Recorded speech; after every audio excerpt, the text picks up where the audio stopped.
What's up, everyone? Welcome to Monsters Attack Corrupted Cup, the second event of Set 8. Hi, I'm your host, Lemon Kiwi, and your final weekend's analyst, Boop and Crowan, with Admirable and me, Mr. Keen, as my hostages in the back room for later. Boop, you're top 4 in my heart, bot 4 on the ladder. How you been? Glad to be on the desk with you. A lot worse now. After that, no.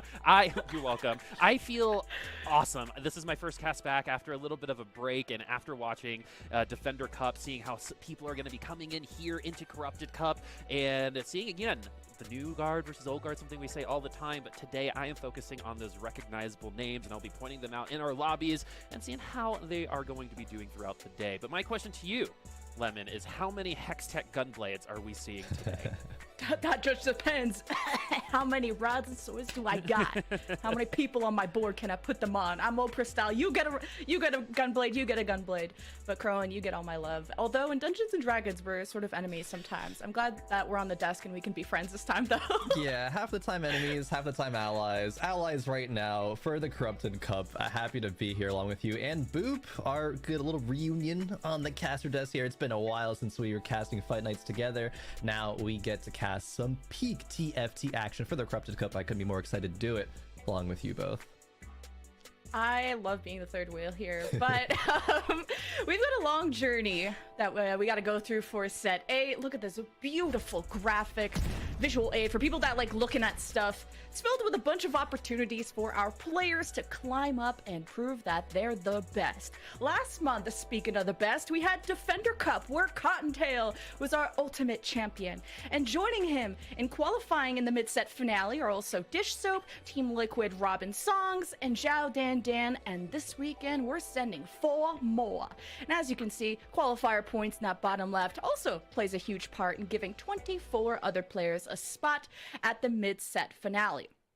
Paving your way to the regional finals is the #1 goal of all of our players, to fight for a chance to represent North America at the Monsters Attack World Championship. And getting to this mid-set finale is just one of the many paths our players can take. Let's get our microscopes out and focus in on this tournament. You're watching the championship weekend of Corrupted Cup. A lot more players started last week just to get here. Look at the left side of your screen. Day 1, we started with 128 players a week ago. Day 1. Only top 64 actually made it into day 2. And after playing 6 games on each day, only the best 32 competitors got a shiny prismatic sticker to play to this weekend. And the top 32 highest ranked ladder sweaties also got to join us today for a total of mathing 64 players starting today on day 3. So eyes in the middle of the screen, everybody. We're on day 3. We'll be watching 6 games again today. Lobbies being reseeded every 2 to spice things up. And from this pool of 64 players that we have today, we're only sending 32 of them tomorrow to Championship Sunday. And being at the top of your game today is pretty important. You don't just play for the spot and coast after that. A higher placing today also gives our players bonus points. You can see that in the middle of the screen at the bottom. Bonus points to help them to tomorrow. 3 points for the best 4 players, 2 points for the best 8 players, 1 point for being in the top 12. And, you know, no extra points for the top 32. But that's okay, Boo Boo. You can catch up. Just be better. Thanks, Boo. Tomorrow for Championship Sunday, we have a different cutoff points for our players. So 32 players will be playing 5 games, reseeded as usual. Only 16 of them move on. From those 16 competitors, they play a single game of clutch or kick. Only half of these players will move on to the final game based off of points that they accumulate throughout the day. The best 8 players of this whole tournament will play in the final lobby, and the top 4 will cash in their ticket to the mid-set finale. That's all great and all, but what about the bread? We ain't paying the bills with the points or top 4. Show me that prize pool. Yep, $12,500 with $3,500 for first, $2,500 for second, $1,750 for third, $1,250 for fourth, and everybody gets a piece of the pie all the way to 12th place even gets $250. So as you can see, there's a lot on the line for these tournaments. I'm really stressed just watching, but that's why I'm back here. It's a lot more chill, and especially after a new patch that just hit. So let's see what everyone played last weekend to figure out what we can expect for today. A lot of Samira flex. Samira with a hat. Belveth, a lot of Belveth. Aphelios, if you're rich enough for that. Kai'Sa reroll, still in the game even after Defender Cup. And Laser Core Zed. Boop. I'm looking at this.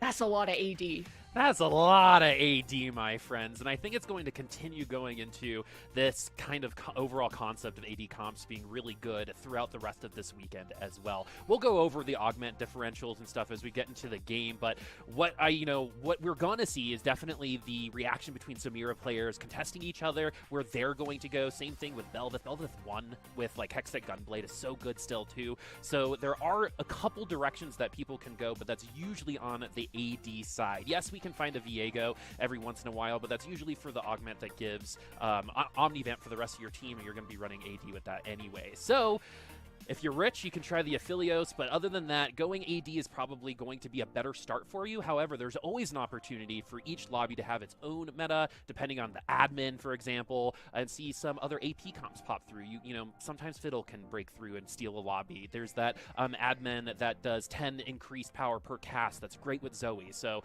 there are opportunities for it to creak over the top 4, but I wouldn't be expecting them to really kind of come out of the gate swinging today on the AP, personally. Yeah.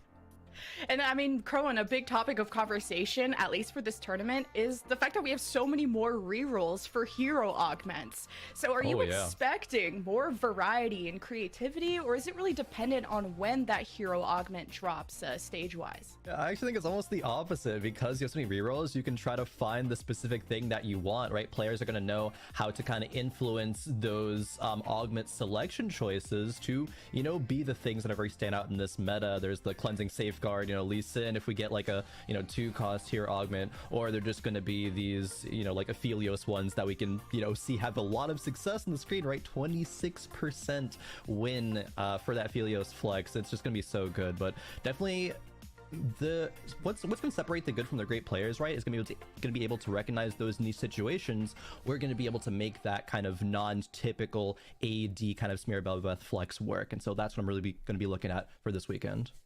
Oh, I wish that was rich enough for Aphelios, but in this economy, no way, Jose. But let's look at the players that are probably going to be richer than I am. Here's the first 4 lobbies. A big standout for me, Lobby A, we have Nick, a major dark horse in this tournament, missed out on the mid-set finale on a tiebreaker, most LP in the server on 2 accounts. He got Kuramax on Lobby B, very consistent player, but had a poor performance at Defender Cup, only top 64. Looking back to get on his top 4 horse. Boop, who's a standout for you? Yeah, so we're going to be starting with Lobby C, so we're going to save that bad boy because look at it. But Lobby A is also really intriguing to me because of Setsuko and Yogurt, both players that can claim to be #1 on the ladder at some point. Yogurt, I believe, is the most recent, might currently be #1 as well. And Setsuko actually coming in with probably the least amount of pressure Setsuko has had, because the expectations are actually lower. We've lost some LP, but Crone, we know in the past, that's actually kind of the format of a winner coming into a tournament sometimes. Sure. They take a little break, they take a little mental day off, they lose some LP, and they come in for the tournament fresh and ready, and that can totally happen. But this is probably where Setsuko is like least been notified as being the potential winner. However, I think for Setsuko, and I think a lot of us can agree with this, it's a matter of time, right? He's gonna win one of these days, and it could be today. You gotta win eventually, right? Hopefully. As we look at the next set of lobbies, big standouts for me at least, Asa in Lobby G, highest qualifier point earner in set 7, but bombed out on day 1 of the Defender Cup. So we'll see if he can have a bounce back at Corrupted. Then you have Soju, of course, in Lobby F, recently had very strong performances and some of his best, getting 2nd at regionals and making it to Worlds. But Crowan, who are you excited about? Yeah, I mean, I'd love to see finally getting a chance to see Soju at Worlds, see if he can bring the same kind of success here in set 8. But a player that I'm really going to have my eye on is Insight in Lobby H. In days 1 and 2 of the Corrupted Cup, they topped points on both days, and I don't think that's actually ever been done before. You know, gone are the days of the first place curse and then you bomb out the next day. No, Insight is going to bring a new level of TFT. We talk about players like, you know, in set 6, Appies and Mesa. Then in set 7, Rainplosion and Kyvix, who really came out into the scene swinging. Insight could be just that here in set 8. I'm excited to get into this first lobby, Boop. Like you said, we're starting with Lobby C. And of course, there's a lot of lobbies playing at the same time, folks. So we got a score sheet in chat. You can keep track of your favorite players. We'll also report in on those results after each game. And you can also watch player POVs, worst case scenario. But let's focus in on Lobby C, Boop. We were unanimous on everyone wanted to watch this one. You got Cottontail, Defender Champ, Dish Soap second at Defender Cup. This is stacked. Super stacked, and it has 2 players that one player, Malala, who has in the past shown success, seems to be patch dependent, to be honest with you, and then Pitsy, who's also had a really good beginning set 8 as well, has been hanging out in the caster Discord, for example, or just various Discords, learning the craft of TFT. So, and you put him against people like Soulless, who are one of the better 1 and 2 cost players, I think, in the tournament.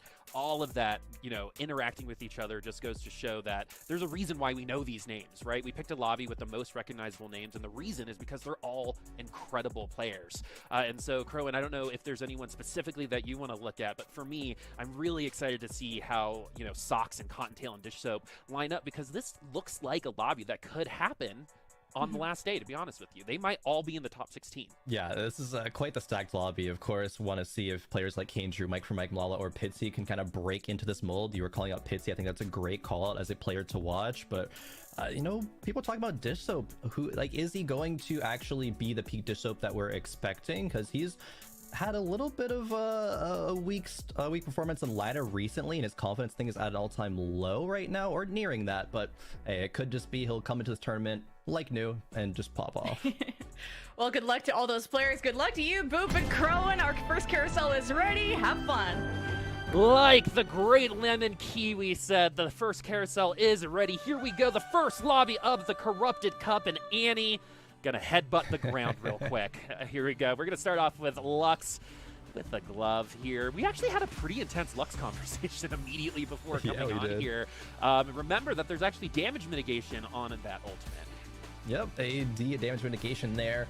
And we were talking about as well, kind of behind the scenes, is the lobby dynamic is going to shift depending on what hero augments are going to come out, right? Is it going to be all pure 1 cost hero augment coming out on 2-1? That's going to probably be the most exciting TFT that we see this weekend. I think Mr. Keen, who's going to be casting with Admirable later, kind of brought up that point. But Lux, you know, she can kind of grief you sometimes because she casts her ability at where the unit kind of already is, not where they're walking to, so can have a little bit of mixed success. But Cottontail is just going to sell that one, play the double kale right underground, certainly going to be a lot of players' minds. And there's a lot of expectations on Cottontail as well, topping the Defender Cup first place, right?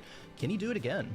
Yeah, that's going to be $12,500 more going to Cottontail, and you get to tell your parents that you're making a ton of money playing TFT and video games. Well, a portion exactly of that. what we've all. Yeah, That's true. Yeah. Of the thing that, like, we've always wanted to say to our parents, right? So we're gonna leave the upgraded Ashe on the bench, but looking at these items right now, we're either gonna get gold or nothing on this one. So we did get gold, but we've got 2 gloves, we've got a cloak right now. Not really anything that we can potentially finish other than a TG, a Thief's Gloves. But we might be saving these cloaks for later. It might be, and augment comes through. It's just going to be a gold augment coming through, but Sure Shot Crest is certainly going to be a lot of players' minds, which has, you know, how popular that Samira is, and yes, that's going to be picked up, jammed onto the Ashe already. Cottontail doesn't really have great items, however, unfortunately, to slam. It's either a TG or nothing, right? You're not going to make a Quicksilver. It's not an item that's prioritized in this meta, so Cottontail might still have to be considering a kind of lost streak angle, even with this upgraded Ashe 2. And yeah, going to be making Econ 10 gold. We could pull at least 1 or 2 units based on the Sure Shot, which they're going to be getting damage every time they auto attack, plus the fact that Ashe's ult is going to start ramping that up a little bit earlier and better. Ashe, really good unit for like the first 3 or 4 rounds, but eventually you are going to be moving that power to someone else. In terms of augments that we can kind of expect, because there is a little bit of augment manipulation, knowing that we do have the 2 sure shots on the board, is there any particular augment that you're kind of playing for and maybe even building around at this point? Oh, that's a good question. I'm not sure if there's gonna be any augment in particular. Sure, you want more sure shots, right? If you're able to run 4 with just having the Aphelios and the Samira, that's going to be a great angle. Also going to be synergizing well with things like Thrill. Brill can just have Samira kind of go infinite there, but there's going to be a lot of choices, I think, that could be utilized for Cottontail. But now moving over to Dish Soap, a player who is, you know, shout out to Bryson Frodan on the Don't Talk About No podcast. Dish Soap was pretty much, unanimously nearly ranked #1 coming into this tournament. But Dish Soap on ladder, I kind of mentioned a little bit beforehand, has lost a couple hundred LP. He was pretty vocal about how this patch feels very narrow, and it's kind of just the Samira lottery. That might not actually be the case. Kind of sometimes pro players can kind of be in a little bit of an, you know, echo chamber situation of like, oh, okay, I'm just going to accept the fact that it's a lottery, and if I lose, whatever, I'm not going to get tilted by it. But, you know, I think it'll be Dish Soap's time to really, you know, prove that this is actually right, or maybe he'll show up and pop off. There is a, I'm forgetting the Twitter account, but there's a Twitter account that will talk about Chinese TFT a lot. And there will be literal moments where the Chinese players and the North American players will be saying the exact opposite about a certain situation in the game, right? Happens and that kind of goes to show that I think North America and China are starting to develop different kinds of play styles, more individualistic than in the past. As we take a look at all of the augments right now, Malala having an interesting one right there. Pitsy having that thrill, and Solus has, look at this, has the Renegade spat. So what that means is we might be going potentially a little bit of an AP direction with that Viego, but it's going to give us a lot more time to get Camille and a Silas potentially on there and just let that Renegade fly with the Talon as well. Yeah, it's gonna be really interesting to look at. I know Solus at least used to be a Viego enjoyer, especially around when the TFT Summit happened. Played a lot of Viego there in that tournament, and to some great success as well. Obviously, there is going to be a lot of conversation around how Viego is not going to be as consistent, maybe a little buggy. You know, you can't really rely on him, but still going to have an opportunity to perform very well. Dish Soap performing very well right now. Actually leveled up to 5 aggressively for the carousel. I know, Boop, we always love to on Fight Nights talk about that aggressive play. And Dish Soap's getting rewarded, especially with that collector on the Kaisa. Made an extra 2 gold that round. This is a fantastic win streak start for Dish Soap. Isn't even behind on the economy while playing this aggressive. And this is exactly what we mentioned by knowing your spot, right? There are some players like Robin, who I think is probably the best at knowing exactly, and I'm totally stealing this from Frodan, who knows, you know, exactly what and where he's going to go really early on. So I think Dish Soap may be doing the same kind of situation, knowing that we've got the Kaisa, we've got the extra gold at this point. Knowing that you have extra gold and then actually spending it is another thing pro players have a hard time with sometimes. Yeah. You know, when Rich Gets Richer was a huge augment, we just see people stay and lose at 70 gold and then, you know, spend the money when it was too late, right? So Dish Soap, you know, trying to set the pace, as Sox also has a blitz hook on their board. So everyone now gonna call him Sweaty, and here's our first Hextech Gunblade, folks, and it's gonna be on the Nasus, and so we're gonna be rebuilding it for now.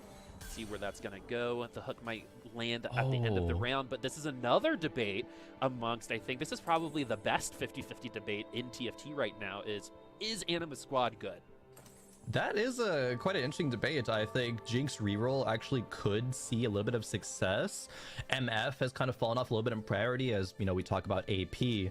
So I don't know if this is a line that Sox is going to commit to. However, the situation you would commit to it is exactly this, where you have a lot of animas early, be able to stack up that fame and get the extra HP that can scale into the late game. I do also want to take a moment and really call out a very small play that many TFT players might not realize there from Sox, when he brought his units to the bench for upgrading them and actually popped the items off, so then he got to place them wherever he wanted to after that, making sure that the Gunblade now goes on to the Jinx and has a Riven too at 2-5. That is fantastic, and is unfortunately going to lose the round as well at 2-5 with having a 2-star 3 cost. It almost never happens.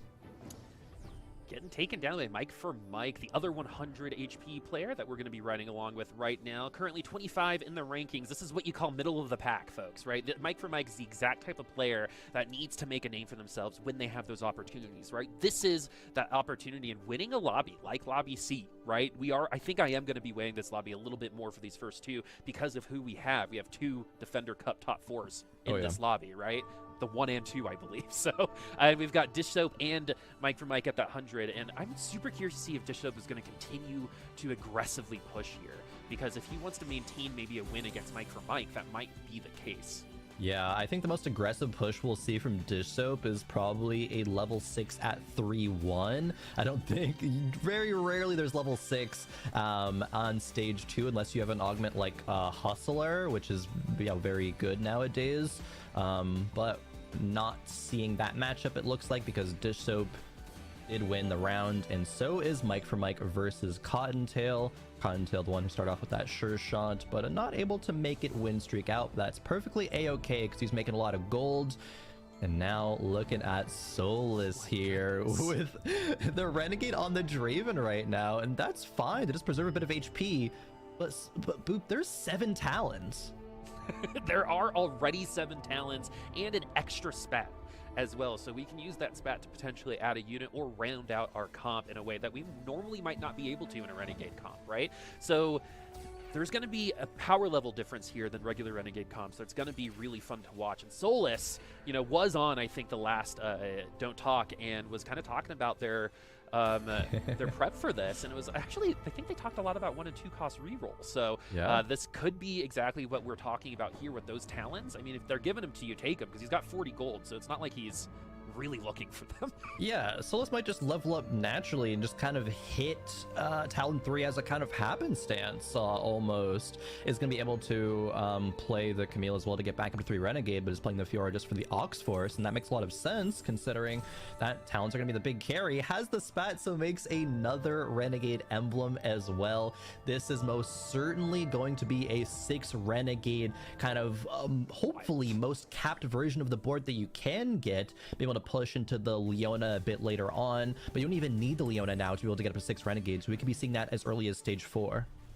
Which is that is so much extra damage for a unit like Talon, who can kind of hang on regularly, right? But if we get the tier 3 version of it, maybe even some items, we can hold on for a while, especially if we get to those 6. We're going to lose out here, which, is moderately expected. There are just going to be some comps better than this. One thing I do want to point out about Solus, spent $90 on himself on the fantasy draft, and I love that. Betting on yourself is like the most alpha thing, right? That you can do. So exactly. And if Solus is saying, hey, I'm going to win, right? I'm ready and I feel good, which is kind of the vibe I got.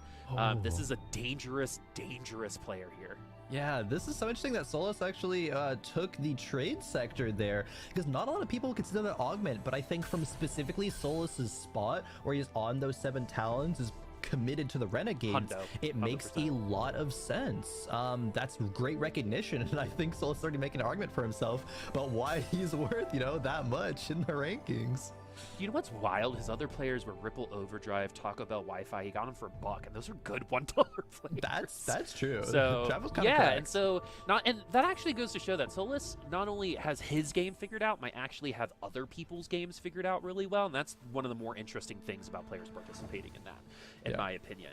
All right, so we're going to be running along with Malala right now. Set 7 had kind of a coronation situation with Malala, played very, very well, made the final day, day 3 and day 4 many times, has had a little bit of a harder time this time, has been accused of being a little patch dependent in their play. Sure, yeah, definitely patch dependent, but maybe this patch is going to be the one, right? It looks like actually, Boop, they might be going for a bit of a Yumi comp here. They have the supers. I know we were memeing about it. We're like, oh no. Boop's like, is there gonna be a Yumi? And then like, oh no, there's not gonna be a Yumi. No way, Yumi's fake. But there's some times where Yumi actually is not fake. There's the 4th Yumi. The supers looking to reroll. The only awkward thing here is that Malala is on level 6 with 1 gold on 3-3, so it's gonna be really hard pressed to actually be able to regain that economy and end up being in a spot where they can find all of their 3 stars. 1 tier, however, some solid tank items onto the Nila for now. But the potential is there, Boop, and the augments line up for it a lot with Battle Mage and the Jeweled Lotus. Like, those are almost best augments. Yeah, and then the Anima squad of Renegade, Ace, Misfortune with the Jeweled Gauntlet. So even though this Misfortune has been getting a little bit lower on, like, I think the ladder in terms of what kinds of comps we like playing within, that was not the best ult in the world. If we ulted earlier, that would have been a great kind of cone that we could have used. But that goes to show that there's an opportunity here for Solus to peak out really, really fast and potentially really shortly, because we could get that MF2 before this next neutral round if he's lucky. Yeah, that's true. MF Renegade, I suppose, isn't what you're going to be usually expecting, but if you're able to hit that tier 2, yeah, you're going to be able to use it. And talking about Misfortune, right? Oh, if she only ulted a bit earlier, it just can't happen with no mana generation items, right? Shojin's is going to be an item that's necessary on the Misfortune, but not being the case there. It might just be a kind of a bit of an item holder until he finds something else a bit later on. This graphic is so good. Provides so much context right away into what players are going to be, going for. A lot of slammed items, only like 2 components being left on the bench. People really are concerned about tempo in TFT tournaments, Boop. Slamming items is going to be absolutely key. And Dish Soap, only player still at 100 HP right now because he found the Kaisa too and has a 3-item Kaisa. Is anyone going to contest? I don't think so. Not from Dish Soap's spot. Well, and the Vayne 2 just popped up, so those recons are going to be tumbling it's going to be like a cheerleading competition on the board with those 2 players. And Pitsy, who I think of all the players, right, that could potentially really make some noise, I think Pitsy can continue building that character going into today. Currently riding in the 5th place, not too far off of 4th. That's a pretty big poppy, but it might not be enough, especially now that we have the Last Whisper. Something I also wanted to note on that item slide was so many naked rods. Yeah. Right? It's like no one is using them. Blades. Yeah, they're all going to be gun blades, which means that these next carousels are going to be interesting, especially for those BF swords. Yeah, gun blades, sparks. That's probably going to be the top 2 kind of rod items that you're looking for, especially with kind of Solus, leaning very heavily into that Renegade direction. I believe he had a spare rod as well. But for Pitsy, ranking 16 overall on those qualifier points. Pitsy did get exactly 16th at Defender Cup, of course, so has a very, very solid tournament performance so far in this set. Gonna be curious to see if they can carry on forward. Kane Drew, though, did not compete in Defender Cup, so this is kind of the first showing at how they're going to be. How does their meta read kind of shape up, and how is their set 8 going to go? And Kane Drew has been, I think, a participant in a lot of these tournaments, and that's about it when it comes to success. So another player who I think in a patch like this, if you're able again to understand where you are and where you're going to be going, I kind of compare TFT to, when you begin, it's like you have an empty map and you build the map out as you go. What Kane Drew's got to do potentially on this particular map is get there, right? When you get to like the top end of the HP totals here at 89, right, you can actually start expecting to lose a little bit on these stages, because it seems like you've probably gotten your units a little earlier on. Now you're econing, you've got the 2 wins to going for sure, but now we potentially could lose streak here, probably will, and now flip that around. We did get that extra unit, but now we have 52 gold, the lost streak. Things are a little bit different now. Yeah, a little bit different towards the bottom of the HP in this lobby as well. There's 4 players sub 50 at Wolves. Dish Soap, at the top along with Socks and Kane Drew, kind of punishing the rest of the lobby. Pitsy there at 51 as well.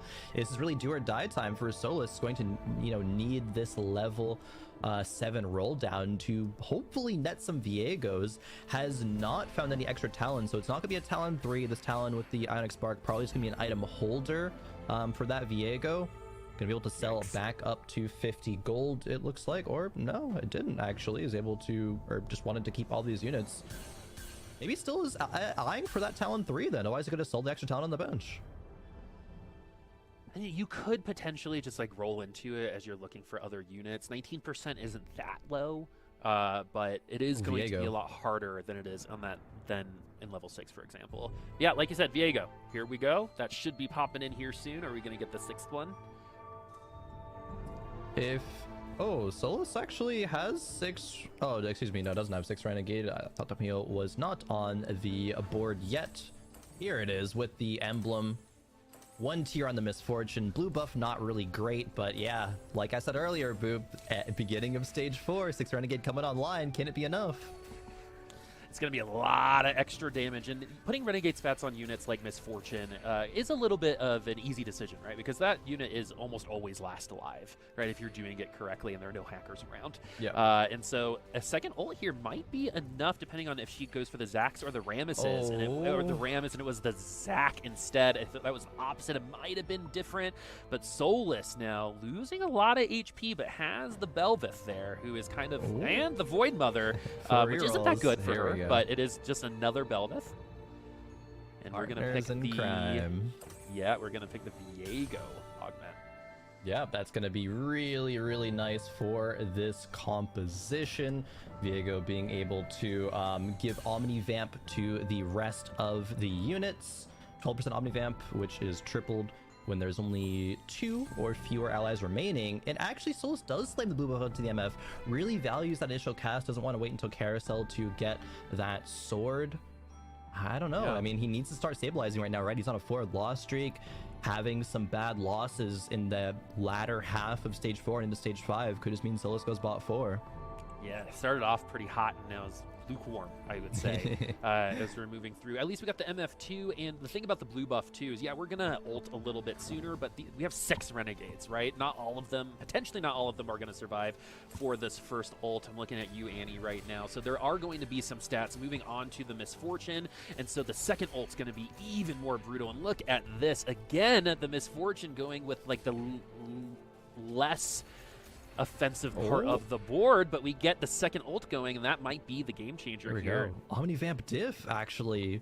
Oh no. We're gonna pause coming through. Quick pause. Making sure everyone is going to be situated, make sure that it is a fair and even playing field for all of our players. But we got to see in that matchup, I mean, it's gonna end soon. I think the MF will be able to clutch it out, but the partners in crime value from that Viego, the Omnivamp Misfortune being the last unit alive, like you talked about, is gonna pretty much always be the case, unless there is a, you know, sneaky Zed player with hackers here and there, which I don't think anyone's actually playing. So that MF is going to be able to clean up the rest of, you know, pretty much any single fight.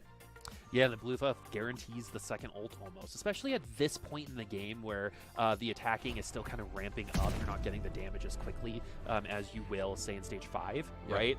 Because stage 4 is kind of like where people develop their identities, right? This is where the complete picture gets built for most of the players. And if you don't have that complete picture, you're probably in 7th or 8th place, right? So moving over here to Cottontail, we still have the Spat, and we do have a Samira with a Samira augment as well. So Samantha here, we've been talking about her, right?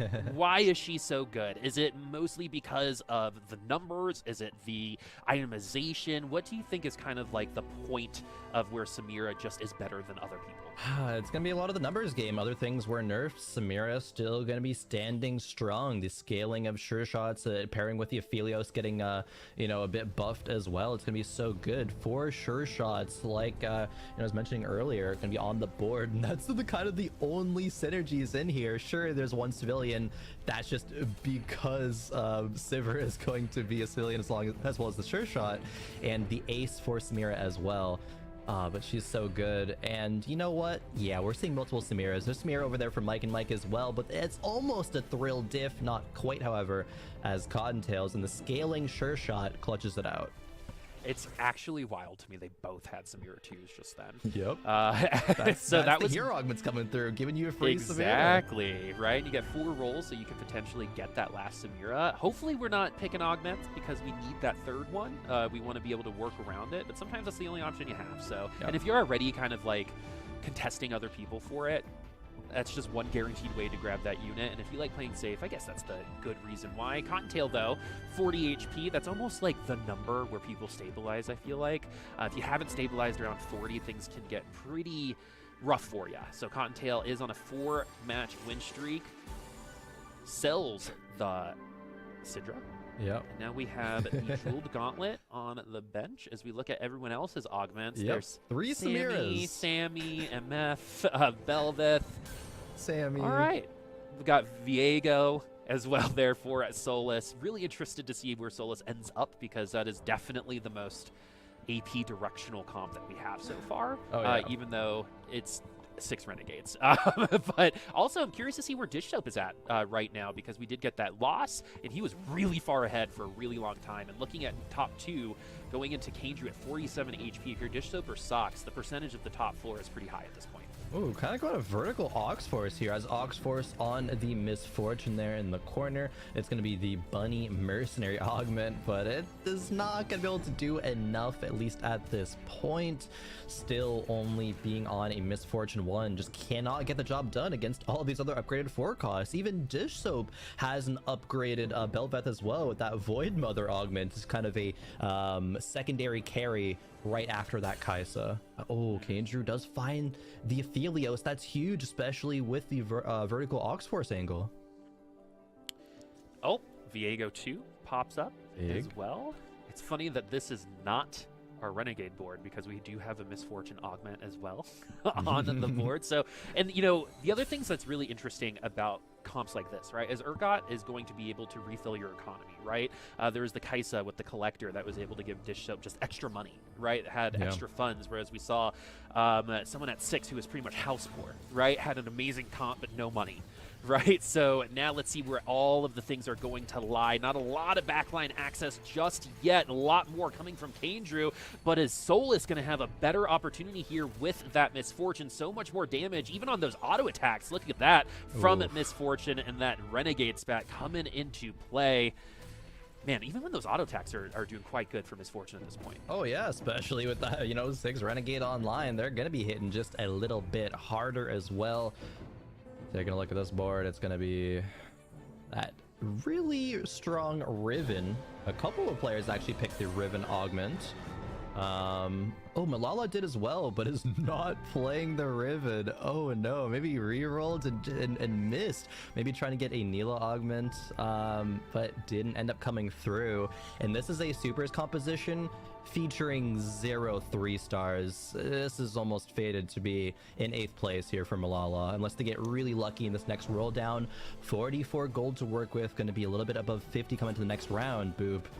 I don't know.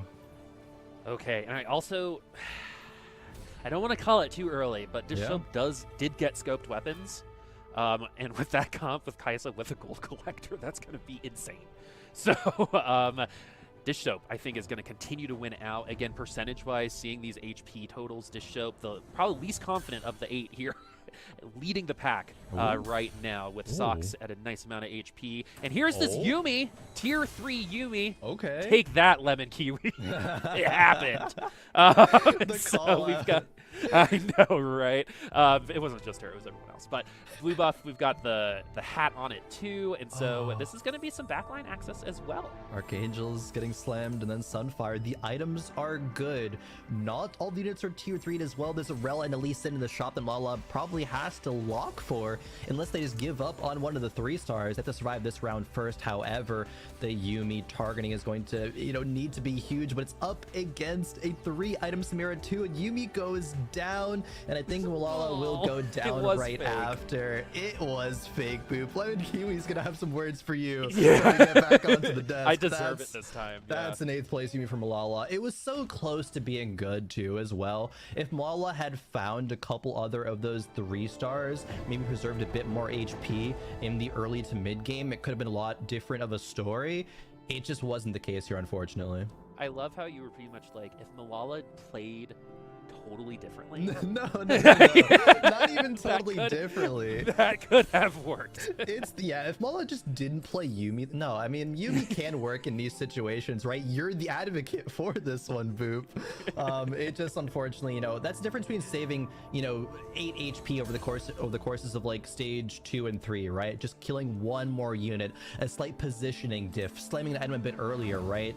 It could have been a lot of just those small things adding up. So not completely different, just those little things, Boop, they add up. Love it. All right, so we now have these sure shots in the backline, as well as a sure shot Belveth. Now you're seeing exactly why she's so good. I mean, that is just so much damage, and she ramps it up so quick. Oh yeah. Solus, dropping to 2 HP. 6 Renegade, 4 Oxforce. Viego 1 hard stuck, but finally finds it. Is able to pick that one out of the yeah, saving it in the orb, making it more likely to actually roll the second Viego to then, you know, tier 2 it. Only has 2 items, however, the Spark and the Gunblade. There is that Aphelios going to be doing some heavy lifting in the backline as well. Even Aphelios 1 can put in a lot of work, especially while Renegaded. Misfortune in there as the secondary carry as well. Maybe even primary carry. Viego's almost the secondary carry here. Oh, but going up against Dish, this was maybe like the matchup that we absolutely did not want to see. We've got Dish Soap with the scoped weapons and the Belveth with Gold Collector, and you're also seeing why Belveth is pretty good in this situation too. It's because she can move out of those ults and look at that range too. At this, I didn't really see Solus winning this at all. Probably win some of the rounds that aren't named Dish Soap, but that's the way the cookie crumbles here. Yeah. Boop, there's already a trend we're seeing here. Malala played AP, Solus played AP, and they're both Autumn 2. Thinking. I'm sure we'll get into it. We got 2 days. We got 2 days. We got 2 days. Yeah. Just pay attention to that one if you're at home. Yeah. 3 Hextech Gunblades, by the way, in this lobby alone. That's probably going to be the average. The over-under is probably 3.5 on Hextech Gunblades per lobby. Sometimes the same comp will have 3. True. But here we have Socks picking up the snow cone. Here, that's going to spread some love. We also have the Blitz Hook as well. So I actually don't think we've actually seen Socks even on the opponent side of things very often. So everyone's really got to, you know, people know that this Blitz Hook is there. It's been there, I think, since the first or second augment. So yeah, first augment. Yeah, and so now we're all already doing it. So are there any units that you want to get pulled, right? So if you knew exactly where the Blitz Hook was pulling, who's the best unit to get pulled? Oh yeah, you can do some stuff like baiting targeting. You can like pull or bait, so it pulls in like an Echo, which then, you know, a taunts goes the other direction. A Fiddlesticks, you know, as well. You could get in there. You basically just want to protect your carries though. You can have like a far unit like, you know, a Sivir just in the corner. Most players will be leaning towards that as the option there, and unfortunately Itzy gonna be next to get cutscened and go on out in 6th place. A little cheeky smile from Annie. I absolutely hate love that. Oh my god. We're so just funny. so opposite, Boo. So humans can be so different, right? I know. Like, I have talent, you don't. I'm just kidding. Whoa! I didn't expect you to be the one to say that one, Boo. I know, that's like the meanest thing I've ever said. It is. I'm That's sorry, crazy. Crowan.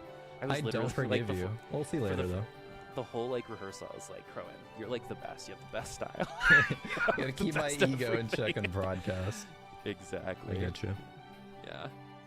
Tell me something bad about me now. No, I can't. I won't give you the satisfaction, Boop. You get to live with that guilt for the rest of at least this game, as we see if Cottontail can break into the top 4. Because it's not looking too great, especially with the Samira getting Zephyred. That's huge in the mirror matchup.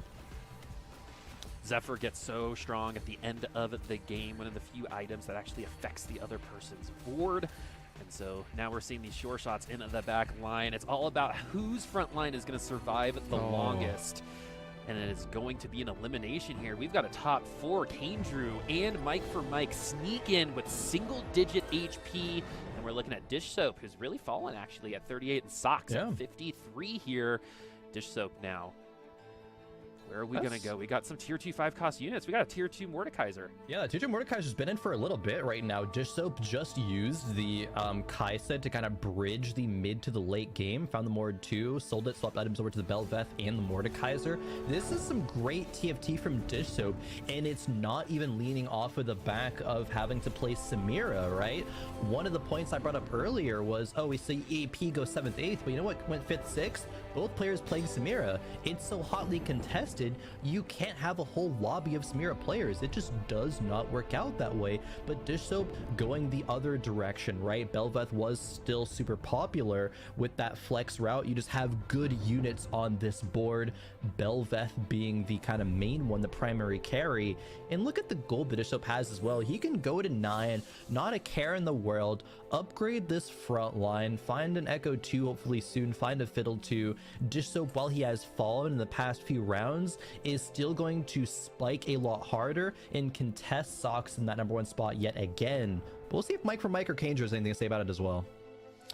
Okay, so we're looking at the matchup here as the two of them are looking at each other right now. We've got our first Janna. I didn't catch the weather in time. That's my bad, folks. Okay, so it's sunny. Let's see if we're going to continue having a sunny personality. The shield's coming through this round. Definitely looking at that Velvet and seeing if it gets kind of like displaced, because sometimes she can dive in and just want to hug someone when she doesn't need to. And so it looks like it's going to be Dish Soap for now. Yes, and that's going to be an elimination from Kanger, who absolutely needed this. A player who I think has been kind of rummaging around, you know, again, like that participates in so many tournaments that their name is recognizable, but hasn't technically had the result. So 4th place here in this lobby particularly is a good result. Mike from Mike, I think probably the least recognized name in the lobby, doing a great job here in 3rd place, but really it's Sox and Dish Soap tied right now at 38 HP. And there you go, it was sunny. Yep. Pay attention to the weather forecast. Fortunately, the interesting thing as well, in that last matchup, Sox did lose, but Sox was still on Misfortune 1. Just in this round right now, he upgraded the Misfortune, and it's going to be a lot scarier. But, you know, that hook, like we were talking about earlier, Fiddle got hooked in. He's going to be ulting here soon and disrupting that Misfortune in the back line. Oh no, the city has been attacked. It has been taken over. Whoa, the double Giant Slayer Deathcap Mordekaiser just one-shot the MF from Sox. Man, that was super satisfying. Oh no, the city is back. Okay, it seems to go along with the Mordekaiser ultimate. So, you know, if anything, it's just a timer for your team dying. I know. You see that come up, and then you might as well just say goodbye, as it's going to be Sox and Dish Soap. Again, Dish Soap coming in saying, I don't have the confidence, man. I don't feel good. Gonna potentially win the first lobby of the day. In potentially, again, arguably, the hardest lobby of the tournament in these first 2.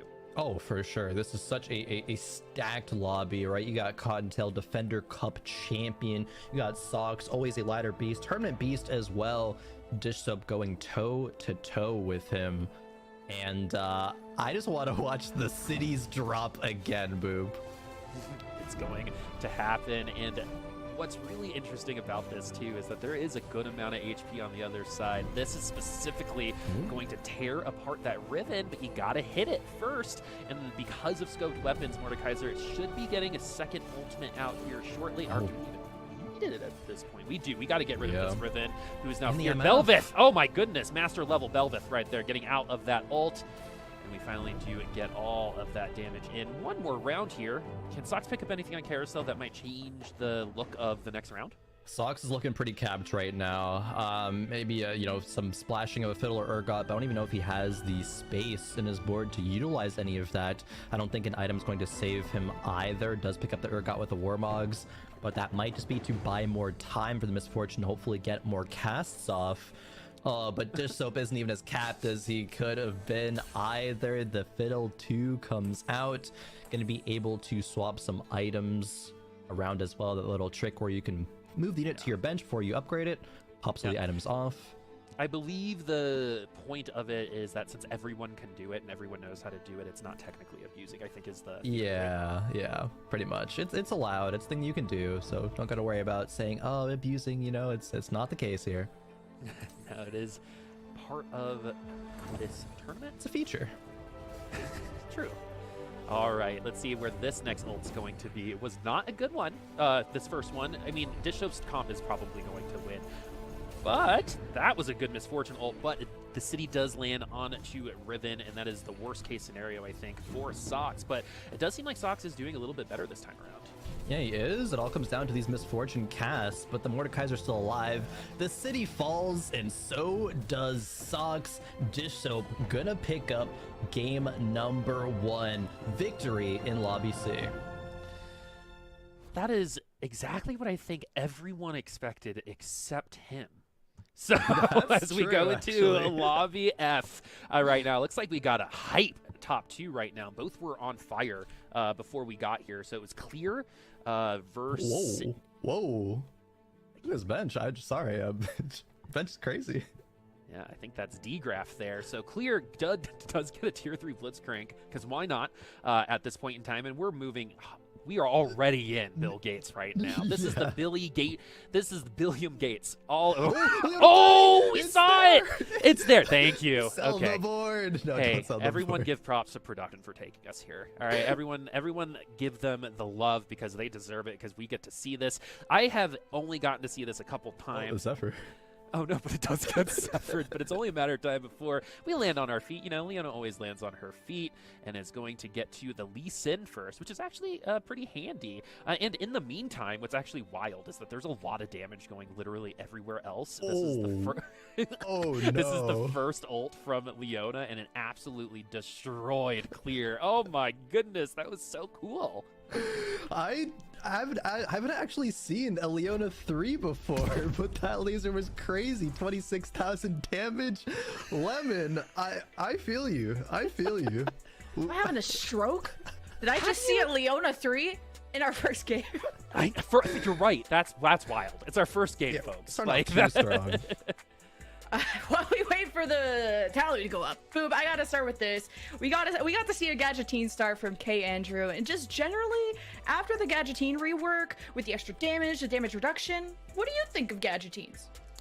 I think they're exact. I think it landed exactly what I think they would land, right? I think Gadgeteen's a great opener, right? If you're able to get those items early, you're just going to beat people who don't, right? And I actually think Gadgeteen's a really great start when you don't have a hero augment to start with, too, because you're just going to get extra items against those people, too. So does it have the same kind of late game potential? No, you're actually probably moving into other things if you start Gadgeteen, but as of right now, I think early games are really, it's a cool place to land. At least it makes the Gadgeteen emblems a lot more attractive, because it seems like the Gadgeteen 5 is way stronger. Not hearing much change about the Gadgeteen 3, but Crowan, one massive change was the targeting around Viego. Oh, Holy yeah. cow. His damage is now set around the enemy instead of himself. How do you think that affected his viability? Because we saw Solus go 7th with a Viego Renegade 6. Yeah, that around just general people just being skeptical of Viego in general. Maybe like, oh, sometimes his ultimate like bugs out a little bit. Sure, he's a very hard unit to balance, and so I think it makes a lot of sense. People are trending away from it.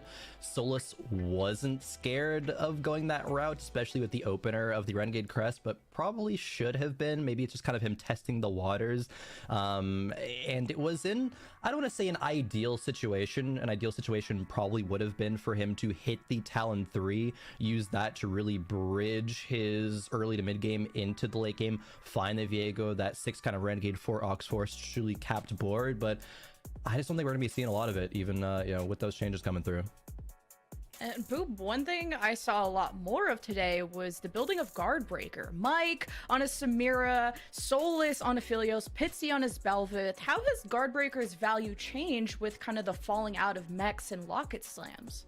Well, I think just in general, there's just a lot of shielding in the game. I mean, like, you got Annie in the front line who can pop it off and then keep that going into other aspects of that fight, for example, right? And the other thing about Guardbreaker that is why it's good, I think, in combination with other items, it's a % increase in damage, right? Especially for AD. So the other items interact with it really well, and so you're going to be able to push a lot of damage because of that interaction.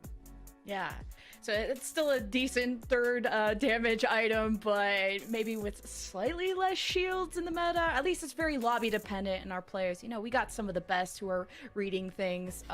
Another interesting item change, Crowan, was an Archangel on a Misfortune with the, I think it was K Andrew's board with the Ox Force 6. What do you think about the risk of building an Archangel, just with AP in general, and how fast fights are? You kind of, I feel like you need that tier for the Shojin. What did you think about that slam? Yeah, Archangel is going to be an item I think people are generally trending away from. There's just a lot of other items that you can use with tiers and swords, right? Gunblade, obviously, we're going to be talking about that item a lot. And so it's not great. It's kind of that, oh, I have to slam it to save a bit of HP. It might be weaker a bit later on, but as Boop and I said, or I think as Boop said, yeah, Misfortune is going to be the last unit left alive. Maybe by that time it can scale up, and even if you're not winning fights, save your HP a bit more than you would have otherwise.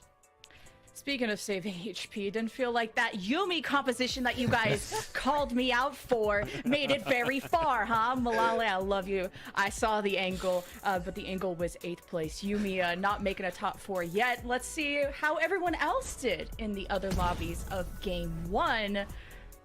Setsuko, first place lobby A, that's big. Rylish and top of B. Dish Soap, you did just witness top of C. Iniko, I know, was a big hyped player for this. A great first place in lobby D. With G, who had a good performance in Defender Cup, finds himself unlucky in 8. Pros, Malala, and do you want some T? And also some L's at the bottom of D. I'll go through the next couple of lobbies here and get y'all's reactions. Let's look at the other 4 lobbies because no sweat, we got 6 games today. DQA, let's go. Top of E, D graph, popping off an F, a little top at the top of G. Then you got Blake Austin, first place. Good stuff. Broccoli, soju, buddy muffins. Where are the guides? This is not what we've been reading about. And Garchomp at the bottom of H. Crowan, I want to get your first reaction on some of this. I mean, nothing to worry about, but not a great start for some people. It's just game number 1, Copium. It doesn't matter. Let's just run it back. I mean, no, it's really surprising to see pretty much players in every single lobby that you wouldn't really expect to. Bot 4, right? Lobby E, I think all the players looking at Broccoli. Gonna be, you know, rank 1 or rank 2 on the ladder. Soju as well. I mean, yeah, tournament Soju sometimes hit or miss, but he's been pretty consistent as of late, especially last set. Robin and Precedent in lobby G, not players that you'd expect to go bot 4. And a player who I was personally looking at in lobby H, Insight, did go bot 4 in that lobby as well. But again, actually though, no meme, it is just game number 1, so it is totally time to reset the mental. That one game is not going to define your whole day, hopefully. Yeah, it's a big jump from 1st to 8th in terms of points, but 5 other games to help you out. And Boop, Setsuko was a big player you talked about in the pre-show, and he's having a great day. Yeah, he got that first, right? And again, I feel like when Setsuko wins, it's legitimately gonna feel like a coronation more than anything else, right? At this point, I think we've almost expected him to take a couple of these, but it hasn't quite happened. But knowing that player and how sometimes he can lock in and make no mistakes, it's wild. That's why he's so good on ladder. Anything can happen with Setsuko. He might 8th next game though, like knowing how that can go. So it's all about maintaining now, right? Because is it harder to come back from an 8th and, you know, top 4, or is it harder to maintain top 4 going into the next game? I think that's something we'll find out going into it. One player that y'all have seen a lot of is a common Quail, playing in every cup since set 6 and find himself in the bottom of lobby D. But we have a player spotlight so he can be top 4 in our hearts. Check it out.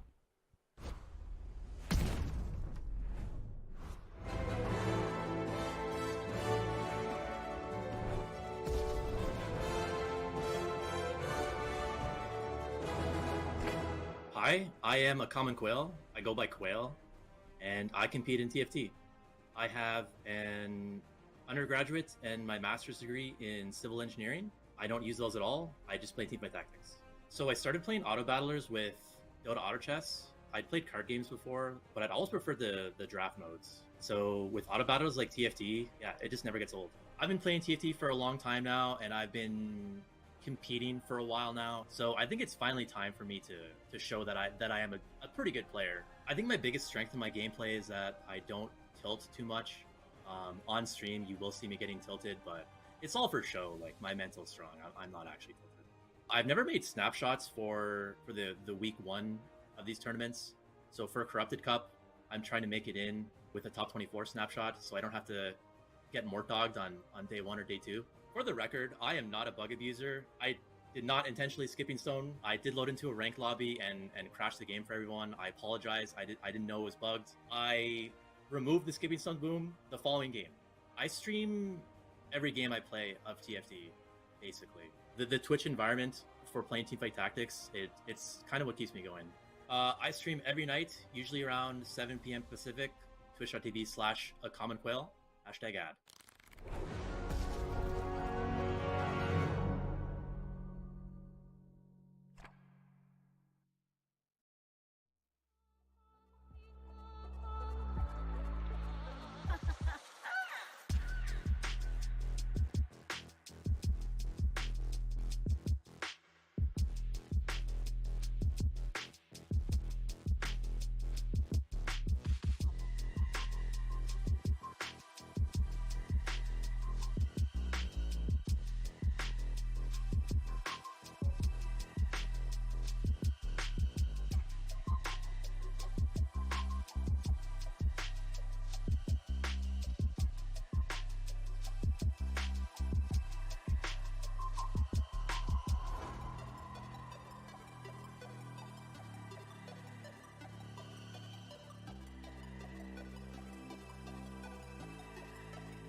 Welcome back, everyone, to Corrupted Cup. I got two new braids on the desk. We got Mean Smart Mr. Keen on the right, Admirable Lost and Confused in the middle.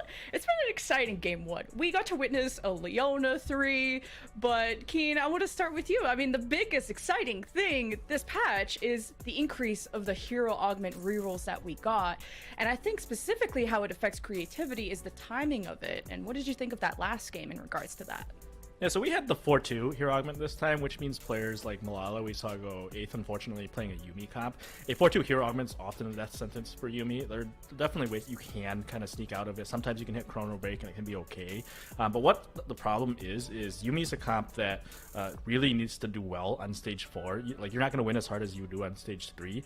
But because the rest of the lobby is hitting Samira augment, they're hitting Viego augment, we saw Belveth augment, that means they're hitting their carries a lot earlier. And when they can hit their carries a lot earlier, they can really punish that Yuumi board, and you start taking 5-6 unit losses when you otherwise could win or just take barrel losses against a slightly weaker lobby. It's just unfortunate. We also saw he had to take a ribbon augment that he was never able to put in, and that's just all those things together. He didn't hit his units, just ended up being a death sentence for him. We saw him go 8th. It's unfortunate. Yuumi is definitely playable, but that would be one of the spots where it's more difficult to get out of. And Admirable, we're going into Lobby G next. Y'all see the players at the bottom of your screen. We got Robin Songs, who got 3rd at Defender Cup. And in game 1, it was a little top in that lobby. Who are you excited to watch, Admirable? I mean, I'm just excited to see this lobby in general. I'd say that like two of the big standouts for me in this one is, Keen and I were talking about this right before we got on, and Lil Top was a player that he had pointed out to me in this one, and my eyes outside of that were on Knick-Knack as well. Knick-Knack was a player that I've seen pop up in lobby to lobby here and there, but I've never really had too much to watch about their play. But I've seen them pop up a lot on other players' streams, which kind of gives you that little bit of insight where you're like, wait a second, this guy's in a lot of high challenger lobbies that I've been watching often and performing pretty well on top of that as well. So I'm really excited to see how Knick-Knack's play style is actually going to look and being able to see it more from their perspective on this one. But on top of that, again, it's still the old guard here. Robin Song is one of the most consistent, if not the most consistent player that's been in North America. And Asa, who's been kind of having a bit of a teeter-totter with the set right now, where it's like sometimes his performance is really strong, but then he's talking about how poorly he's performing in some scenarios with that one. So can he put that together in this particular one? He's coming off of the 2nd place coming into the 2nd game right now. Yeah, I'm stoked to see how game 2 is going to shape up. Are we seeing consistency? Are we seeing that 8th to 1st? Bunny Muffins, it is not in the guide to go 8th. But Keen, I'm excited to hear what you're going to say about this game. And if Samira makes top 4 again, have fun in the carousel.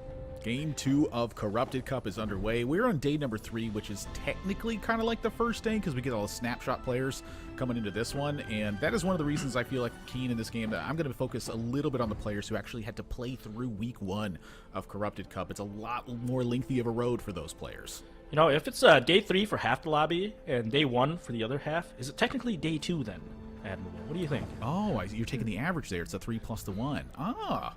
Very interesting. That's kind of like divided by 3, sort of, though, right?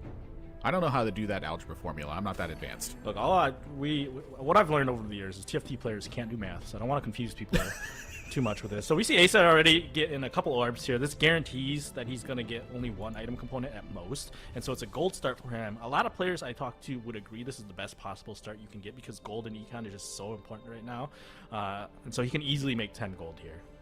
Do you think Asa is the kind of player who goes for 10 gold in this spot? I do know that he tends to play a lot for tempo in a lot of scenarios I've seen from him. It wouldn't surprise me at all to see him go 10, I want to say. I don't think he'll sell just because Vi is an underground route, but I think what he could have done is just played Vi and sell the rest, which is what I would have done. So the Vi, I'm pretty sure, does solo the 3 units, and that would have guaranteed the 10. Instead, he does sell. He does make 10, yeah. Making 10 is too big. It does feel bad to sell the Vi, but I think making 10 is 100% the right play. I think I would have liked to see him just solo the Vi, though, and just open sell everything else. It's very interesting thought on that one. The 10 just on 1-3, that extra gold snowballs a lot harder.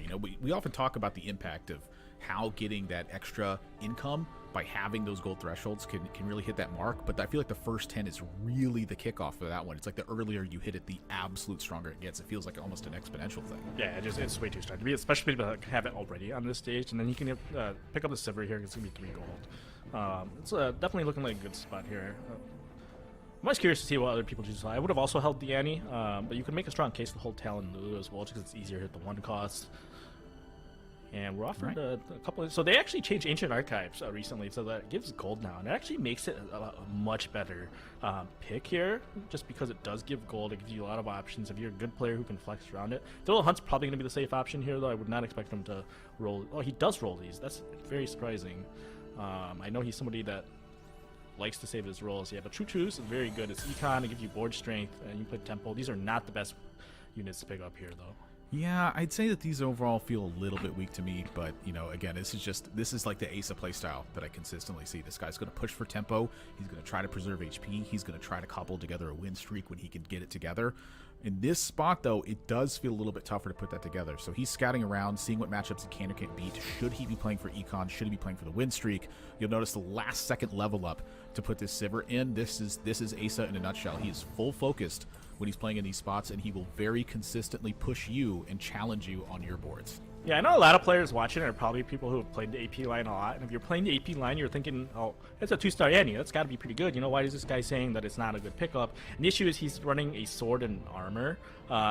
These are not very good items to go into an AP. Like, if it was sitting on like Tier Rod, then you're like, okay, this Annie's pretty good. We can probably lean into an AP line. The other thing with AP lines is they are very augment reliant. You do want extra board strength on AP comps, and I think a gold augment is not going to be the best way to get there. Whew, I am getting a look at the augments that are coming into this lobby right now. We're looking at Portable Forge over on Lil Top's side. Lil Top coming off of a first place finish in that first lobby. Look at how many XP augments there are on the side of that bar, Keen. That is 2 cluttered minds and a clear mind. Yeah, you're seeing 4 econ augments, and if you see something like this, the way you have to be thinking about it is, okay, these people are all probably going to push 8, and so that means stage 2, stage 3, they're not going to be as strong, which means the other 4 do have an opportunity to play for win streak, but that does mean you do get outcapped, and not outcapped, but the other players will hit a strong board in the stage 4 much quicker than you. Oh yeah. So if you're somebody who's unable to win streak, could be very difficult here. If you're one of these players that did not get the Econ augment and you're not able to win streak early, and you can watch your health start trickling down, it could be a very disastrous game for you. Yeah, you're gonna have to tiptoe around in a lot of these spots and make sure that you're just avoiding blunders, because it feels like the first blunder in this one is gonna send you to the bottom very quickly. Players, like you said, they're gonna hit that spike a little bit earlier than you would typically expect, which is gonna increase the importance of that using gold efficiently. As we're looking at Robin's board right now, Robin coming off of a bot 4 in game number 1.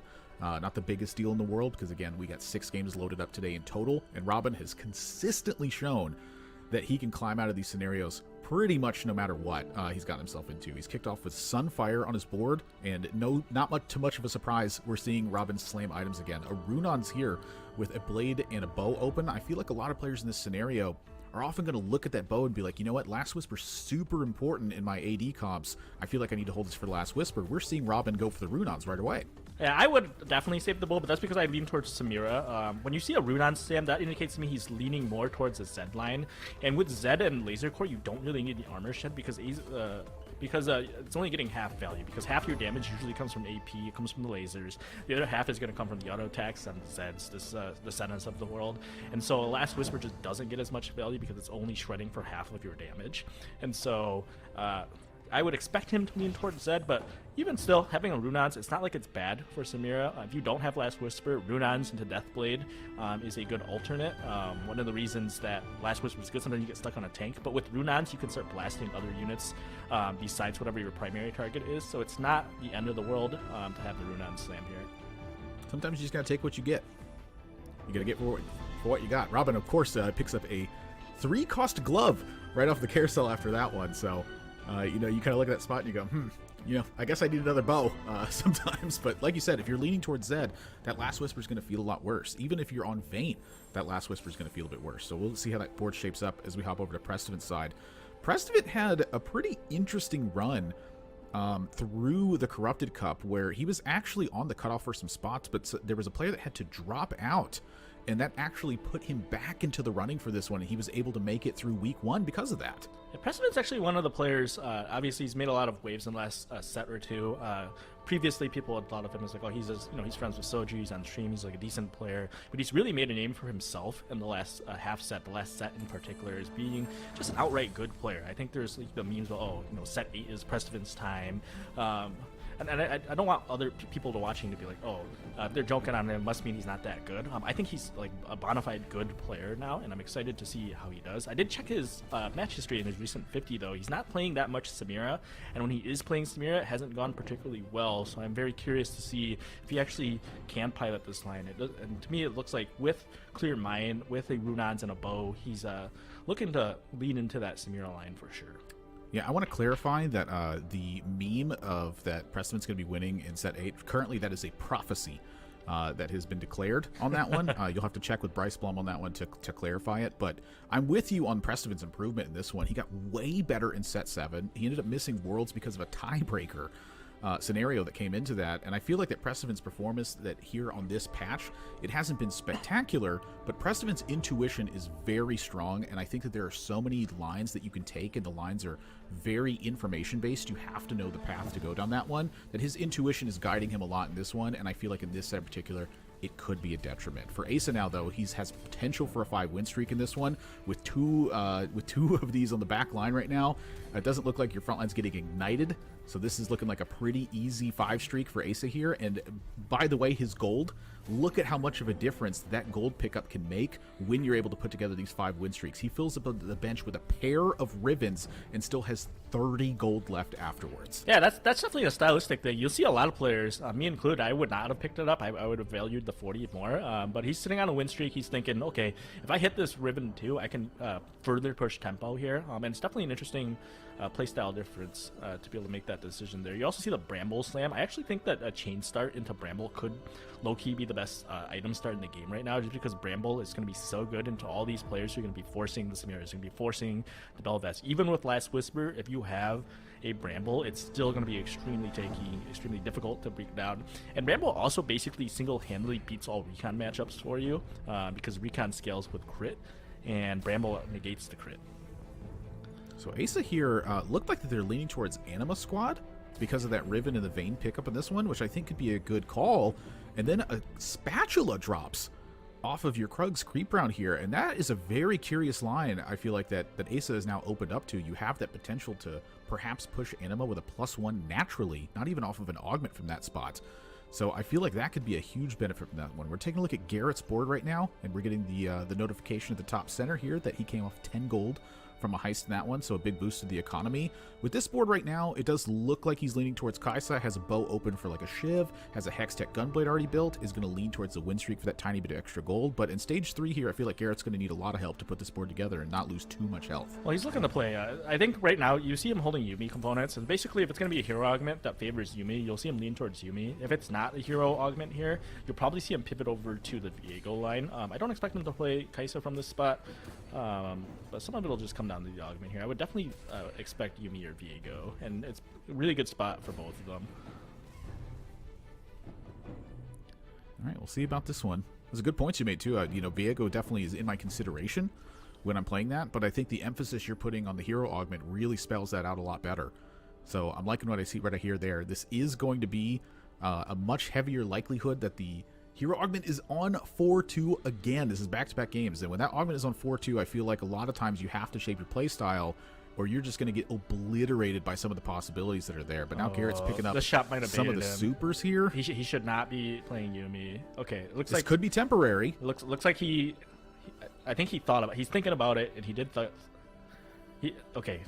He's all like, so what would happen is the exact same thing I was talking about in the pre-game here with what happened to Malala last game, because it's a very similar situation. Malala also had Battle Mage, hit the 3-2, no hero augment, but Malala committed. I'm glad to see Garrett decide, okay, there's no hero augment here. The best thing I can do, he's on a 4-loss streak. You can see him go out to 3-5, and he'll have 60, 70 gold. You can level up till 7 and then roll down for 1 Viego and stabilize on that with the Gunblade, with the Ionic Spark. And you can have a bow ready for Titans as well. It's a very good spot for Viego. You can also go Rod for Jewel Gauntlet for your 3rd item. Yeah, so you're taking into account there, a lot of it is on the augments there, because you have that Battle Mage, because you now have Second Wind, because you have a good item set up for it, everything starts to lean that direction, including the hero augment possibility. The likelihood of a 4 is pretty high, and if you're leaning towards that Viego, it's easy to have that second Viego waiting in the bubble for when you find that pair, and then suddenly you get that big spike. Yeah, for sure. Definitely, it's just a more stable route. Like, there are ways, if you play Yuumi and you end up getting a gold augment on the third roll, then it's not a bad spot for Yuumi. But it's much more likely that it's going to be hero augment, and you just don't want to be in the same situation we saw Malala in last game. We see here with the admin on this board. We have the admin spat. Yeah, so we got word that the admin here for Buzzy Boo is when an ally dies, 20% attack speed. So the ally dies, get a benefit is oftentimes one of the best admins that you can get, but it is very situational with what your outcomes actually are on that admin position. With an admin spatula, however, that can easily mold the outcome of this, because you can take these ones that typically don't seem very good, and suddenly a completely different unit becomes an admin and benefits greatly from the outcomes of that one. So I'll be really interested to see where Buzzy Boo is going to take this one right now. Yeah, sometimes with the spat as well, you can go up to 4. It is a little awkward because then you end up having, can I fit in this Blitzcrank? Can I fit in a Camille? Ideally, you stay with 2. You just play the Soraka and the LeBlanc. But if the 4 admin is something like gain mana on death or gain gold on death, you could definitely tech, like especially the gold, you can tech it in for a while, just farm up some money and then drop back down to 2 once you cap out your board. You're getting a glimpse of the items on the right side, what players are going for right now. The life totals pretty close together in this lobby. There's not like a canyon between the top and the bottom right now. So players definitely kind of scrapping some things together. Again, like you said, a lot of players were on the loss streak early on. And if you're taking soft losses, it really changes a lot of that dynamic between that divide that can take place, where if you have a lot of loss streak players, sometimes that top to bottom outcome can be so wildly different on the health totals. But right now it's 84 at the top, 63 at the bottom, and it cascades downwards as you go through that. So we're looking at Garrett's board now. We're seeing a Samira pop up. I imagine this is a unit you're going to take at least to hold it off from other players in the scenario, for even if it's just the roll down temporarily. But right now, this is kind of getting cobbled together. There's so many different directions I feel like Garrett can go from here. It doesn't have to be Viego right away. You're going to have to figure out the path to safely get to a Viego board. So how is Garrett going to piece that together is what I'm looking at. There's a lot of pairs showing up. There's a Viego that shows up, immediately hits the board. The path here now feels like it's pretty set in stone. Nice try telling the viewers there are other options. No, we just hit the Viego. That's the option. You pick up Samira, you pick up Misfortune. Mortog, no. He's like, oh, look at this guy trying to play flex. No, we're gonna punish you. But you just have to commit to, I'm gonna hit this Viego, and then you hit the Viego. TFT is a simple game. You know, you say that, and it sounds simple when you say it that way, and I think that's the true beauty of it, is as soon as you sit down and put your hands on that keyboard, you feel lost in time. It's easy to see it and know what's going on. It's a lot harder to pilot it and know what's going on. It's like being in an airplane, right? It feels like it's flying itself at that point. I tell you what, you put you next to the pilot on that one, it's going to feel a lot harder to get that plane on the ground. I was actually reading something recently, and somebody was saying that this pilots think that they're overpaid in most situations, but then they're wildly underpaid in emergency situations. So maybe it's not that bad. We also did see the last fight though. Garrett hit this Viego, and both of us were like, "Oh, it's good. He hit the Viego," and then he got 7-0'd. Feels bad. Well, I said the path was set in stone, not that the outcome is set in stone at this point. I mean, it could be set in stone. Maybe this is just a wild 8th place here that ends up taking place. We saw that with the last lobby as well, where Solus had a Viego, but he never hit the Viego 2 until the very end of the game. His life total was so low at that point. There's a lot that goes on with this composition, and it is a lot different from what Solus had in our first lobby that we saw, where he had the 2 Renegade Spatulas early on, so his item economy was a little bit lower, but he had 6 Renegade online. I tend to think that 6 Renegade is a hard cap for this board, and that a lot of times 3 Renegade is going to smooth out your path. Your losses are not going to be quite as bad sometimes, and then a lot of times it can affect your positive outcomes as well. You don't have to be hitting players for 12, 15 points, 12, 14 points of damage or what it's going to be. You just have to be winning your rounds to make sure you're not taking too much damage. Yeah, so for Garrett, I feel like he's fairly stable in this spot, and without the anti-healing there, I feel like that Aurelion Soul could be a big pickup as well. Battle Mage as well, that's a lot of armor and AP you're getting on that Aurelion Soul. Yeah, 6 Renegade's definitely good if you can get to the end game, and you can like Renegade Spat a Fiddle Stage, you Renegade Spat and a Philios. But unfortunately in the mid game, you're stuck playing a Silas, you're stuck playing Camille's, and you don't really want to be having those units on your board for that long, instead of like an extra Ox Force, or instead of like, hey, maybe you hit some good CC or Zax or Sejuani's. Which gold was this? My gosh. Oh, that was a lot of gold. My man is sitting on a ton of gold. Oh, he's rolling? Clear mind. I mean, he's got to up to the board, I feel like, maybe? I mean, Prestive's 45 health right now. Something's got to happen. I really strongly disagree with his decision to roll here. I think that sitting on that much gold, you just go 8 and send it. Because he was sitting at 90 gold. And I feel like he should have just leveled and then sent it. Interesting. I'm definitely seeing that possibility here as well. Because, I mean, you'd be level 8 with like almost 50 gold, and then you just donkey roll the rest of the stage. But instead, you just used a lot of gold. You didn't really upgrade your board that much anyway. Obviously, that's a bit of a hindsight thing in terms of, like, you know, maybe if he hits. But in general, I think I would have liked to see him level instead. Especially when you're playing a Clear Mind augment. The whole point of Clear Mind is to just go level up. So I'm very surprised he didn't just level there. Well, it's kind of looking in hindsight, it definitely is like well, maybe level 8 was looking a lot better there, because you're right. Yeah, I mean, it would have been a level pile of gold. It would have been off curve, but I think it's fine. But all right, he's just sacking that round for the hero augment. We just that's a huge part of it actually is crafting the board. Like you want to get no, you definitely roll, but my point is that he should have just leveled and then rolled. I see. You're wanting to roll still. Yeah. You're wanting to get the sure shots down. You want to go to 8 and do that. Yeah. I gotcha. So we're seeing the Senna augment here. And now he is rolling. He's fighting an Urgot is huge here. He's going to have a pair of Samira. He's going to Zac in the bench there. So he does have some good units. His board's not looking too bad now. So at the end of the day, the final result on the 4-2 is probably not that much different from what would have happened on the 4-1. I do think, though, that he ended up taking a ton of damage in 4-1 that he potentially could have avoided if he just leveled and sent it. This board's still not like super good either. I mean, this front line, it's made entirely of Rammus right now. Yeah, I mean, there's only so much the armadillo buddy can do there. Oh, this is looking pretty tough. And that's gonna be a Samira 2 on the other side. We got a Bramble set. Let me tell you how much, like, oh man, you're running a Senna and you hit a Bramble set, you just feel bad about your entire life. Look, everyone talks about how important Last Whisper is, but let me tell you what, Obsidian Cleaver is a much better variation of that item. Yeah. Prestivit, I think, is in some trouble here. I think that he can easily put this board together, and you can see him, have a good 5 or 6 streak here if he can 2-star a lot of these units. But right now at 19 health, with how low the gold is here, Prestivit needs something to happen, and it needs to happen right away. Yeah, right, well, there you go. You say it, and it comes into existence sometimes. Keen, you've taught me the way. So he does hit. He's able to remove the items off the Samira, off of the Senna, move them over to the Samira. So the board's looking pretty decent now. There's also a Nunu in shop, which is not a bad unit to flex in. You could argue that it's better even than to run over this Aesol. It kind of depends on if you think you need anti-healing in this lobby or not.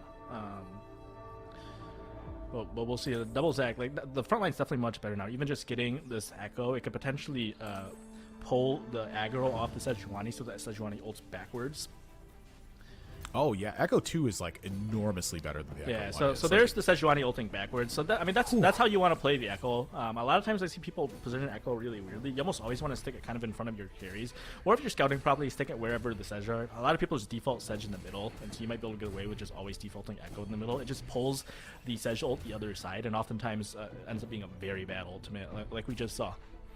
Yeah, Robin taking a hit there as I'm getting a look at the way the augments are painted out for this one on the hero augment side. We have 2 Jax Evasion in the lobby. A much more commonly picked, I'd say, augment than we saw a couple patches ago, with how highly important that AD is in these lobbies. Having Jax Evasion online while you have a mech front line can be something that's really difficult for those AD lines to chew through. But we're seeing a Kaisa multi-shot as well, and 2 course formation, and a LeBlanc aim assist that's hit the board as well. So Buzzing's board's looking like maybe he's cooking something up right now. He's sitting at 49 HP coming into the 4-4 carousel. So if he can put together a LeBlanc 3 here with some good items, that's something that could really push the lobby over, I feel like. Yeah, the big winner of the augment is definitely Knick-Knack playing the recon line and sees that it's all 3s. It's perfect for him, and it's kind of bad for everybody else. Everybody else is kind of going tempo, or not tempo, going econ, going straight up to level 8 and hoping for like a Daredevil, hoping for that Samira augment. And instead, it's 3-3-3, which is not very good for Samira lines, but perfect for Knick-Knack. So he might be able to, snowball that augment option there. We do see Bunny Muffin sitting on this line, this huge clump around this Riven here. Getting a lot of shield from that, getting a lot of Randuin's value there, but you are clumped up, and that can be very dangerous. So that Sejuani there away from the Samira, that's a very important piece of this. Urgot's going to get a tiny little bit of value here. Maybe you can get some stuff off of this. 2 chests dropping. Never unwelcome to see, but that's a Hex Tech on the other side, and I am not seeing a Hex Tech on Bunny Muffin side, and I'm not seeing a 2-star Samira either, so that is a loss for Bunny Muffins. This set is just going to be a menace for all these AD lines. It's just like I found that Brambles set is still very good, it turns out, against most AD lobbies. And it's not until later on when you start getting, 3 items online on a couple different units. You start getting a secondary carry to pair with the Samira. And the Bramble set also just happens to just completely dunk on this entire line here. Definitely feels bad for Knick-Knack. But you only have to face that guy once, so we'll see who he ends up drawing here. But it's a good spot to be in for Kai'Sa. We got pretty good items on Kai'Sa. Not quite best in the slot. You generally like seeing the Shiv over the QSS, but you do fortunately have CC immunity now, which is certainly not a bad thing. Yeah, we got Iron Spark on the front line as well. Kai'Sa attacks really fast. It's one of the big benefits of having Shiv over Spark in that scenario.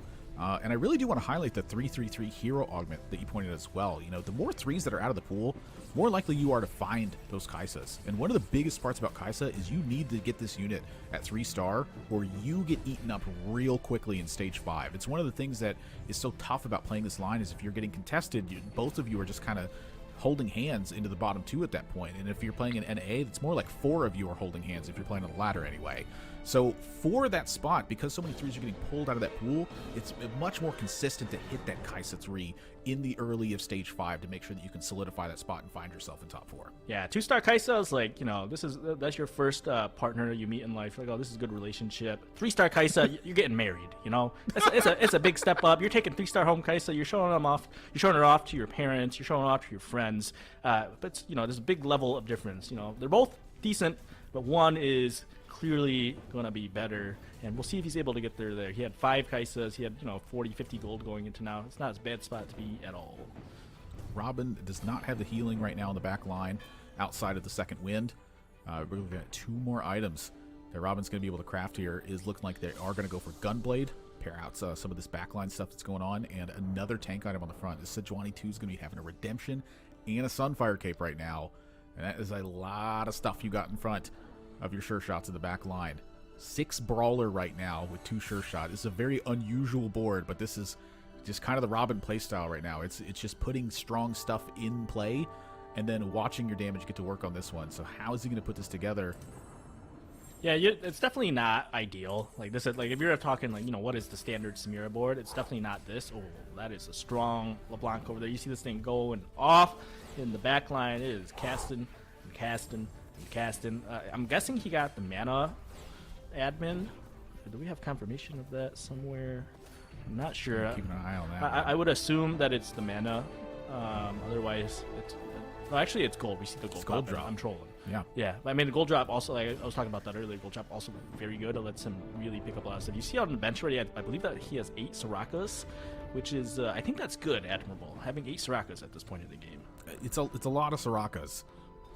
I mean, this is a lot. Oh my gosh. We're seeing back-to-back lobbies. You know what's better? Big 3 stars coming up. What's better than 8 Sorakas is 9 Sorakas.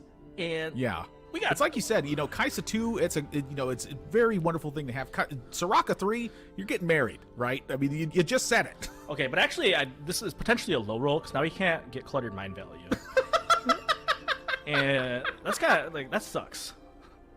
You're a great salesman, Keen. I don't know if anyone's ever told you that. Yeah, so, anybody think, oh, this Buzzy Blue guy, oh, a higher roller.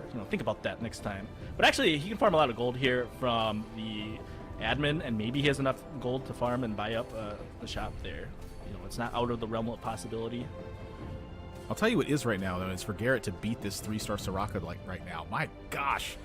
Soraka deals so much damage. Yeah, it's 3-star. Pretty much all the 4-cost carries end up working out that way too. They just deal a pile of damage once they're at a 3-star range. It doesn't matter what the items are even. Yeah, just unfortunately it doesn't have that many items. You would argue, I think he had a remover. You could argue to move the items off LeBlanc, but it's like, 3-star LeBlanc's also not doing nothing. So we'll see him get even stronger as he's actually able to stick items on Soraka throughout the course of the game. He also had the 5 Gadgetine in, which gives him 2 extra items to stick on in any given fight. So, I think everybody else at this point, you're looking at Buzzy's board, you're pinging the Soraka, and then you're going back to your board and you're pressing D.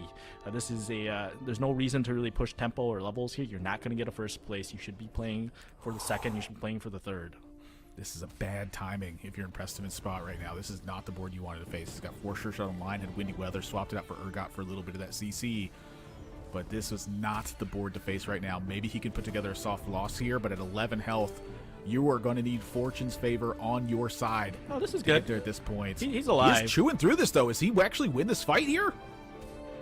Oh, that was that was very close, but he does live to see another day, and this is good. We see Nick Knack go out in 7th. Unfortunately, that Kaisen line is not able to hit. He must not have been able to 3-star any of his units.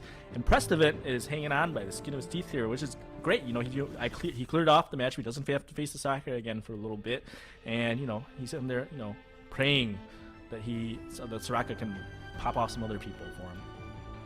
Noticing that not a ton of eyes on Zephyr in these stage 5 carousels, nearly as much as it's been in previous sets. You know, players are tending to heavily favor items that can greatly improve their position. For a player like Asa, you know, I imagine he's going to scoot towards that Shroud or that Zephyr most of the time. Again, he's playing to pressure players in the lobby in a lot of scenarios here. But like you just said, too, with Preston able to fade that matchup now, he won't be facing it for another couple rounds.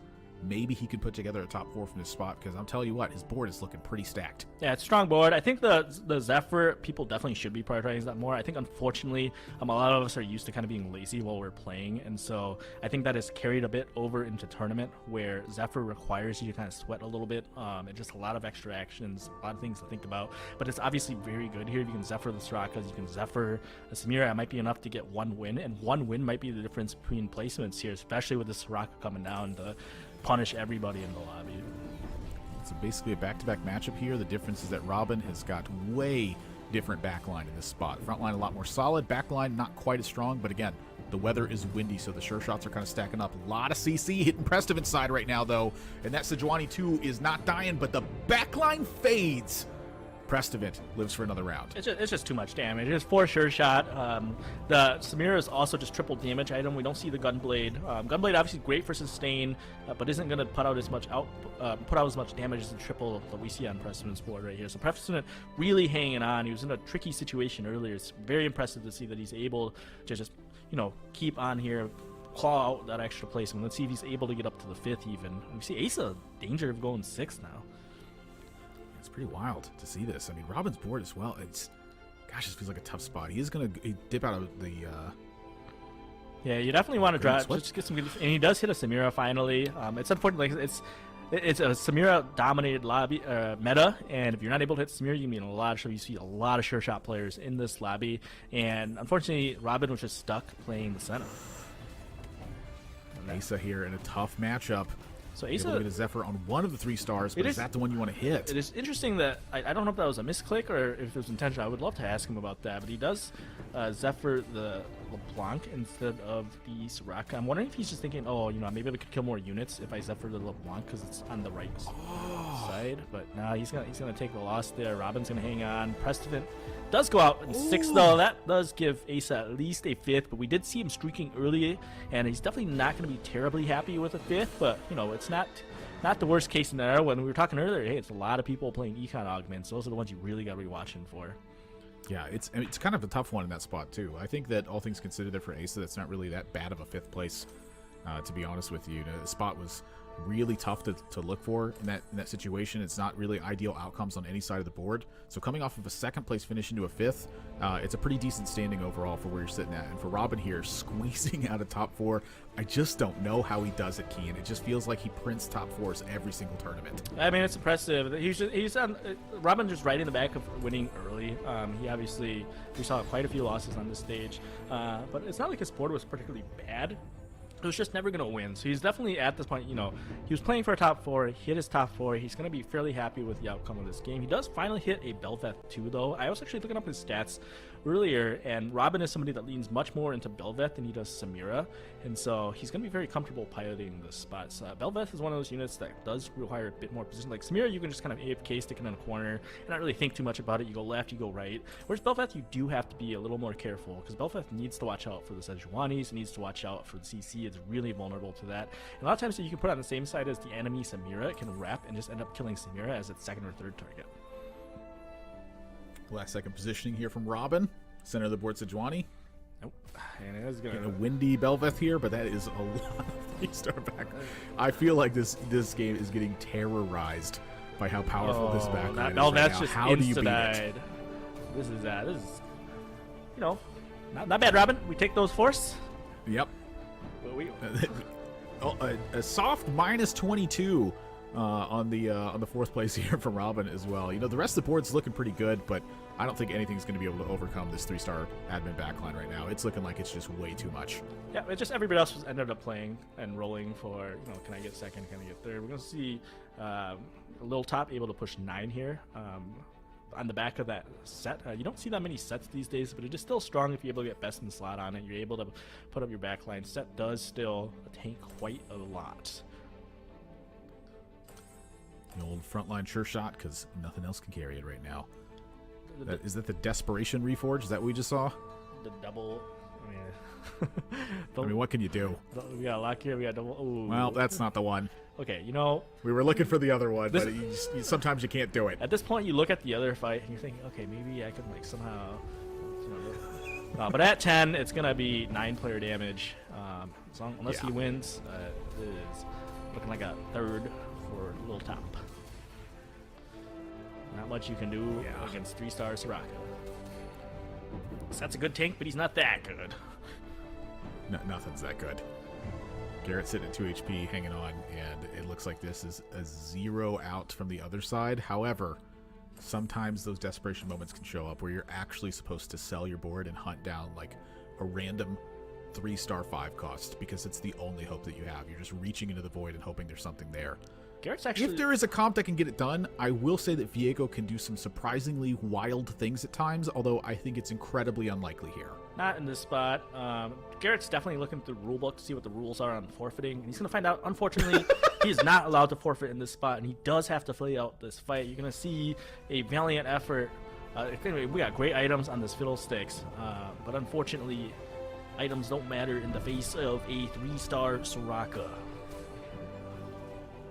Yeah, it's not happening in this fight. Buzzyboo running away with the game. Admin on death, attack speed, and then some gold, and then a 3-star Soraka. Easy first place for Buzzyboo.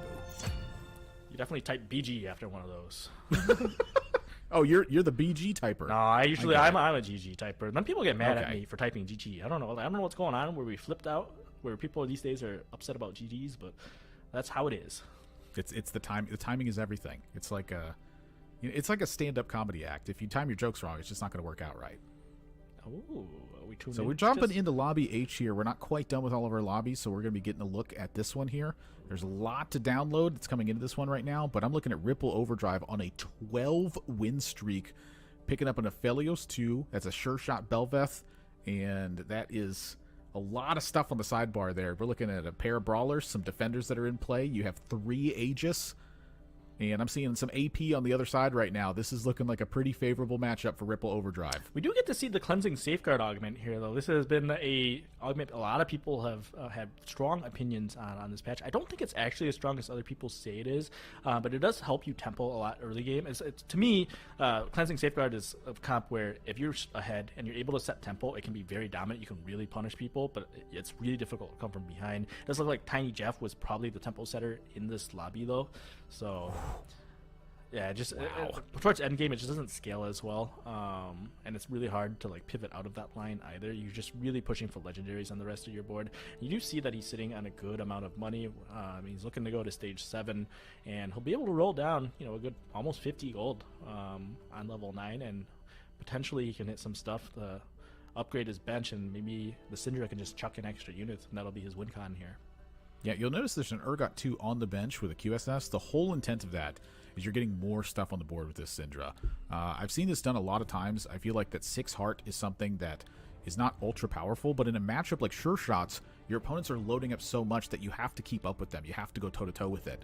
And so what that means is you have to start loading up these 6 hearts and hope you can hit that threshold where these shields from your front line on your Lee Sins can overcome that spot. I feel like in this one, Ripple Overdrive might be too far ahead for this to get done. There's just too much in play at this point. And so for Tiny Jeff here, this is all going to boil down to whether or not this 9 is enough to stand toe-to-toe with it at the end of the day. So that is going to be about putting together a bench. It's about adding a little bit more to this front line and hoping that can get it done. done, but that's the only hope. You have to beat out 43 health to 11 health on your side. So Tiny Jeff pretty much needs a perfect outcome from here. And coming off of a 7th place finish, I'd say that finding yourself in the top 2 here is a sigh of relief. Yeah, it's really hard for me to envision a scenario in which he's able to cobble together a board that's going to be good enough.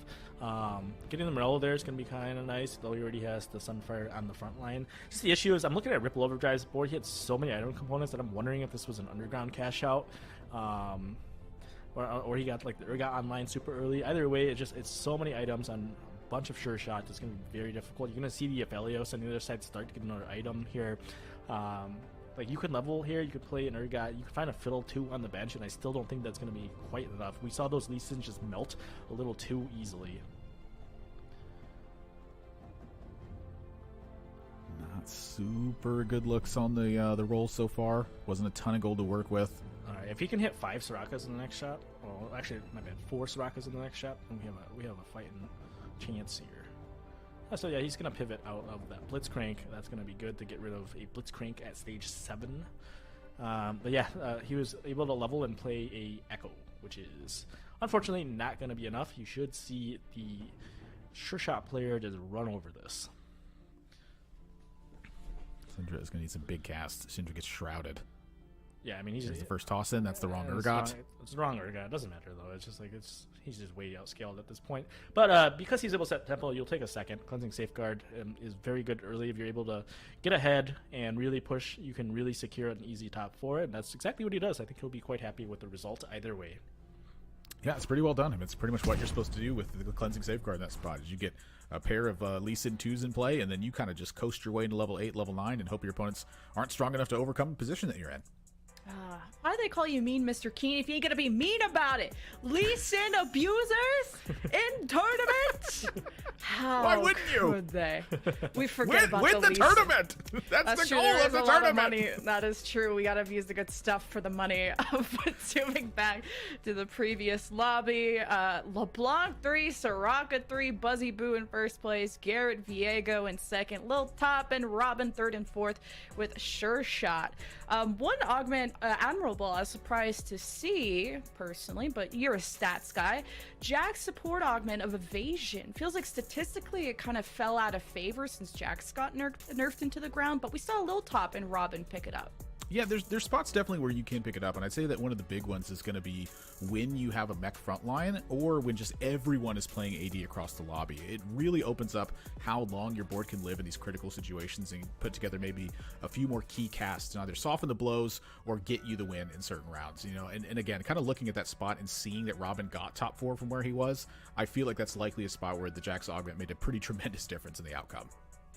Yeah, that's a big impact. I was like, Jack's kind of a dead unit, but not if he helps out the rest of your board. But speaking of impact, Keen, Cluttered Mind got some big changes in the recent patch of getting those extra units. We saw Bunny Muffins and Buzzy Boo pick that up in 2-1. How big of a change was that for Cluttered Mind, and how viable is it? Cluttered Mind was statistically one of the worst augments, one of the worst gold augments at least before the buff. I still don't think the numbers are like terrific on it, but it's clearly a little bit better now, and I think that's all you need. And because it is an econ augment at the end of the day, you can still push levels. I still think it's going to be a good take in a lot of situations. It's going to be better than a lot of other gold augments. You know, would you rather have Clear Mind like Prestivan got? Yeah. But you don't get to handpick your augments, and if you're not able to handpick your augments, though, that is a good so get more. Maybe you should let some of us handpick our augments, because you know, that would be kind of fun. Just a drop-down menu. Yeah, but I mean, Cluttered Mind's fine. It's a solid option to take, and if you're able to pilot it, you can really still push level 8, and you can tempo a bit better with it than Clear Mind at least. At least for Buzzy Boo, he drove that one range with Soraka 3, LeBlanc 3. Like, okay, viability of AP actually there. Let's see how everyone else did in the other lobbies. So a lot of stuff happening at once. Here's the scoreboards. Setsugo at the top again. He's on fire. Kurum 2, top of B. Dish Soap first at C. Phoenix having a good one at D. And at the bottom, we see G, Sully, Pitsy, and Xiao Dan Dan not having the greatest of game 2s. Let's see how the other 4 lobbies have shaped up. We're about, what, 1/3 of the day in. We got 6 games to go. What's everyone else up to? Juki, you popping off an E. Doo-doo, not so doo-doo in Lobby F. Buzzy Boo, you witnessed that. Soraka 3 does in fact bang. And Ripple Overdrive. Okay, Overdrive in Lobby H. And Hoyen JD. Bonnie Muffins, another bot too. Not great. And Blake Austin at the bottom of H. But I know our other casters in the back room have been tuning in to the other games. I want to check in with our insider, Crowin. You were watching Lobby F? I heard it's Reroll City over there. What did you see? Yeah, it is. I think it's really interesting this early on in the tournament to give an example of a lobby that doesn't primarily feature Samira or is centered around one cost reroll augments. Dudu won that lobby with a Camille reroll, had fully itemized Camille, Soraka, and Viego, all 3 items. Within was win streaking for so long with a Jax 3. It did fall off towards the end, and Dudu's actually able to, like, I think come back from like a 50 HP deficit or something. But the most fascinating thing is that Soju played Yuumi reroll and got 4th place with it. So Yuumi has shown some life, Lemon. Yuumi has shown just a little bit of life. But the whole lobby, I think, was, I don't know if it's an anomaly. I don't know if we can say that yet. Surely all the focus is on Samira, but rerolls, even around that, 3 cost, 2 cost units, can still have success. Admirable Keen, do you believe it? I mean, I know, Keen, you said that Yuumi is very playable, but everything is playable, right, from an angle. So are you surprised to hear about the viability of reroll, at least how strong it was in that lobby? I mean, like, if you're playing Yuumi and we're celebrating Yuumi getting a 4th, does that mean it's good? So I'm not sure. I'm like, oh, everybody here is like, oh yeah, Yuumi, we got 4th somehow, because that's kind of rough for me. And that's a problem with Yuumi is I think the highs.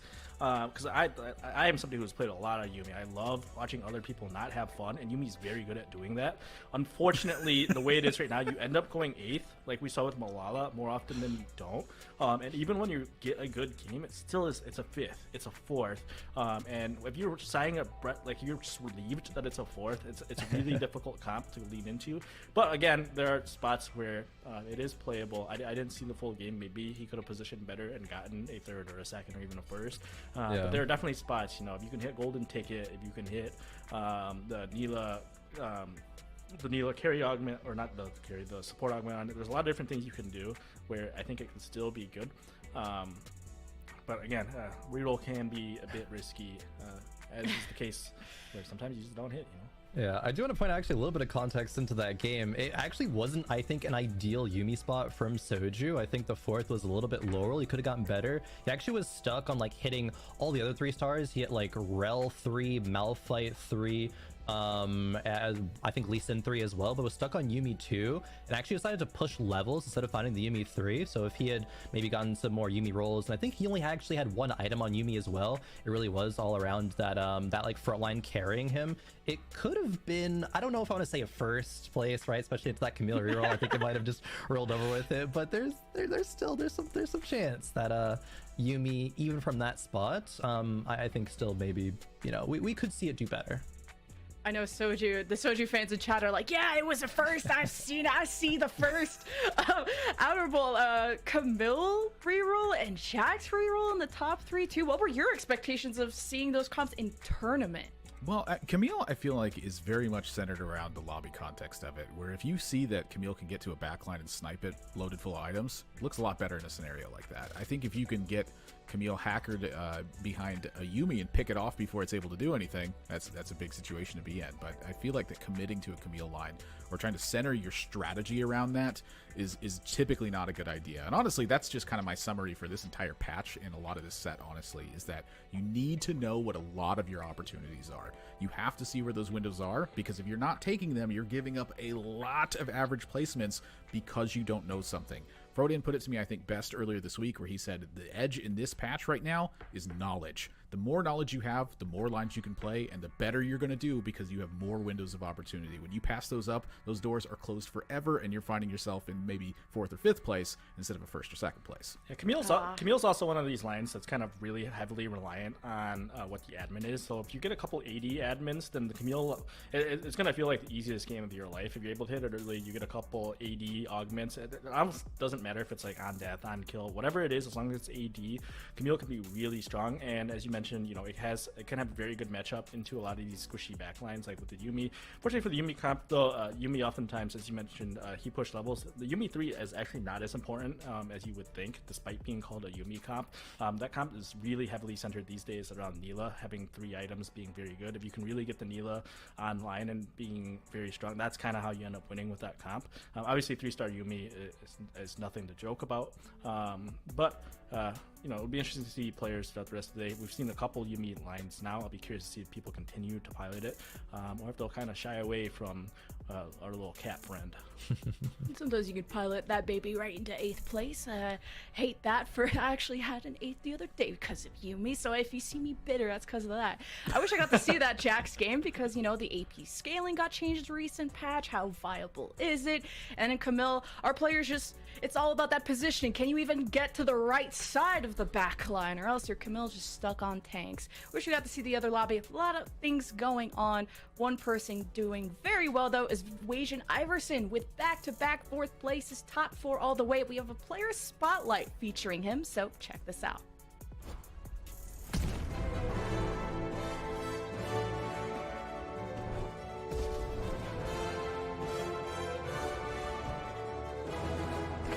So to introduce myself, I'm Nicholas Wajan Iverson. I'm 19 years old. I'm currently studying engineering in university. I started playing TFT around the Set 1 launch, but I played extremely casually. I think I liked watching Soju a lot at the time, and I remember him and a bunch of his friends were talking about the sign-ups for the tournament. Anyone who was high enough on the ladder was allowed to play. That made me start to grind for a spot. I started to take watching streams and reviewing VODs a lot more seriously. If you can get a really good idea of what the best comps and units to play are, then you can get a really big advantage over your opponents who might be playing something that's suboptimal. I had a few like insane days in Set 7 where kind of everything was going my way. Day 2 Dragon Cup, and I think I won Fast 9 every single game, played Dragons, and I think I ended up getting around like 42 points, which is like averaging like a 2 on the day. I would like to shout out anyone that I've talked about TFT with or VOD reviewed with, but more recently in Set 7.5 and Set 8, I started talking to Boston Skills, Malala, Stellar Minhee, and I also did some VOD review sessions with like Darth Nub, Coleman, and Nico. Yeah, I guess those would be the main people that I talk to. I also want to say thanks to the devs for creating such an amazing game, and thank you to everyone who runs the tournaments. And if you guys could follow me on Twitter, that would be really appreciated, because I don't have a lot of followers right now.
are heading into game 3 shortly. We have Boop and Crowan back. Crowan, it was a short trip back, but exciting day. We hit Leona 3, Soraka 3, LeBlanc 3, shenanigans all about. But the next fun, exciting lobby we're watching is Lobby D. You see the players at the bottom of your screen, and Boop, one name that's sticking out to you, that boy Kurum, the liquid form. 5th and 1st, not bad. Team Liquid Kurum X. So I am actually going to talk for a little while here, so get ready, because I have so many nice things to say about Kurum right now based on how he has prepared for this tournament in particular. So I'm going to start with the one bad thing, which is he got 64th out of 64th on day 3 on Defender Cup, correct? So after that day, right? After that day, he had a kind of, I think, eye-opening experience. And I was talking again, don't talk if you don't know, great piece of content. And he was saying that moment was the moment where I decided to take, to really push for this. So basically, he was able to self-coach himself, right, out of this complacency and into the player that he's turned into today. And I think he was number 3 on the power rankings. I think he is probably playing some of the best TFT he has ever played. And one of the funny parts was, he was asked, what are you focusing on, right? He was like, I'm focusing on TFT, and Dan had to say, and your girlfriend, right? So, so that's how focused he is on this game right now, and I think he's already won a lobby today from it. So honestly, I just want to give props to Kurum coming from potentially debilitating day in your TFT career. Those are times where people kind of sometimes want to give up, but instead of going that direction, he said, you know what I'm going to do? I'm going to make sure that that never happens again, and to make that happen, I'm going to be the best player, because the best player will never feel that. So just mad props to Kurum, and that's the mentality change going from 64 out of 64 to getting a 1st place already today.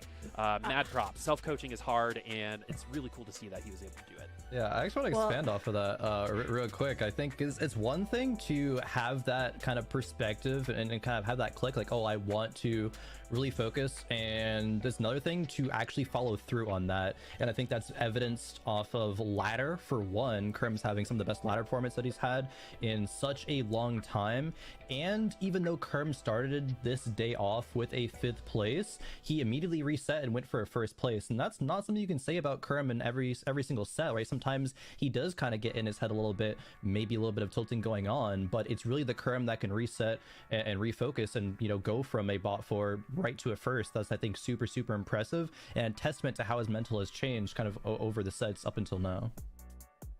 And other players to watch out for. Crowan, you're excited about Lil Top. Oh yeah. 1st place in game 1, 3rd place in game 2, top 4s all around. Yeah, Lil Top's doing real well right now. I think Lil Top only really started competing in set 7, but is taking this set to really try to really try to compete with the best of them, and I think he's having a great start so far. I think his 4th place overall out of 64 on the day. Surely it's only 2 games, but still, you got to be feeling good after such a strong start, especially when you're really focused and want this to be your TFT set to shine. I just had to make a joke, Boop, when you said Kurum's girlfriend, Kurum's girlfriend is just getting ignored out here. If he's not taking care of you, girl, I will. Okay. She's awesome, actually. She's like a really cool person. So, mad props. I hope so. Yeah. But I also want to mention on some other lobbies, Setsuko, we got 2 16ers, right? I think Dish Soap and Setsuko both won both of their lobbies, so we'll see what happens. Setsuko is popping off today. We're heading into game 3 shortly. Everyone, the score sheet is in the chat if you want to keep track of how everyone is doing. We're bouncing from lobby to lobby, from Samira board to Samira board, and apparently reroll city all around. We have a city behind us, and I have a stoplight somewhere here, but honestly, the light is green. Excited for us to eventually load in, as Kermex will do the opposite of touching grass. He's gonna touch the carousel because it's ready right now. Finally, I could stop this ramble. Crow and Boop, have fun. All right, well, don't tell me what to do, Lemon. All right. As we get into this first carousel, lots of tears being ignored. Those are actual tears. Those units are crying right now. We did get a pickup on the Poppy, but let's see. Oh, we're gonna follow the Poppy actually with Kurum X. Yep. player who you have your eyes on. I do as well, Boob. Didn't look like he wanted to pick up the tier there, but I think tier actually can be a very solid item opener. I think I saw a bit of a tweet earlier on today. One player who got Gunmay's coaching, and Gunmay apparently is a big advocate for tier right now. A great player. We're very used to casting Gunmay back in, Fight Night, so his wisdom surely carries some weight. He would not leave. No, he was so good. He would won not so many in a row. No. 13, I think was. Yeah, that might have been the record. That was absolutely crazy. But so just to prove the point, right? I think a lot of players are going to know and recognize and respect the name Gunmay. And if he's advocating for tier, I'm sure that Kurum is going to be able to do some good work with it as well. I don't think this is necessarily comfort for Kurum. And sure, it doesn't, guarantee that you have to go a tier route, but if I can speak this into existence right now, 4 Lux is already, maybe we see a hero augment that's Lux and we get to go that direction. I don't know. There's Yubi there too. I like how we've made that a thing. I know. Totally. Out of nowhere. Out of nowhere. I saw one, I think I saw one person win a lobby with it yesterday. And I was like, hey guys, this could happen. I saw it on the ladder. Yeah. Good players too. Really, man, I wonder if we're gonna get a 1-cost augment here, because then we might actually see this Lux a little bit longer than usual. Poppy is such a great early frontliner. Does another one of those units that does kind of proc that guard breaker though, so that's something that you do have to look on a little bit later, and it's just gonna be a regular old augment, Crowan. Yeah, there is a 30% chance to get a hero augment on 2-1, but we're unfortunately low rolling a little bit, because we'd love to see how that dynamic shapes out. With this, it might be either a preparation or item grab bag. Preparation if you want to be thinking about your future and really have the units right now that you want to scale up. Like if it was a Yuumi consideration, prep would be a very good pickup, but I don't think Kurum's going to lean that direction. He is thinking a long time about it though. Yeah, this is actually a little difficult, right? Because featherweights is a huge commitment, right? That's saying, hey, I am going to commit to these low-cost units. Item grab bag is it is featherweights. It is going to be featherweights. All right, so Yuumi? Yumi's on the board. Gonna happen? All right, so Yumi's on the board. We'll probably get some hearts in here in a second too. We send another great person to featherweights as well. So all of this can change, right? There are a good amount of 1- and 2-cost units. They're all in the pack right there. But right now, this is strongest board for Kurum, and I agree with him. Yeah, this might not only be strongest board for Kurum, might be strongest board in the lobby. This is really powerful to have a blue buff Lux and to have a lot of staying power on your front line this early, right? There was 2 defender online. It's a Poppy 2, so she's going to be pretty immovable. Not going to have the DPS on a lot of units right now to take her down, so Lux won't miss her spells that much either, and that's very, very key. Kurum's surely going to be looking to win streak through all of stage 2. However, there are some, interesting things to be looking out for. There is a Camille 2 here for Void Sin, for Brawlers with the Brawler Heart. I know I was just having my little spiel about rerolls after that last lobby and how Jack's top 2'd. Could be an angle for that, potentially, with the Brawler decision from Void Sin. Yeah, I think the mech route feels moderately anti-intuitive because of Samira, because you're taking units off of the board, right? It feels like it might be easier to ace a big unit like that where they can focus on the front line. That did not happen in that lobby, especially since it was 1- and 2-cost heavy. As we're moving over to Void Sin, again, another name that is just raring to make a statement. And then right now we're at 9 points, so right now the statement's a bit more of a whisper. Yeah, definitely only 9 points, but it's okay. At a certain point though, it's gonna be like, all right, you need to be taking these into some top 4s, right? You can't slow roll the whole day. However, I believe in Void Sin has had some decent turn performances over the past couple of sets, but I'm right there with you. It kind of is just waiting for the true breakout performance. A lot of players are though, and that's the struggle, right? When is it going to be your turn? You got to prove that you are better than everybody else. You are improving at a faster rate. You are putting in the time, the effort, have the better meta read. There's a lot of factors. That's what Rain did. Yeah, exactly. Rain, Kyvix, both standouts from last set. Yep.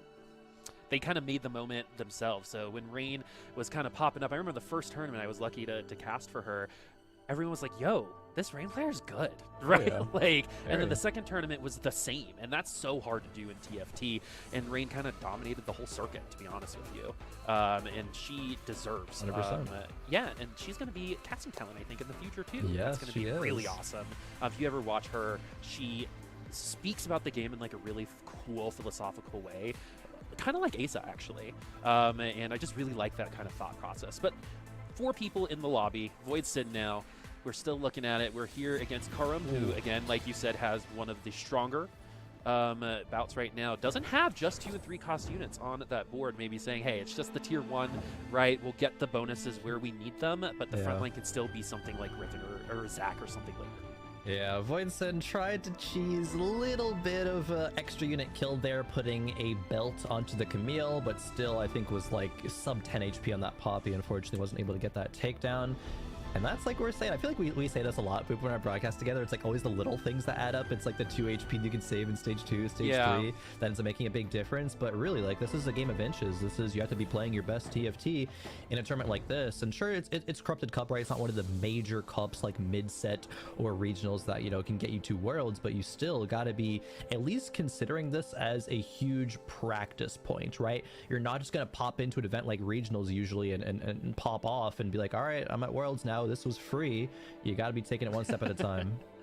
Well, and the other thing about that too is like there's not many opportunities to get all these players together at once too. Yeah. And while it's not necessarily worldwide, it is going to be the best of the best kind of players that you see in North America, and potentially other reasons come in, you know, some transplants, right? We get some guest stars sometimes, but we have the 2 Ramuses now. Ramuses, something like Ramai? that. I'm down for Ramai. I like Ramai too because there's some wordplay there. And thank you guys. Appreciate it. I'm hilarious. But yeah, we have a Hextech Gunblade already on this Camille. Yep, Gunblade again. I know we're going to be seeing throughout the whole tournament. It's even an item that's great because you can flex it between AD and AP users. So you're never going to be sad about slamming a Gunblade as early as like 2-1, right? If your first 2 components are a sword and a rod, even before you see a third component, you're like, all right, I could probably just slam a Gunblade, right? You're not going to be disappointed about that in a lot of situations. So very, very nice to see that already on a Camille too. Ubums, however, with those, you know, 2 Ramai, it's a really good unit, and Goobums might be streaking all the way into Krugs. Maybe that current matchup, though, will put that to the test, and we're going to see it. Yep, spoken into existence. All right, we got 2 hearts on the board too, so this Lux is going to get even stronger once those units do ult each other. The Lee Sin should be helping this Riven out here in a second. Oh, got 1 more auto attack on the Riven. I think 8 the Gangplank ult, so maybe that 1 ult delay could be the difference here. Lux get, that's Lux, exactly what we were talking about earlier, where Lux ults where they are, not where they're going, which is the literal opposite advice of all icon, you know, all ball sports, right? And so like you always go where they're going, not where they're at. Unfortunately, Lux will never learn that lesson until she gets actually patched out of it. Which might not ever happen, but that is a textbook example about how Lux can grief you if your front line is not quite good enough. Kurum takes the loss, 98 HP. Goobum's the only one to remain 100 HP, top of the lobby. But Lil Top finds a Samira at 2-7 on Krugs. Won the lottery. There we go. Wrap it up. Lil Top gonna win the lobby. Yeah, let's check the email coordinates with more dog there. Maybe some conversations being had on the back end. It's really funny though. Whenever I see this, actually, they'll never hit again. Right? It's the other thing that can happen, right? That's true. Is you get the one Samira and then you never see a Samira again because for some reason other people are getting the Samiras. But this is a really good timing for the Samira right now. We can go even further on Underground because of exactly, yeah. Go more underground. Even the items are fantastic, right? Lil Top's first augment was the item grab bag, which looks like either gave a gargoyles or a gunblade, probably the gargoyles. And you can slam Declaw and Sunfire here. I almost surely, unless he wants the loss streak, but no, he's had 2 wins in a row. I think the Sunfire slam will come through. Can consider playing for underground, might not until next round. And yes, there's a Sunfire slam. Lil Top's in a great position right now. Yeah, and just as a little bit of context building, Common Quail has consistency, so has made sure they lost all of these rounds so far, but just to let everyone know, Quail's probably filthy rich right now. So that is going to be someone at like 3-2, maybe 4-1, that is going to have maybe a completely different comp unless he just doesn't hit. And so now we're seeing just the tankiness. That's just a tier 1 rel, just absolutely tanking all of this damage right now. Yep, Kerm going to feel the wrath of yet another strong board. Losing yet again, drops to 89. Still in a decent spot, however. Moving over to, looks like Void Sin. We do have a bit of admin going on. We know the admin is on kill. The killer will gain 25 AP for the rest of combat for Void Sin. But taking a look at Lil Top's underground heart potential, it could be 5. This would be 5. Those these are please. good choices. Please, Underground Heart would be the most fun. Yeah, it gives, for sure. Does give Vi 2 as well? I don't remember if there was another Yeah, Vi it on does the gain a Vi. board. Yeah. So it doesn't matter because he didn't have a Vi already. I believe that the 3 were Samira. Maybe it was a Vi. But yeah, it was, I think We'll it see was here in a Samira, second. Vi, Ezreal. Yeah, There Vi's on it the is. board, Yeah, so Vi, that, Ezreal there. That does give Vi 2. There's the Kale in. Lil Top is really going big here, or going home with the 5 underground. What kind of cash out are we gonna see? Are we even gonna maybe get a next shop Sona 6 underground? Screw it. Let's send it, right? Yeah. This is one of those, I think, added changes to Underground at the top end. Underground is a great start for anyone, really, if you're able to lock it in. It's a great way to kind of make up economy if you didn't have it at the beginning when you do cash out. But if you cash out and lose all the way back going to Fortune, it is not going to be a good day for you. Yeah. As we do have that Hextech Gunblade on the Samira, and you're already seeing how it's a battery for not only herself, but other people on the team. It's one of the few people that can do like AoE spread damage as well as the extra heal. Works so good for herself, and then the Ace kind of compensates for the lack of straight damage than, say, an AE would have for those last couple hits. Yeah, definitely. Lil Top, even already having the Samira, right, is able to mitigate bad losses. Samira is going to be usually able to clean up a couple of units there, and so you can think about HP preservation as something that's very, very important. We do have a bit of admin being run by KC as well. That Blitzcrank and LeBlanc. LeBlanc reroll, not something, I think we saw it maybe once today already, but certainly a comp that actually does fit the this is viable when it is you're going the AP route. However, we do get word that the admin is every 5 seconds, admin's healed 250 health, which isn't great when it comes to thinking about how can this LeBlanc carry reach its kind of critical mass. It is really only just like a good early to mid game admin.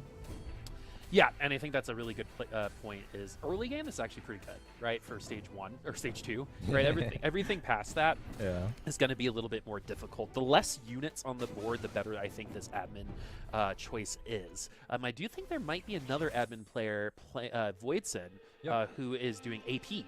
On that side, so we might be able to see another Soraka, right? And I do think that Soraka is a really great area to go because it's open almost every single lobby, right? Everyone's trying to go for this AD situation, and so Soraka and things like LeBlanc are just going to be more readily available, right? And so tier 3 is actually going to be potentially more common than you would expect in a regular environment. Yeah, I think that's exactly the direction it's going to be. That's a great call out, Poop, as there is a brawler, actually Crest, being picked up for the second augment from Void Sin. There's a champion duplicator, but most importantly, there's a blue buff. So Soraka will be picked up later, slap the blue buff on her. And yeah, if on kill, she gets 25 AP for every single kill, that Soraka is going to be absolutely insane, especially with the scaling from having that brawler emblem on her. I really am excited to see how Void Sin's board does end up and how powerful that Soraka and Jax can become. Maybe it can actually be lobby winning. I think the potential is there. You know, I think maybe the best counter artist right now out there is probably a Nico because he just likes playing, Anima Squad and MF sometimes. But we haven't actually seen a lot of it. We saw a good amount of Anima Squad in Lobby 1 with Setsuko. Not Setsuko, Solus. And Sox, actually, at the beginning there. But two different kind of results. But this is going to be the Kaisa with best in slot Shiv. So, I mean, a unit with uncapped attack speed just is screaming for that item. Yeah, Kaisa, or certainly Kaisa 2, which, I mean, I guess I say already, it's 3-5, definitely on par. You don't really want it much later than this. Goobums, however, still 100 HP. That is very, very difficult to do, but did come because he leveled up really aggressively to level 7, rolled it down, and hit some 2-star units.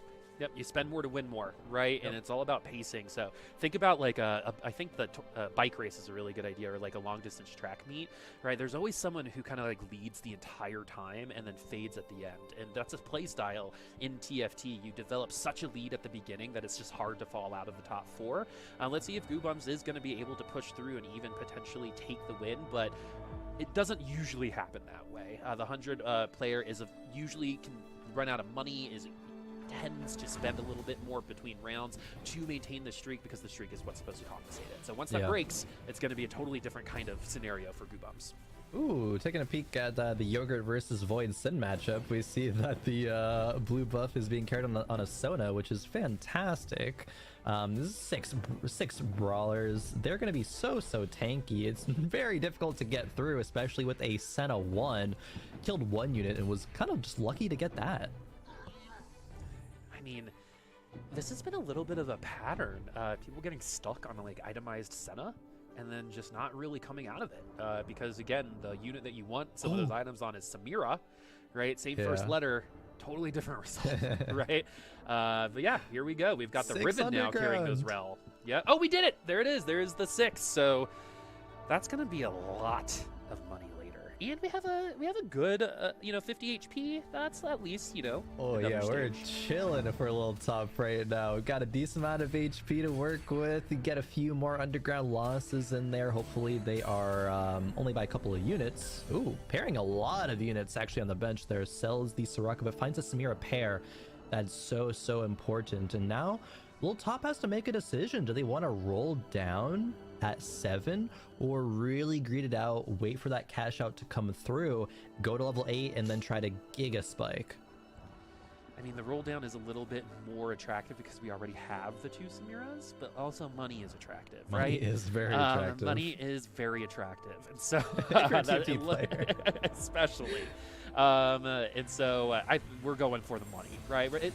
We're going for it all, right? It's a showcase showdown, right? We got to win the whole thing. So let's go ahead and push. I've always assumed that if you make the decisions that you usually make on ladder in a tournament space, you'll probably not find yourself in better positions that you do on ladder, right? Tournaments are a lot different, and so now that we're here, let's see if having the money is going to be more important than having the units and the bodies, right? Would a Samira 2 eventually have made up that economy amount?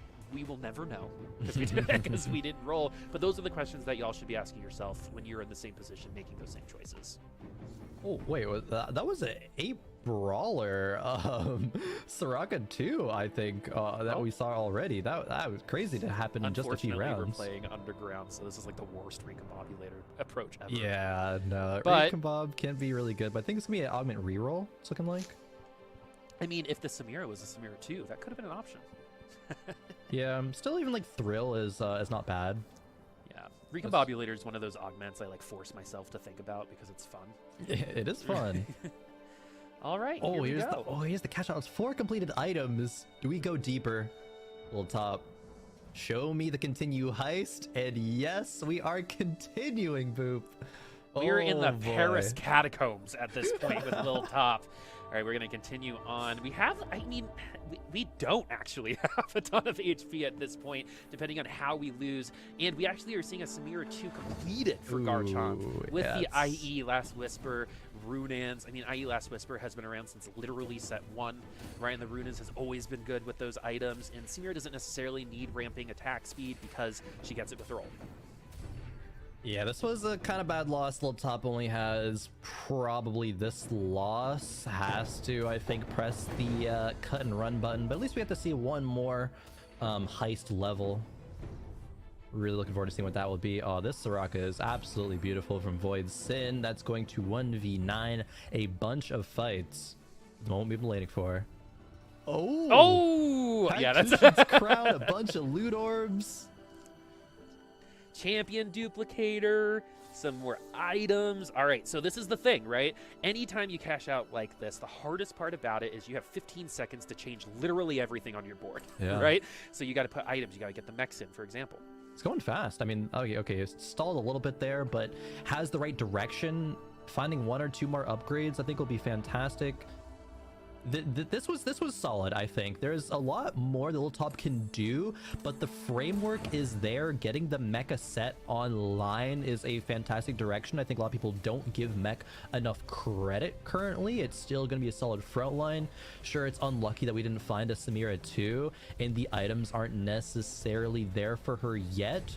But if Little Top can survive this round without too much lost HP, it bodes really, really well looking forward. And yes, it's going to be a round win. That's so important. Okay, and we're still technically developing.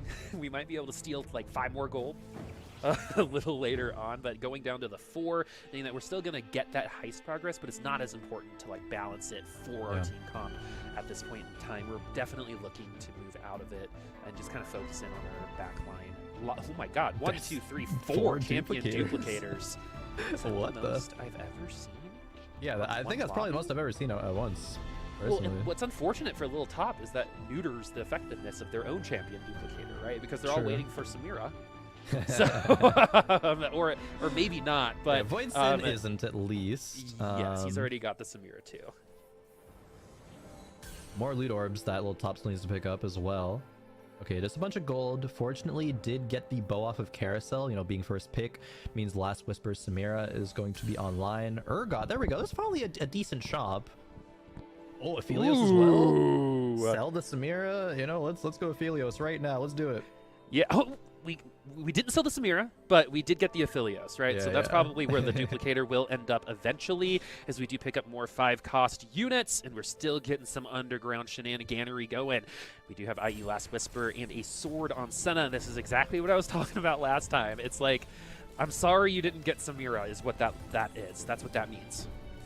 Yeah, you know, as much as I wanted to see the Aphelios carry, it's a little bit of a meme. Surely, if you do hit Samira 2 before the second Aphelios to duplicator it, you want to run the Samira up until that point. And it's still strong enough right now, it looks like, albeit barely, with the Samira 1. But Little Top is so close to having a lobby winning composition, and that is the feast or famine power of Underground. And we're not expecting to see 6 Underground that much. I think it's a treat to even see it once right now from Little Top, but this shop does give an Aphelios. Now's gonna be time to press the go button. Set 2 as well. Oh my goodness, just hit Everything's sometimes, coming up right? big. Just hit, and you can duplicate the Aphelios at this point. Yep, and eventually does sell the Samira, so we can get some itemization going better on the Aphelios. And we have other parts of this comp that are already good. I think the Echo 2 is a huge deal right now, and we got it this roll down. I think we had like 20 gold and got a Set 2, an Echo 2, a Jax 2, and an Aphelios 2 on this round. So let's see if Common Quail's consistency is finally going to be on the winning side.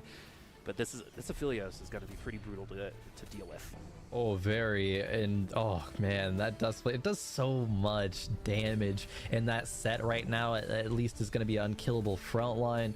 This is so powerful. I do want to actually talk a little bit about the decision to run a Nunu over the Samira for a potential sure shot. A lot of people think sure shot's kind of fake. If it's not a Samira 2 with like also some items on her, might as well just not run it. Run another impactful unit. And we don't usually think of Nunu as an impactful unit, but I think that goes to show just how much people are not valuing that 2 sure shot. That scaling isn't necessary for Aphelios. He's just going to do just fine on his own with the 2 Ox Force from having that Alistar in play as well. Yep, and Alistar also really good tank, right? It's kind of the whole package looks really good. It's like looking at like you're at the grocery store and it's the most attractive looking box of cereal. I don't know. That's I've never called a box of cereal attractive. I've never heard it being called attractive either. Yeah, I gotta maybe learn check something in on new that every day. Yeah. With Boop. Huh. All right. Google Yeah. Doc. I'm just kidding. Okay. So We'll unpack that later, Boop. We'll unpack that later. Thank you. All right. We do have trade sector here for KCI. Lots of AP, and we do have hackers too. Annie 3 with just the Ionic though. So interesting. This is very interesting. It is certainly interesting. Yes, that's the word for it. But we do know, again, reminder that the admin is going to be every 5 seconds healing for the admins, which doesn't scale well into late game. That Annie, however, is a frontline terror. LeBlanc 3 is 2 away because that duplicator on the bench. The cities fall. I love cityscapes, but I would love to see the fight. There we go. As Goobumps is still rocking with the Shojin's Vein. Shojin's Vein's kind of the hidden tech. Not good enough in this round, but well, it's true got him damage here. Yeah, I mean, it's true damage faster, right? I think a lot of people just it's kind of reminds me of like when certain items in League of Legends just don't match the archetype. And TFT Bloodthirster is a good example of that, right? How it was a tank item for a good amount of time in this set, and so it kind of gives me that same kind of vibe. Right? It's like once you kind of break out of the mold and you start exploring, you start pushing these new ideas, you can find yourself in situations like this. Definitely. The roll down commences. LeBlancs are nowhere to be seen, however. Do have 3 Gadget online with the Nunu going in. It gives an RFC in this round, which isn't fantastic, but Talia 2 is not going to be in the cards for KC. Kind of an underwhelming roll down there. Did find 1 LeBlanc, still needs 1 more to go, however. Okay, the other thing about Mr. Nunu here in the back is that heart emblem, right? So the thing about the heart emblem on the Nunu is that it's on a circuit, right? So you know you're going to get a couple versions of it. Plus, the Soraka is going to keep battering it up. So other things like the Hextech Gunblade need to get better. But now we have a numbers differential here. 2 tanky in the front line. Oh, Kurum. Kurum is very low. Man, this would be the #1 of caster curses that I think I have ever done if this finishes the way that it does. But like, example, again, Goobumps was at 100 for a really long time. Now at 48, was probably sacking some HP to potentially get to 8 or 9. And so we'll see where that's going to pop up here in a second. Now we've got the Janna 2, and it's rainy. And that's really good for this particular comp. Yeah, the extra additional mana is alright. Probably still Windy would be better with the scaling ADAP for the LeBlanc, especially when she hits tier 3. But not going to be the most sad about this, I guess. Just a Janna 2 having on your board is going to be solid, especially with the Spell Slinger. It's the 5th Spell Slinger, however, and there was the opportunity for KC to get a Talia 2 that was passed up on, so no 6th Spell Slinger direction, at least for now.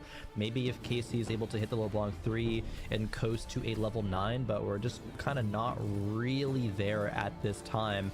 And this is a hard matchup to win against Lil Top, who, yeah, had that really nasty underground cash out, and is going to be dealing KC a lot of damage. I mean, nasty not just because of the cash out, is how we got there. 6 underground. Yeah. With the underground augment to start, picking up, you know, I think the Sona like the next round, right? To make that happen. It started at 56 HP. We cashed out at like, I think here at 21, right? So we haven't lost since our cash out, and from 4 champion duplicators down to 1 and a couple TGs, right? And so a lot of people using those leftover cloaks just to make some TGs for folks. Really good for units like Gramis, who can kind of use a bunch of stats. But yeah, looking around here, Kurum, Quail. Consistency got the worst of Quail. Consistency losing, unfortunately, and not really that rich when we went over to them. And Kurum, let's see where that self-coaching gets you here, because this has been a volatile day so far for you. Maybe it comes back to the tier opener and being unfamiliar with it. I don't know what Kurum's endgame board was, but I know it did feature a Soraka that had the blue buff, and it just wasn't kind of in the cards for Kurum. Not a comfortable line. I think that's often time where Kurum can struggle. He's really good on a specific kind of like 1 or 2, maybe 3 different compositions, but outside of that, it's definitely very up in the air. Voidson, however, still dominating this lobby with the 8 brawlers, has hit Jax 3, and these aren't the most standard Jax items, but I think they still get the job done. Gauntlet is not fake on this unit. It can do a surprising amount of damage. Oh, you just saw it right there. Yep. And here's another one. Yep. So, ooh, 884. Yeah. Oh, okay, there Almost it is. 900 crit. That's crazy. Goodness gracious. Whack-a-mole champion of 2023, Jax. Taking out Garchomp with a little bit of an animation. You don't really see Lee Sin all that often, actually. There we go. Yeah. All right. We got a top 5. Garchomp now. That was Yogurt getting taken out. Garchomp in 7th. Little Top still on fire from those undergrounds coming out of the Paris catacombs unscathed. KCI and Goobums. Goobums hasn't really won since he was winning at 100 HP. And Voidson at 45 now. Yep, 45 win streaking. Lil Top, the only other player to win streak right now. Yogurt, unfortunately, does bot 4. Yogurt's a player who's been really excited recently, especially about peaking rank 1. Not something that they expected to do, but so far, not gonna be the day that they were hoping for. Same with Garchomp Pro as well. Maybe they can sneak into a top 4 and start to make this comeback work, but only 3 points so far. And 7 HP, even if you get to top 4, right? How much further can you go from there, especially in a lobby that has Voidson and Lil Top? It's really rough.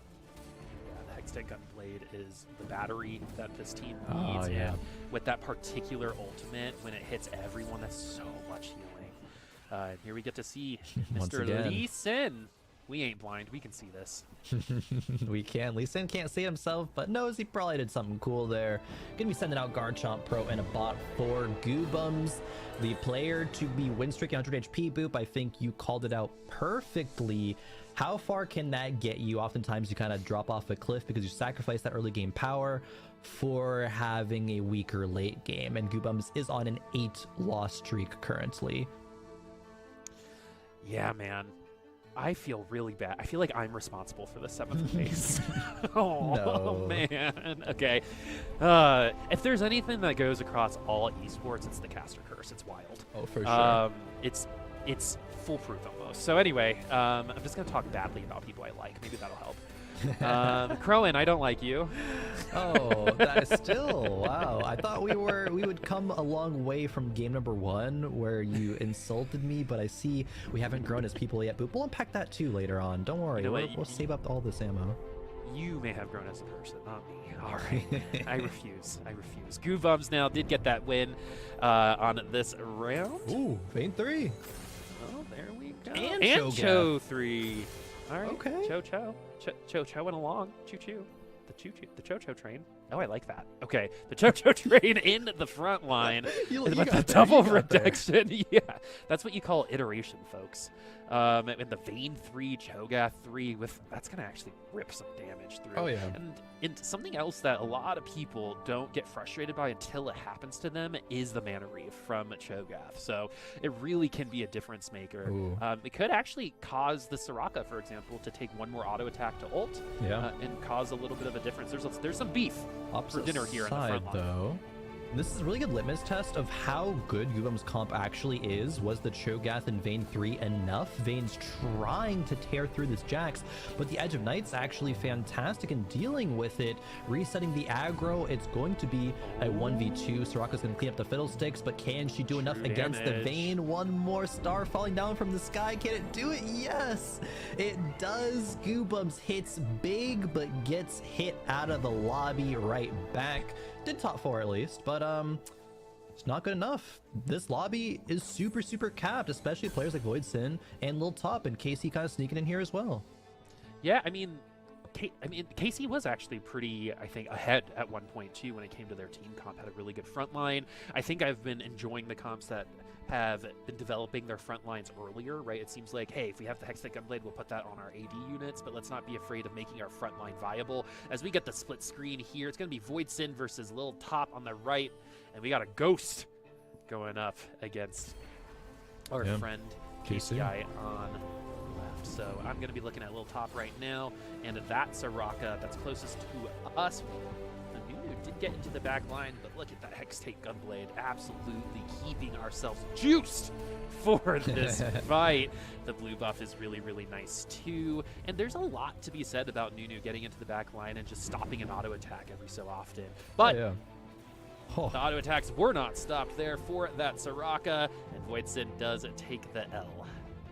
How much of a win streak in a row is this of Lil Top? It must be like 8 or 9. Yeah, at least that. It's just, I love to see it, right? It just goes to show how dominant you can be if you play the game risky. Yeah, it's even up to, it's 10 right now. 10 game win streak. Urgot 2, a solid TG roll. shout out to production for that. I appreciate that one. But then you have a Nunu 2, which doesn't really find its way into a lot of endgame boards, but it's triple item as well. And that came out because of all of those underground loot orbs with the cash out. You can itemize so many more carries and just have such a dominant endgame board. Okay, we got the Giant Slayer on the LeBlanc. Oh man, that's a lot of damage onto the Sejuani, but we're gonna get our Titans up and our ult off. Okay, yes, we are gonna get our ult off. We do finally have that Talia, which I think was a little bit late. You called it out as well, Crowan, that if we wanted the 6 spell slingers, we should have just committed to that a little bit earlier. But now it's AP versus AD. It's nice to see AP do some work here and potentially win out another round. It's LeBlanc versus Soraka. Oh, and Soraka did just do the 3. Oh my goodness, the LeBlanc Giant Slayer being the tech there, and Voidson actually gets 3rd with that comp. Yeah, I thought that would be a 2nd place, kind of exactly. I don't really think that composition ever wins the lobby. Jax really just does not do it unless it's really low roll of the rest of the lobby. However, KC definitely punching above his weight class right now in terms of how far this comp can go. Love to see it though. Actually was able to get that, I believe, this is 6 spell slingers online. Talia having actually a good Thieves Gloves roll right now as well with the Shojins and the Shiv. Oh, it's the same. Oh, okay. Yeah, it's the same for Sona as well. I still don't think it'll be enough, however, Boop. I mean, there's just too much, I think, going on for a Lil Top. We got the Fiddle 2 now with the Redemption. So when he does ult, whoever happens to be in the back line is going to get a little bit support as well. All right, here we go, folks. This is potentially the last round of this lobby. Is Lil Top going to be able to go from the underground to the victory grounds? We'll see.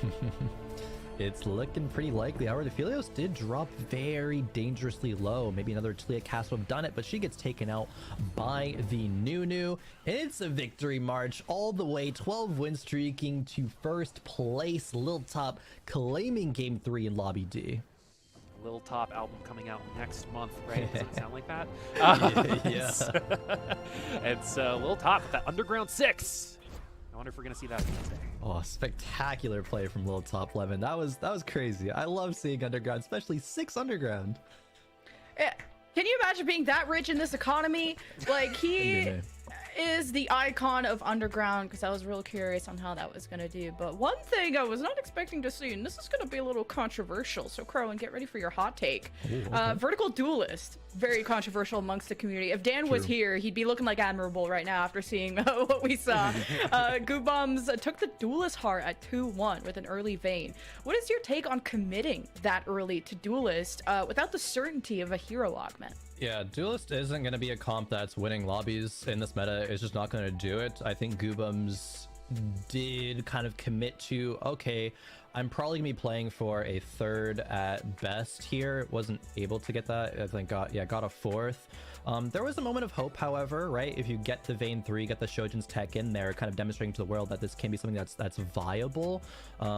Just wasn't able to get the job done, I think, because there were so many other, not some of the other, but a couple high rollers, I'll say, in the lobby. I'll say Lil Top definitely high rolled that spot a little bit. Same with Voidson. I think that was a little bit of a high roll Jack spot that just abused the rest of the lobby. And Goobums probably took HP losses that were a lot greater than he would be expecting, especially with his kind of aggressive line of play there. It's fine. That play, you're not ever going to get first. Goobums recognize that, but yeah, it's still okay. So maybe you're thinking like, Cope, if I can get the Vayne spread shot augment, I am set.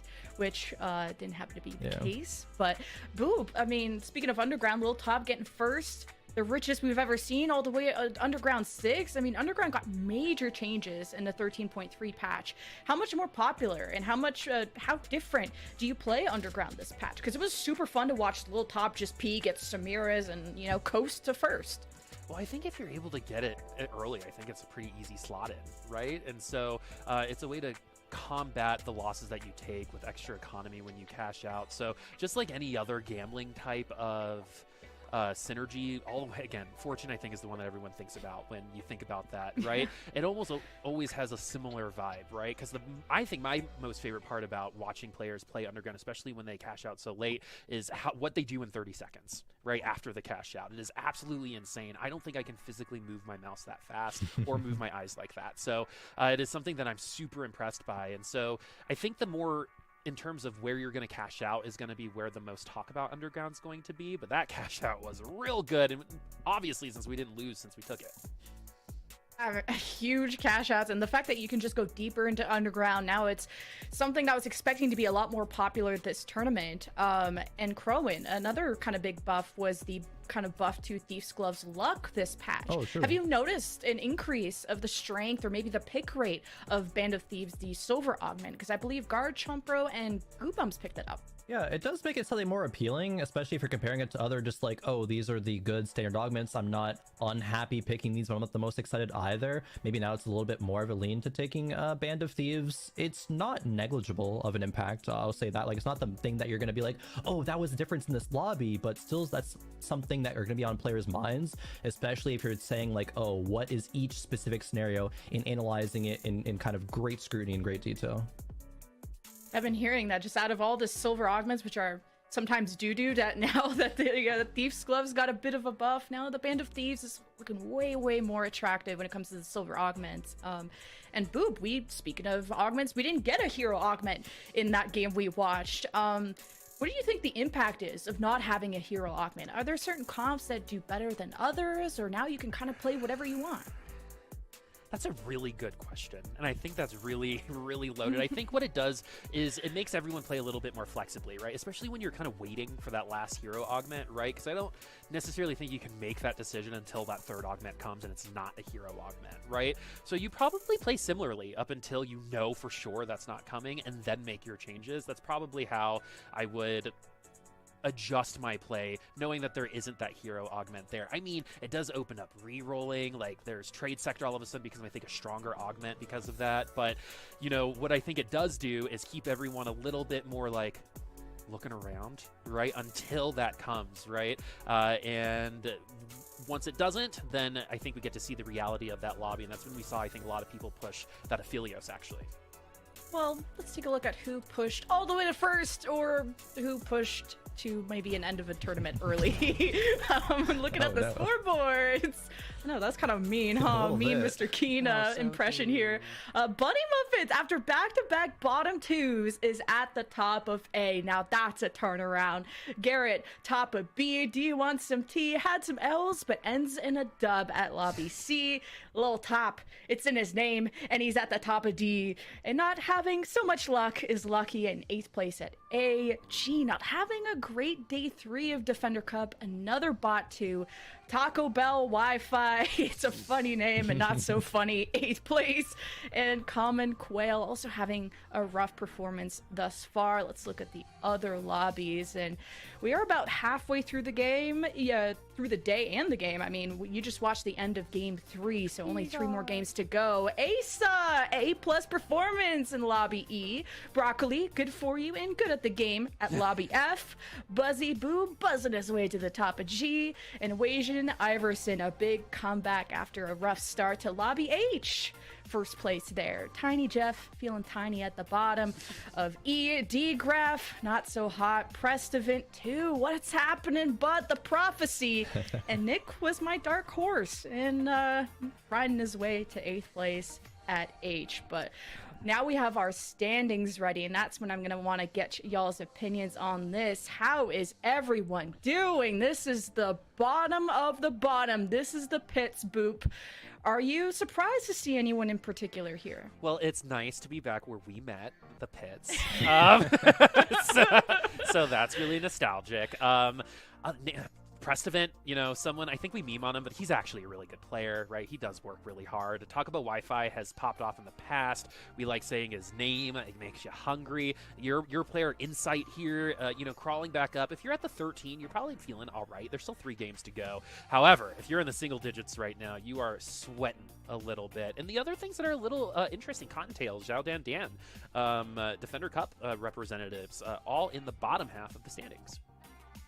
Crow, and I'm scared for these guys. It's only Yeah. only 32 I know. move on to tomorrow. Are you scared if you're anyone here? Oh, I mean, definitely. I think, yeah, like Boot mentioned, single-digit points. You got to be a little scared, especially if you're below like 9, maybe like Covert Slot Stellar Mini. You're like, okay, I just gotta, make sure to top 4 every single rest of the lobby, maybe get like a second or first in there. But if we're like Soju down, yeah, it's not looking so hot. Little bro and big bro, Soju and Precedent in the in bottom 8 right now is not a good look, especially with how well both of them did in the last set. And I think a lot of expectations were on both of them coming into set 8. It's yeah, a little bit scared, Lemon, definitely. Well, let's see all the bros and bras and people in the top 32, because so far they're the ones who are safe right now. And you'll see on the left side some brackets with the 3+, the 2, +2, and +1. Those are the bonus points. If you can keep up that spot, you'll have an edge into Championship Sunday. Boop, looking at this, a dish soap I'm not worth every dollar on confident. Metafy. I don't think I'm playing well. I'm just straight up making fun of Dishop at this point because he has gone 1-1-2 today. So that's what I'm going to say about that. Also, props to Solus in the Ripple Overdrive pickup in that draft, doing very, very well. And also Setsuko, who got a 5th along with those 2 first. I think Setsuko is going to... my gut is telling me Setsuko is going to do really well this weekend. So I'm really glad to see those names. And the other thing about it, outside of maybe Little Top, in the top 8, I would believe 7 of these names are people who have done a lot of competitions, right? These are recognizable names. Ripple Overdrive's been playing since last set. I remember Garrett's name as well. Asa is one of the best players in the country, potentially the world, right? And so it really does go to show, like, if you prepare and you're really good at how you prepare for these tournaments, there's a reason why the same names keep popping up with the same kinds of success. Crow and 2 players I'm excited about. Setsuko, 2 first places. Dish Soap, 2 first places. The only 2 with back-to-back first. Was there any big surprises or just people you're happy to see in the top 32 at this point of the day? Well, actually, I think those 2 names are good to elaborate on, Dish Soap and Setsuko, because they were the players who were kind of seen as like, oh, the ladder warriors. And then when it comes to their tournament performances, it was a little bit iffy. I know Setsuko, especially at this point, like, definitely doesn't like to be called a ladder warrior, and I think that he's definitely making a good case for the fact that, yeah, he's able to show up in tournaments. Like Boot mentioned, it's only a matter of time for a player, like especially Setsuko being, I think, on the top of that list of like, it's nearing the time for a breakout performance. Love seeing them actually show up and do well. The Dish Soap thing's a little bit funny because Dish Soap's like, yeah, this is just a lottery, if I basically said that he wouldn't be surprised if he just got, day 3 and was out, but I don't think that's going to be the case, right? Dish Soap is a phenomenal player for a good reason. Yeah, that confidence wasn't there, but it should have been. Mixed confidence from across the board. Whether you're running Samira with a hat, you're running Belvis scope weapons like Dish Soap has taught us, or you're running some wacky Leona 3, we got LeBlancs, we got AP being viable, even Duelists and Jax are getting top 4s. It's a creative day here at Riot Games with TFT Corrupted Cup. We're halfway through the day. We're going to send y'all to a quick break. When we get back, new casters and a new game, and we'll see you there.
We are done with our first half of the day. Another half yet to go. I have my two better halves. I think that doesn't work because half is... Anyway, but Keen, Mr. Keen is there, and Admirable too. What a fun day we've had, Admirable, especially out of all the players that we have in our pool. Only two. Dishtop and Setsuko, back-to-back first places. They're popping us. Some people are struggling, but we don't need to we don't need to call them out on that. How do you think everyone's doing? Well, I kind of disagree with this. I do want to call them out in this instance. It's not like much of a judgment thing as much as it is just kind of observation of this. Tournament competition's hard, and these are, technically via performance, the top 64 players that we have right now. The gap on the top and the bottom of this one's pretty wide right now. We're looking at Dishtop at 23 points, Lil Top at 22 points, and then that goes downward into 8th place with Garrett at 19 points, and even the 19 points stretches down to 10th place right now. So there is like some heavy top end finishes that are happening right now. And then you go towards the bottom, players who are under 10 points after 3 games. You're looking at Prestovit down there, very unexpected. Pitsy, who I've spoken with a lot the last 2 weeks, and he has mentioned that he has a tough time right now when he knows people are watching him play the game. That can definitely be a weight on your shoulders. Soju sitting at under 10 points right now. Like the divide between the top and the bottom can really affect the way that these last 3 games are going to be played, because if you're sitting at that bottom line right now, you need to put up some absolute banger performances or you're out. Well, looking at this lobby, Keen, we have lobby F coming up. Everyone, the players are at the bottom of your screen. Someone's going to go top 4. Someone's going to go bottom 4. That's a guarantee. Iniko just came off of a 7th, had a good start to his day with a 1st. Broccoli had 2 bot 4s and now ended lobby F most recently with a 1st place. Keen, what do you think of this lobby F? I'm excited to watch Broccoli here. Unless something crazy happened and somebody managed to fit in a solo queue game in the last 5 minutes, Broccoli should still be rank 1 here, and I feel like it's going to be good to see what he's doing. Pitsy's been having a good run, and Iniko, I think, is going to be an interesting person to watch. A lot of people rate him very highly, and if you look at his recent games, he's actually not leaning that much into Samira. He's not really playing these AD lines like other players, and so I think it's likely we'll see him lean towards an Anima squad. We might see him play some sort of Gadgetine AP lines. It's just something he's been doing quite often this entire set, and maybe that's the answer, is to kind of play stuff that's not as contested, especially on day 3 when you just need to get top 32 to advance. It might be safer to play uncontested lines so that you can really get there, because we've seen some of these Samira players, if there's 5 people playing Samira, sometimes you just end up taking the 7th, the 6th, and that could be very unfortunate. It could be really frustrating and bad in your mental. Well, it sounds like our game is ready. Is AP a risk? It seems like it got top 2 in our last lobby, but we'll keep an eye on the state of AP as we keep an eye on this first carousel. So, Admirable, Keen, have fun. Game number 4 for day 3 of Corrupted Cup, but if you ask Keen's math on it, who knows what day of the Corrupted Cup it actually is. 3 more games left today, 6 more tomorrow, as we cut off half of the field here today. And Broccoli, another player I've had a privilege of speaking with a lot in these last couple of weeks. I think that Broccoli is perhaps in the best form that we have seen him in ever in TFT tournament play. I'm excited to see what's going on. This guy who's been around for quite a while. This is honestly the first time I've even seen a picture of what he looks like. He's not in fact a piece of broccoli, but excited to see if he can really live up to his ladder experience. We've seen in the past a lot of players who can really hit rank 1 on ladder, like the Setsukos of the world, can sometimes not translate that success into tournament play. He's sitting right on the cusp right now at 13 points. I don't think that rank 1 is like a curse or anything necessarily, but it can again be difficult. Some of the things and skills you need to be able to hit rank 1 sometimes aren't the best things to do in tournament play. And so we'll see what kind of line he's looking to go here. I would expect Samira, as that is what most of the top players are playing right now. Yeah, I definitely think that Broccoli is a player who's going to play like just the best available opportunity that's given to him right now. And I think that his knowledge of how a lot of these lines play out is developed pretty well. Again, I've seen him like take some wildly strange spots at times, but then you watch the rest of the game and you go, no, that makes a lot of sense in hindsight. Just a very wide array of knowledge of what to do. In this spot right now, you're staring at a gun blade that you can build on your bench with a bow opened up. This is very much going to, I'd say, lean you towards the side of an AD comp. And I think that when you look at this lobby from top to bottom, like the players who are in it and what they're doing, we do have a lot of players in here who tend to favor a lot of uncontested lines, or will just oftentimes play AP. It's just something that they're very comfortable with. And I think that benefits players who are going to push that Samira line or the AD line just a little bit more often. As we start out with a 2/2/2 hero augment on 1, and you have 4 rerolls available to you right now, From Broccoli's spot right here, I'm going to be honest, like, I could see him taking a Hextech Retribution and not worrying too much about it. And that's exactly what Broccoli's going to do. This is a very powerful performing augment where you don't need a lot to really have this benefit your team. You can actually play it into even a Samira comp. I don't know if you didn't see it, but if you're paying really close attention, you can actually see your shop briefly before the augment pops up. And I saw the kill. I don't know if he did. And if you had seen the kill, I would have re-rolled and looked for a Vi there just to stick underground in on 2-1. But this is obviously not a bad thing to do. Like with these items you mentioned, getting the Gunblade, that's, I was joking about it earlier about how you really just need Gunblade on Viego and you don't, like, every other item doesn't matter. But having a bow gives you a Titan's option, which is also a great item on Viego. So I would expect him to lean into the Viego line. That's probably the safest bet here. But he's not hard forced into this. This is an augment that's, you can just stick the Camille on the board and you can run just good units around it. Yeah, Broccoli is going to keep his eyes open. We can check back with that a little bit later. So we jump to a Nico side of the board. Again, kind of sitting middle of the pack right now with 15 points. Some decent finishes so far. Does need, I think, a little bit of a strong performance here. I know when I spoke with Nico earlier this week, he did talk a lot about perhaps opening with tier off the starting carousel and kind of pushing the direction of the AP lines. And I think this is something that Nico's very comfortable with, but has been very vocal about as well, where he thinks AP deserves a very large buff coming into this one. But now on 2-2 with 3 underground in play, this is a spot where I feel like Nico is, again, pretty open to this. It doesn't necessarily feel like he's going to be going for a giant cash out here.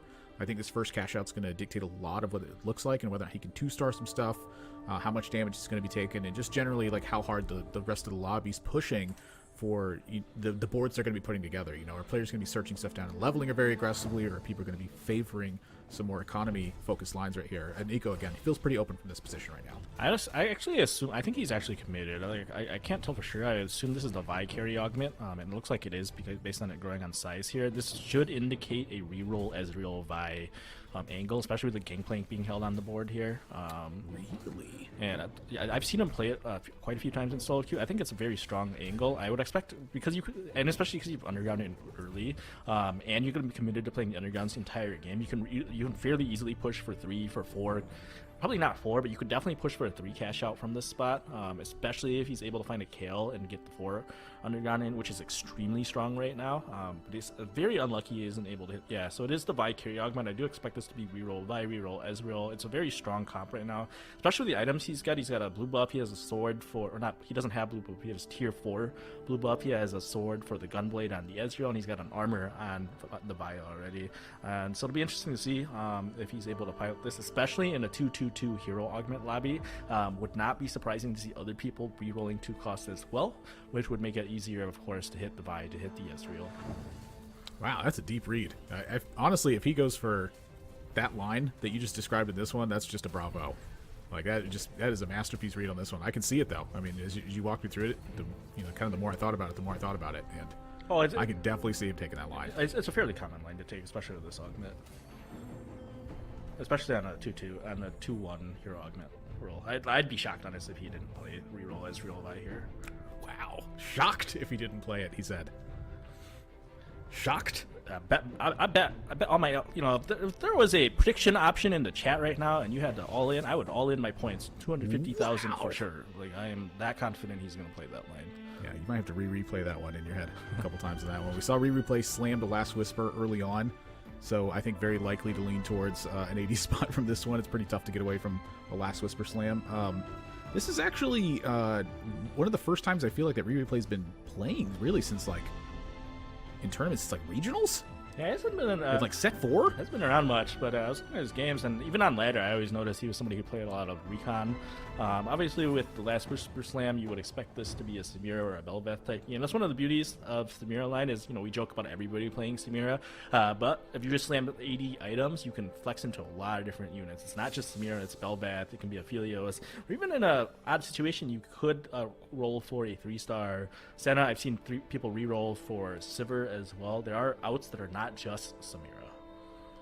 Yeah, I did notice the Sivir line actually come into play a couple times earlier this week where players just had 2 or 1s show up on the first lobby, and so they ended up landing on like a Galio with like the safety one. The one that gives your team extra MR and armor, And I've seen players land on like endless pizza, and they're like, oh, what else can I really do from this spot? They re-roll those champions. It ends up working out, and quite powerfully, I would say. I was surprised by how strong it appeared. Riri played slamming the Infinity Edge here. I think this is an even more close zoom in on the intent to go with this line from Riri play. He also has the Vi carry augment, I want to say, on this one. So he will be, I think, foregoing the idea of re-rolling the Vi in this spot and just going to be using it as like, well, I have a Vi in play. This is an Aegis, and it's going to give me Brawler later on for, say, a Sejuani that comes into play afterwards. Right now, though, just playing for tempo, playing strong boards, and hoping to put together a 5-win streak here. Yeah, the Vi, like, you can definitely just tempo and push levels with it as well. And, you know, at the end of the day, that could be what an eco chooses to do as well. But I think that the main reason you're taking it is I would assume he had a KL already. And he's like, okay, if I take this Vi, I'm just one away from hitting the underground. And just hitting early underground is so strong right now that you just like, you know, this Vi augment's not like what boxing loves me better if I'm trying to play some hero, probably.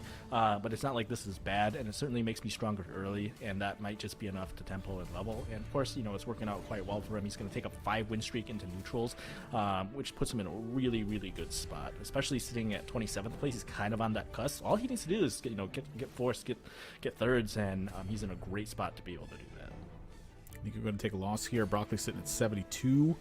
Pitsy going to take a loss here as well. So the top to bottom here, it's looking, again, pretty weighted, as we're seeing, you know, 72 to D-Graph going down to 70 in that spot. Yeah, 70 is going to be the health total there for D-Graph. So pretty strong divide between top and bottom, but overall pretty healthy for a 5-loss streak here. 70 health with that is pretty decent. It's very good. He's leaning, and it looks like he's got Raider's Spoil to play for this recon line. His items are looking not the best, but quite like they're half good. And so you're in a situation now where if he gets a bow and like a sword here, then suddenly his items are great. But if we get a tier, we get a Negatron, then, you know, you hit escape, you hit the exit game button, and you hit surrender. Oh no. I told you earlier, if you speak this into existence, this is what ends up happening. Okay, the rad's not bad. But so this is a spot that kind of sucks because like ideal items are, you want Gunblade, you like Shiv, you like Ginsu's, but you're sitting on Rod, tier, and you probably have to slam something. But you don't really like any of these options. You could slam Hodge, but then it's like, well, you're probably going to make a Gunblade later. You could slam Redemption. That's probably the best item to slam here, but then you're out on a anti-healing component. So, a little awkward. These items, I mean, you said they were half good, and I feel like it took the other half. Yeah. Like, this feels like a tough spot to navigate. I feel like here for D-Graph, there's going to be something where you're trying to cobble together and figure out anything that can actually get you to a 4th place right now. So the belt goes on. I mean, seriously, though, like, what do you do with this? Like, me in this spot, I feel like I'm panicking, and I'm going to slam blue buff Death Cap and hope that I can find some sort of Soraka board to piece together. Like, I would have straight up panicked here. These are not good items. Yeah, it's very unfortunate. He does slam the Death Cap. You know, is it the best? No. Is it good? Probably also no. But it's not the worst. You could definitely have worse items in this spot. Can you describe? Yeah. In theory, he could have. So we're heading into a 3-2 augment now, and D-Graph's going to be shown a gold augment here. I feel like Phony frontline. Okay, but Phony is really good for this comp. Yeah. So, you know, at least I think this could be the bailout. So he kind of has best in slot best in slot augments, but he has just awful items. So we're gonna see a roll here to try and stabilize. He does hit the vein. He's sitting on 4 recon, and he has a Zac with recons. I don't think he should dig much deeper than this. Maybe you roll for 1 upgrade, but you're only sitting on 1 pair. It's probably not worth rolling. So we are going to see him chill here. You got the Ezreal on the front line. Obviously, if you're trying to save some health early, if you ever roll a Blitzcrank grab on the Raider spoils, you just steal some fights you shouldn't be stealing. Oh yeah, because it's not like visible to the player, so it just pops up. And yeah, I mean you never. I didn't see that. Nobody ever positions for this either, because it's just bad luck. I mean, you're trying to look through a lot of stuff though. See the Raider spoils and processes. and yeah, so there's might get a grab on the there's back line, but it does grab the wrong way. I don't like putting it on the side like this because early game usually their best unit's gonna be on the corner, and whoever it is, nobody's really splitting corners yet, so you're almost always gonna grab their unit you want to be grabbing. So in this case, he would have grabbed Samir if it was straight in the center, but it's still gonna be enough for recon with phony front line. Just a little too much to get through at this point in the game. Yeah, that was a huge boost, I think, to perhaps giving him a chance to overcome the item drop there. Because, again, I want to emphasize that was a terrible Krugs for D-Graph, and I think that even might be an understatement, all things considered. For Broccoli now, this is a cash-out opportunity. They are going to take it as well. It's an even cash-out, so maybe you can do something to reposition this a bit. Let's see. Take a look at what the options are. So, yeah, it's going to be a 2-star and a Rammus that comes into play to take the spot here. Yeah, it's looking like he's going to play... Not tremendous items from Broccoli either here. I mean, this is looking pretty rough, too. It's looking like he's going to lean towards the AD line and just keep a random Camille in. It's so hard to pivot into Viego from this spot because you have to go back and dig for a Talon. It's just like you're literally pivoting your entire board. I'm not saying it's impossible. He'll probably just play whatever he finds, but it is difficult to go into Viego from this spot. I feel like it's incredibly difficult. So that's something that's really shaping a lot of this lobby too. I feel like is so far some of the player items we've looked at, not super hot for KBK there. It's like that was a Shiv and a Last Whisper that heavily indicates, I think, a lot of times that you're leaning towards Laser Core in a spot like that, being able to shred both the armor and the MR because your damage is very hybrid in that mix with Laser Core. You can pick up some pretty heavy tempo in the mid and the early late stage of the game and perhaps push some players over that just don't have time to put their pieces together. Yeah, so looking at items on the right side here, looks like most people are slamming these items. Besides Blake Austin, you're seeing Greed quite a bit. He's sitting on just a Spark and then a sword and a bow. Actually, it's not even Greed. He just has no items. Is that? He just has 4 components?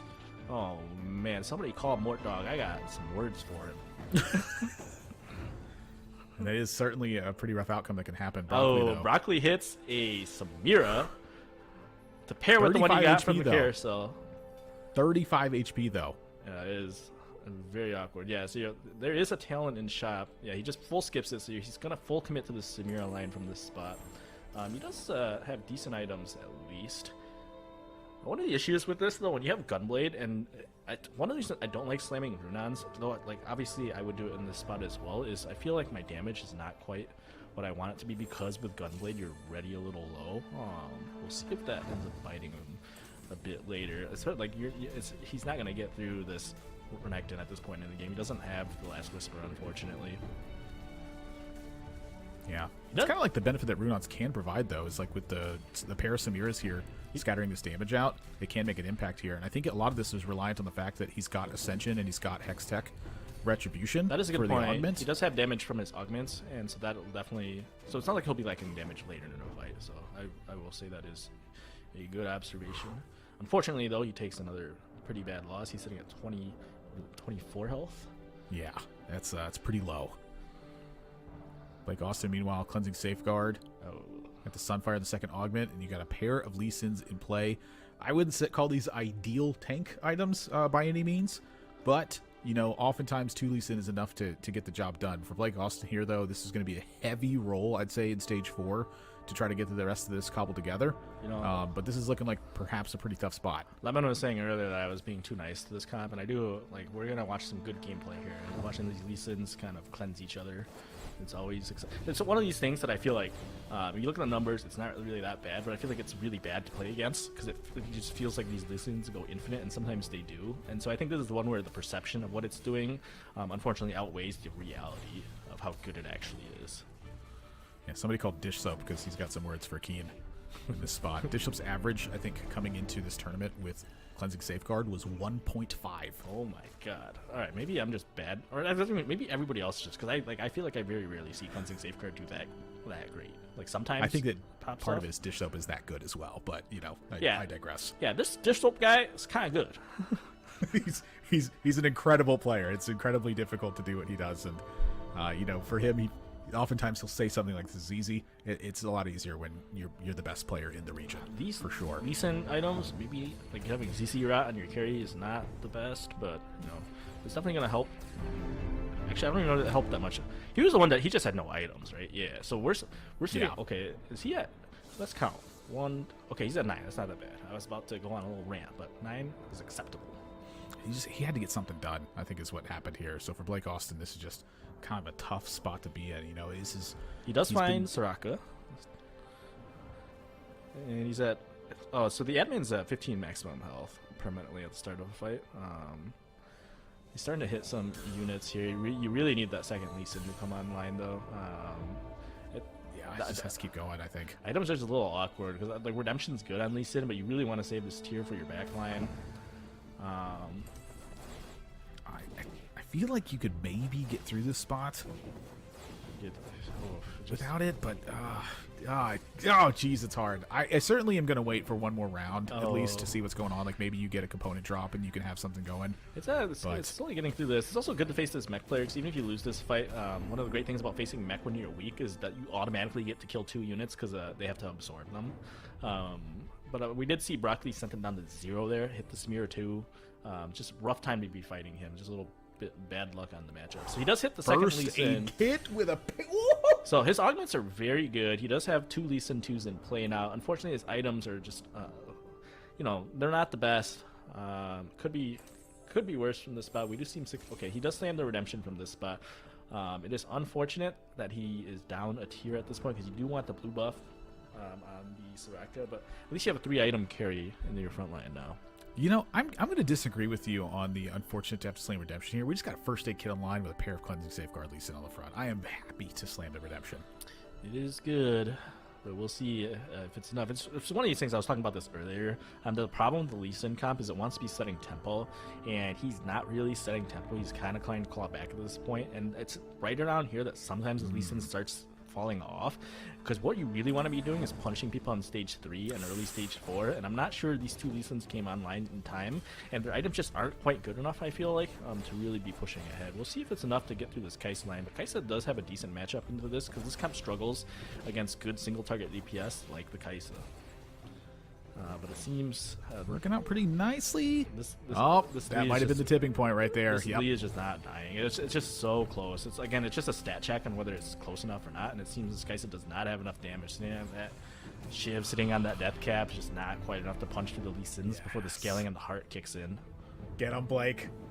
I feel like that composition embodies everything I want in a game, where it just continues to get more and more powerful if you can't take care of it. It's everything you want in a game is the cleansing and safeguard. It's just endless power, man, and limitless potential. That's what I want. Man, this is. I think we're switching casting partners after this one. I'm gonna put Frozen Heart back in. That's what I want to see. KPK, we're taking a look at their board right now, sitting at 13 points. Is going to need some strong finishes here.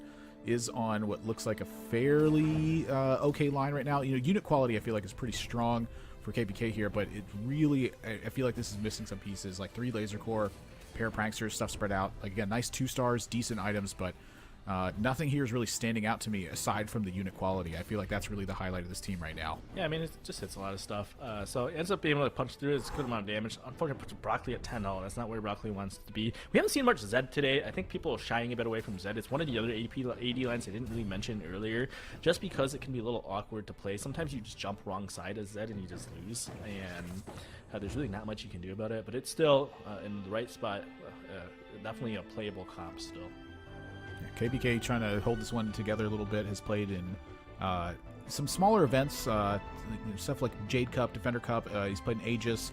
Hasn't had strong performances in those tournaments thus far, but it takes time, I think, to really get used to this sort of thing. You're playing against the highest caliber that the region has to offer right now. That can be a tough thing to do. Nico picked up a 1-cost tier in this one in replay, I think. Kind of walking over there to maybe. Yeah, Nico's still level 6 there, so he's definitely committed to that 5 reroll line. We haven't seen his board in a while, but if you all in your channel points earlier on what I said, it seems like you have won.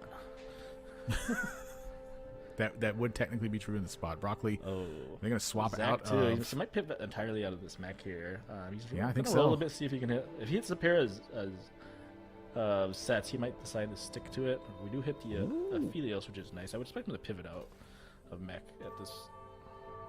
Wow. See, I feel like the Aphelios actually benefits this almost. I feel like Aphelios, you want to run like Alistar. You're going to run Alistar, then you often like to have like the Vian you like to have. And if you have Vian, you like to have the Sejin. Wow. Replay's backline is stacked.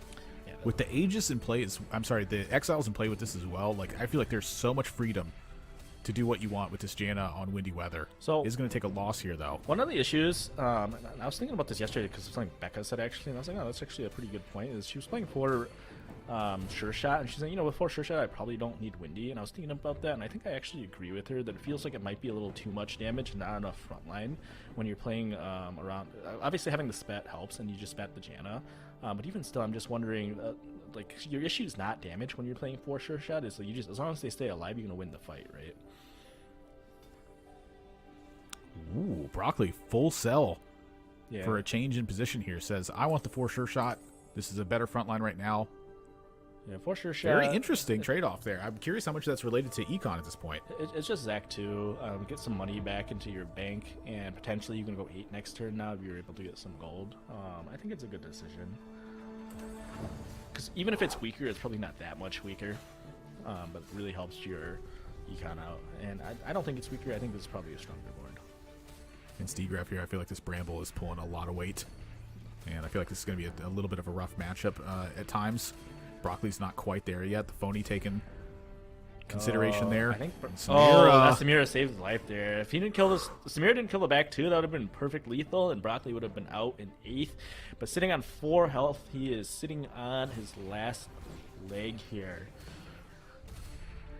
Gosh, this is a tight spot for these bottom 4 positions right now. I feel like so many players had opportunities to just have absolutely massive runaways with it, and just everything was short by a hair. It just feels so bad if you're Broccoli. You're sitting here, it's like, man, I rolled on 3-5. I've hit my Samira fairly early. I hit a Zach fairly early, and I'm still at 4 HP. Like, what more can I possibly do in this game? I mean, it might just be an augment thing where it's like this Camille is just a little bit awkward into this comp. It makes me wonder, like, if you were to go back and restudy this game, was it ever just roll a bit more on the 2-1 augment? But that's obviously difficult hindsight to say, sitting in a very weird spot where his board's not going to get that much stronger, but he only has 4 health, and there's nobody else really within striking range yet of taking this 8th from him.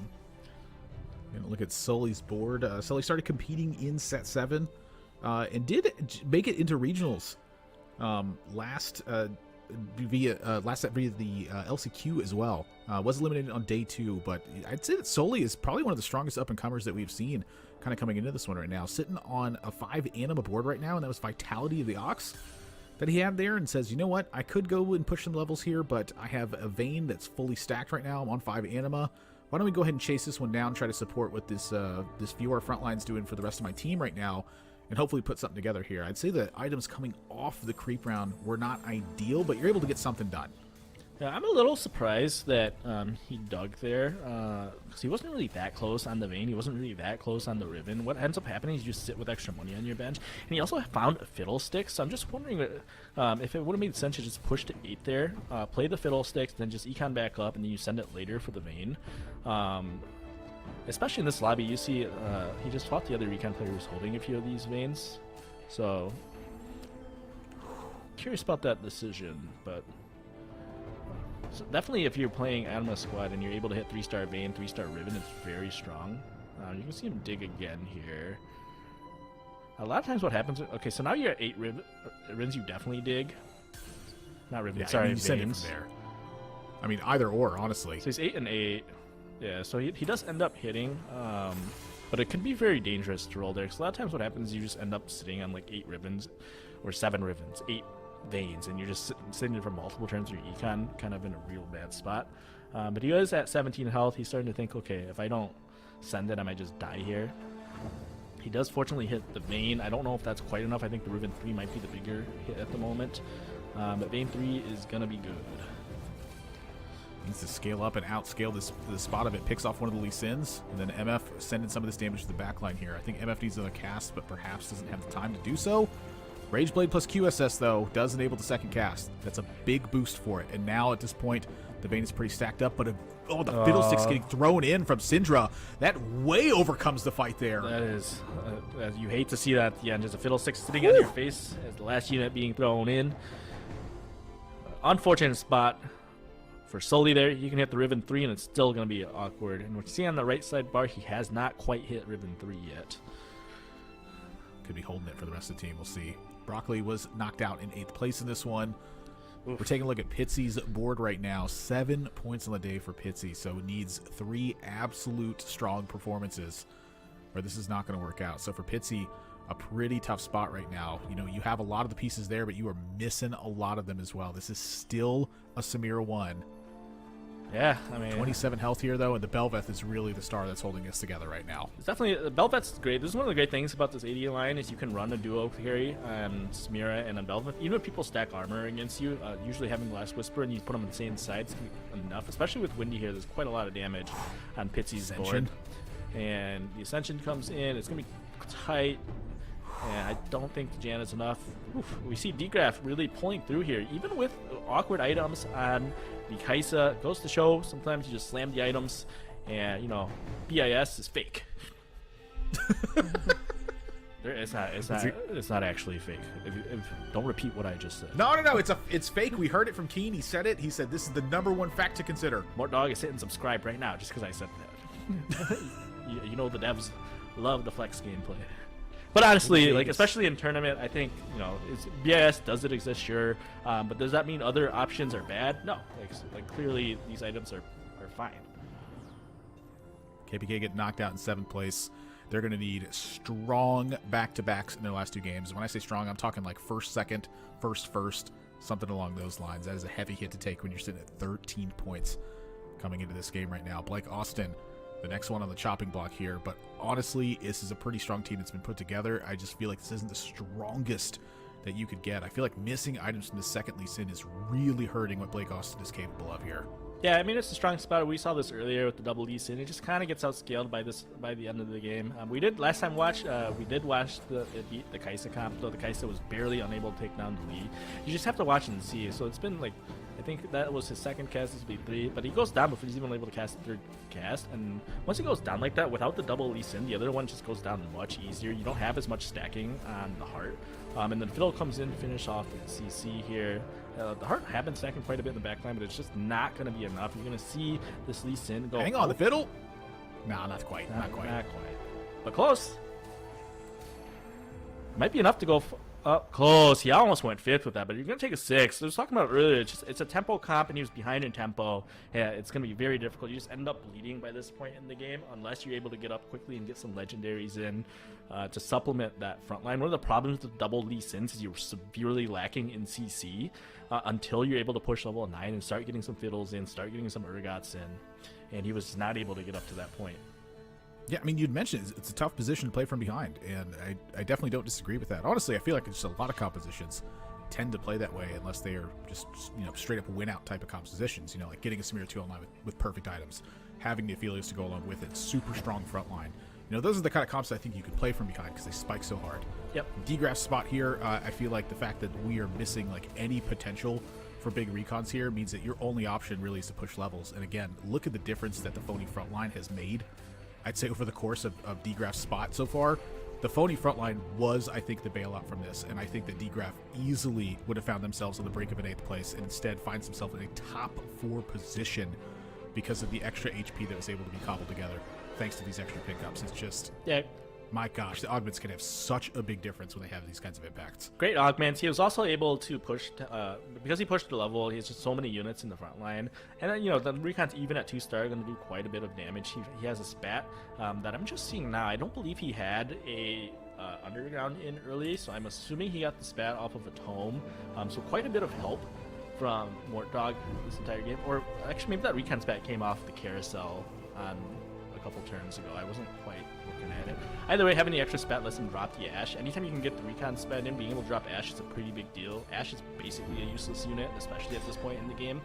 And so getting that in is going to let him, take this 4th. It's a very good 4th to be in. We were, both of us were kind of, making fun of the item spot he was in because it was very unlucky. And be able to pull a 4th out of that, I think, is going to feel great.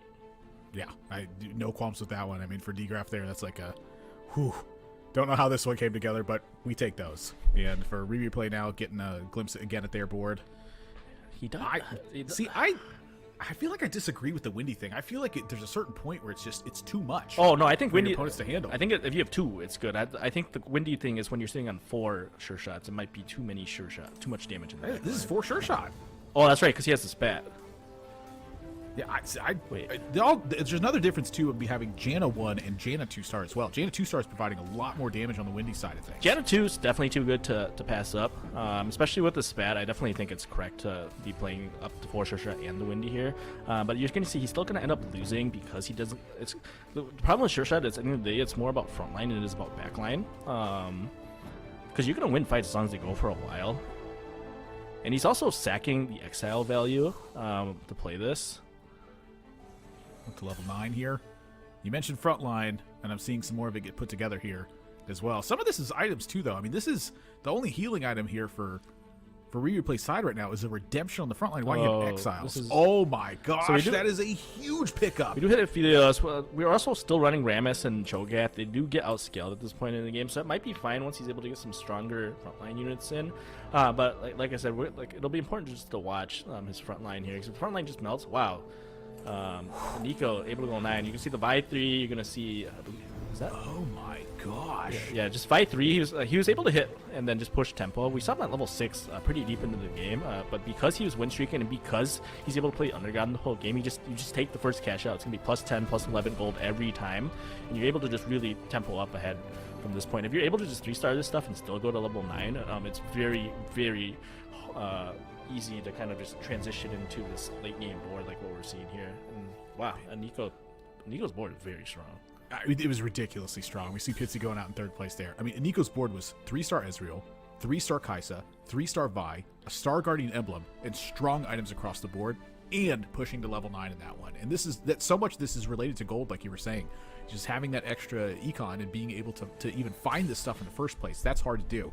To be able to find this stuff and go to level 9, this is incredibly difficult to piece together, and all of that is related to the fact that they're sticking together all that extra gold thanks to the underground early and then managing that properly afterwards. Trade sector playing a factor, the extra stats from the Vi playing a factor, the ascension coming in. If your opponent's not able to crack your front line, it means that you are almost always going to overtake these fights because your damage is just so high, and you're seeing it right here. Replay's board is just getting collapsed because of how much damage is being able to pour out here. This Vi is still not down. It's still alive after tanking all of that damage to that one. This is such an easy round for Nico, looks like. He's hanging on. Maybe there's a chance. He doesn't even want to hang on. He's like, just put me out on my misery. But, and it's just unfortunate because he's still, like, one of the big issues is that he's sitting on 2 items on his Samira. He's sitting on 2 items on the Aphelios, and then his carousel just kind of sucks for him. Like, none of these items are going to be particularly good on the Aphelios or the Samira, so you're just sitting on 2 items on both your carries. So unless you can like snap his finger and get binary added as a 4th augment, and even then he still might lose. But how about you snap your fingers and you get a Sedge 2 and an Urgot 2 and an Aegis emblem? I mean, that's quite good. We'll see if it's. I mean, Nico's board just looks so good. It's so hard to get through this Vi here. We'll see if he's able to do that. Part of this is going to be whether he can get same side, but he does have the Urgot and his Sedge split, and so that will CC both sides of the board. This could be on the correct side here, though. You're going to get through part of this front line early. I would have liked to see a Nico move the Echo in front of the Sedge, though, because that would have just flipped the Sedge ult. But he is not stuck on the Vi this time. You can see him cut through the rest of the team, and that might be enough damage. Wow, just so much CC. The extra Aegis pickup is big. Yeah, the extra Aegis is a ton of CC, and then Nico does go down. Wow, that's the power of Sure Shot. I mean, this is why everybody is playing Samira right now. It's like, no matter how strong the other person's board is, if you are able to push tempo, go 9, and start teching in some of these legendaries, start teching in some of these better frontline units, it's just so much damage. Even, this is just on 2-item Samira, 2-item Aphelios. Like, imagine if these were 3 items. This fight wouldn't even be close. I mean, you mentioned the positioning of it too, though. You know, how much of this was a positioning difference? You know, we saw that Replay was able to swap the board very quickly at the end as well. Perhaps that interfered with some of the positioning here. Maybe Nico felt like they were strong enough and confident enough. The big thing is you can't lose a fight there and still win, so there's not too many improvements on the other side. I feel like this fight is everything right now. So you're going to see this Echo. I think if Nico's Echo is first, I think it's going to taunt the Sedge ult to go back left. And Still might do that, actually. the It's in range for the it. Sedge just gets stunned here. No, so it did not get taunted. I think. Yeah, so you're gonna see Sedge actually get a pretty good ult off here. Kai'Sa's on the correct side, though. Is this enough damage? Oh my just gets stuck. Yeah, it was just not enough. There's too much CC, too much damage. I mean, the sure shots. Sure shot with Windy is just way too much damage in that fight. So much front line from the Exiles there. I felt like the Kai'Sa maybe had a chance to get through that back line at the end, and then as soon as the sure shots just turn to the Kai'Sa, it just evaporates from the board. I was neck and neck at the end. Holy cow, I had to switch my notes around because I thought Nico had that in the bag at the end. Wow. Well, let's talk about the flavors of Samira, starting with you, Admirable. I know, Keen, you have all the tweets about how much you love Samira, but we'll start with, you got 4 sure shot, 2 sure shot with Aphelios, mechs, maybe no mechs, no sure shot in Windy legendaries. Admirable, for the players that want to reach that challenger level, what are the factors that you consider when choosing what Samira line to go for?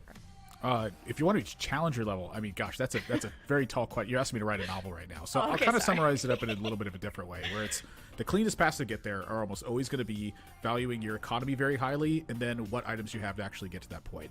So your item distribution and your balance between that is a heavy factor, and typically speaking, your augments are going to play a big role in that as well. So the order of operations for me would be, what are your augments, what are your items, and then what are your units. So you're going to want to focus on some damage, but you have to balance that with frontline, and then at the end of the day, you have to be able to outscale your opponent. If you're sitting on 2 sure shot, Bel'Veth's going to be a big supplement to that. If you're not sitting on 2 sure shot and you're able to go 4 instead, it depends on how you're going 4. Silver augment 4, totally fine. But if you have the emblem instead, maybe now you can put Bel'Veth in with your 4 sure shots, or maybe you have enough damage from your items and you need to push for frontline instead. All of that is going to be about finding that balance, what the rest of the lobby is, and then overcoming those factors. We saw what a big difference that the third Aegis was even in those last couple of fights there from Nico. I'm honestly thinking that Carousel might have been the difference in replay being able to win that lobby and going second place instead. It's really cool to see at what stage of the game you are, what's your eco like, what's your emblems like, and tailoring your board around that, and that's why they're the pros and we're back here. But Keen, one of the flavors of Samira I'm always curious about is Broccoli's actually played Mecha Prime around it, and that's really fallen out of favor since the nerfs, right? And it's, I guess, played as a frontline in those situations. So in what situations these days should people play Mecha Prime around Samira? Because Broccoli unfortunately went at the bottom with that. I think you play it basically if you hit, like, obviously if you natural it. Otherwise, I'm almost always leaning the other way. I think one of the issues, there's a couple issues with mech. One right now is that you're cutting 2 units immediately off the board. There's just so many good units in the Samira line. One of the good things about Samira is you can tech in Cho'Gath, Rammus, Sejuani, Fiddlesticks, Urgot. There's just so many good units at the end of the game, and mech is going to prevent you from playing any 3 of those units. 2, you need kind of perfect items on set, or if not perfect, you need 3 very good items, and usually that's going to be Redemption, it's going to be Bramble, it's going to be Dragon Claw. You can get away with Gargoyles. You just really want strong damage mitigation items, so it's just a couple conditions you need to meet, and then you need to be very careful end game, because there's a few things that can really ruin mech's day. One being like a frontline Zephyr just lifts off the mech, and then suddenly your backline is exposed. And frontline Leona can just ruin your day as well. There's just so many little things that people have learned to play around mech that make it very difficult, I think, relative to the stability of hitting the other units. And of course, it can just be expensive and harder to hit, like a 4-cost frontline tank, and it's the one tank. Versus if you're just playing more flexibly, it's like, yeah, our Sejuani and Zac also 4-cost, yes, but if you're picking it up, you just kind of pick whatever you hit instead of just tunneling in on the set. But again, sometimes you do just hit the set, and I think is it playable? Yeah. But it's definitely not at the same power level as it was a couple patches ago. You had the kind of like, I could see your hand doing like, yeah, maybe. If you hit it, you hit it. Another, speaking of augments, Admirable, we saw a lot of Ascension this game. What is the impact of getting Ascension as your first augment versus your second? We saw Broccoli in 8th had it as his first augment. Nico, who got top 2, as a second augment with the recons. So it feels like fights are going so fast. And is it a risk to run Ascension? Just tell me about Ascension. Ascension is kind of coming down to really what Keena just talked about too, which is, how strong can you build your frontline out?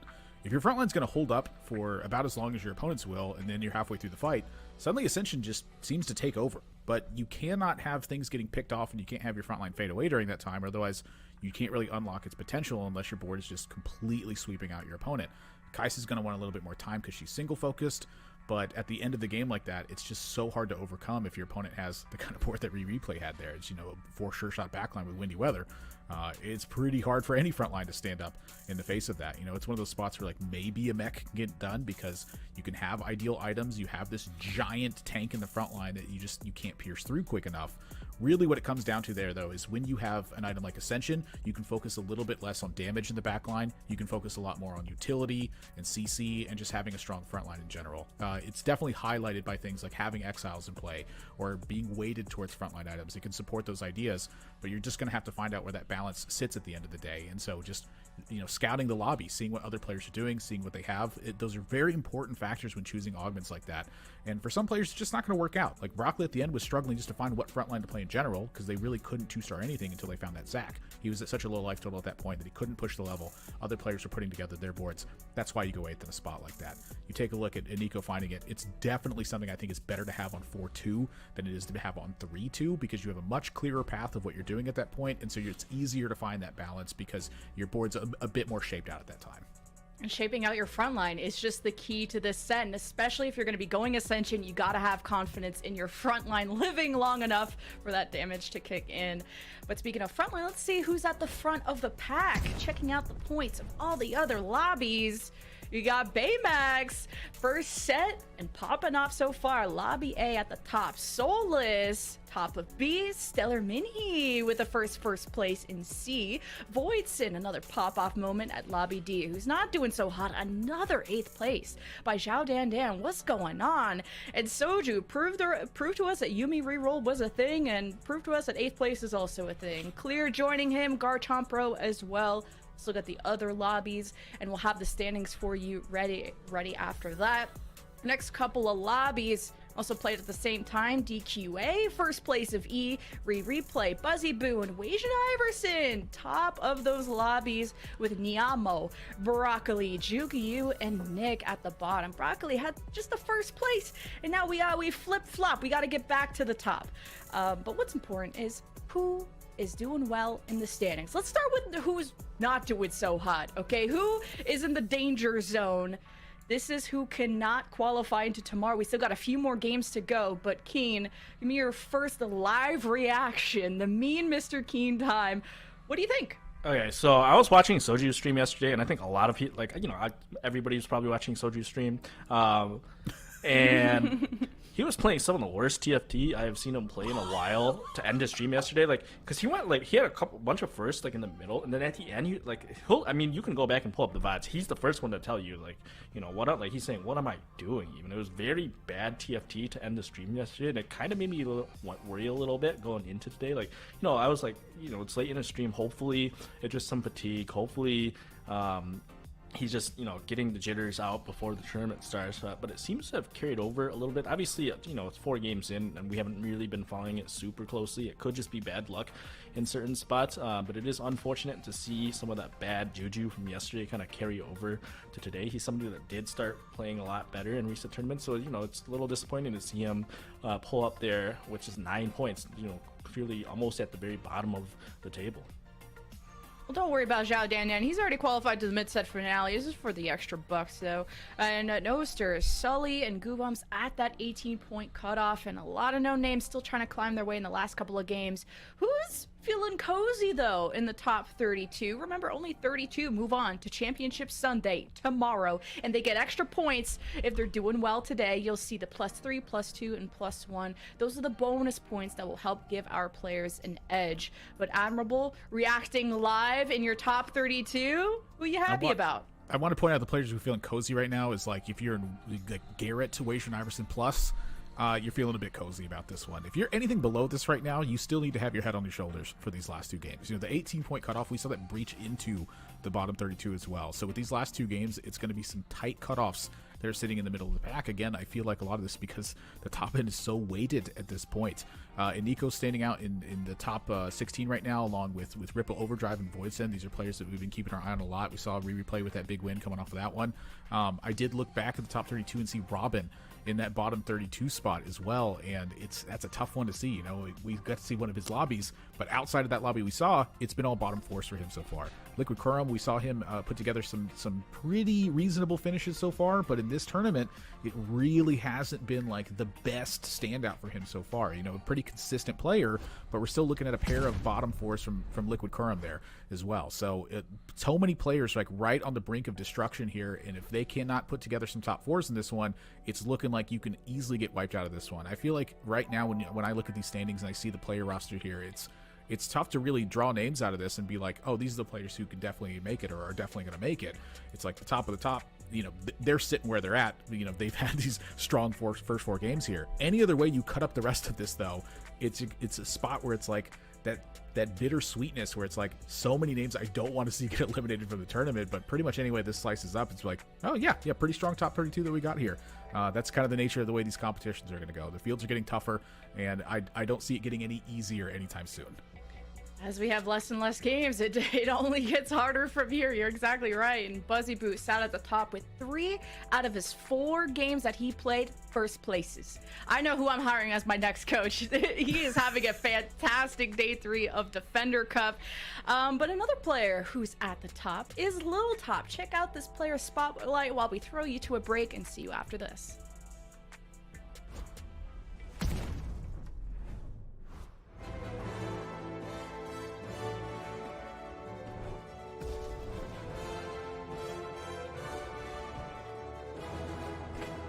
What's up, everyone? My name's Matt, aka Lil Top.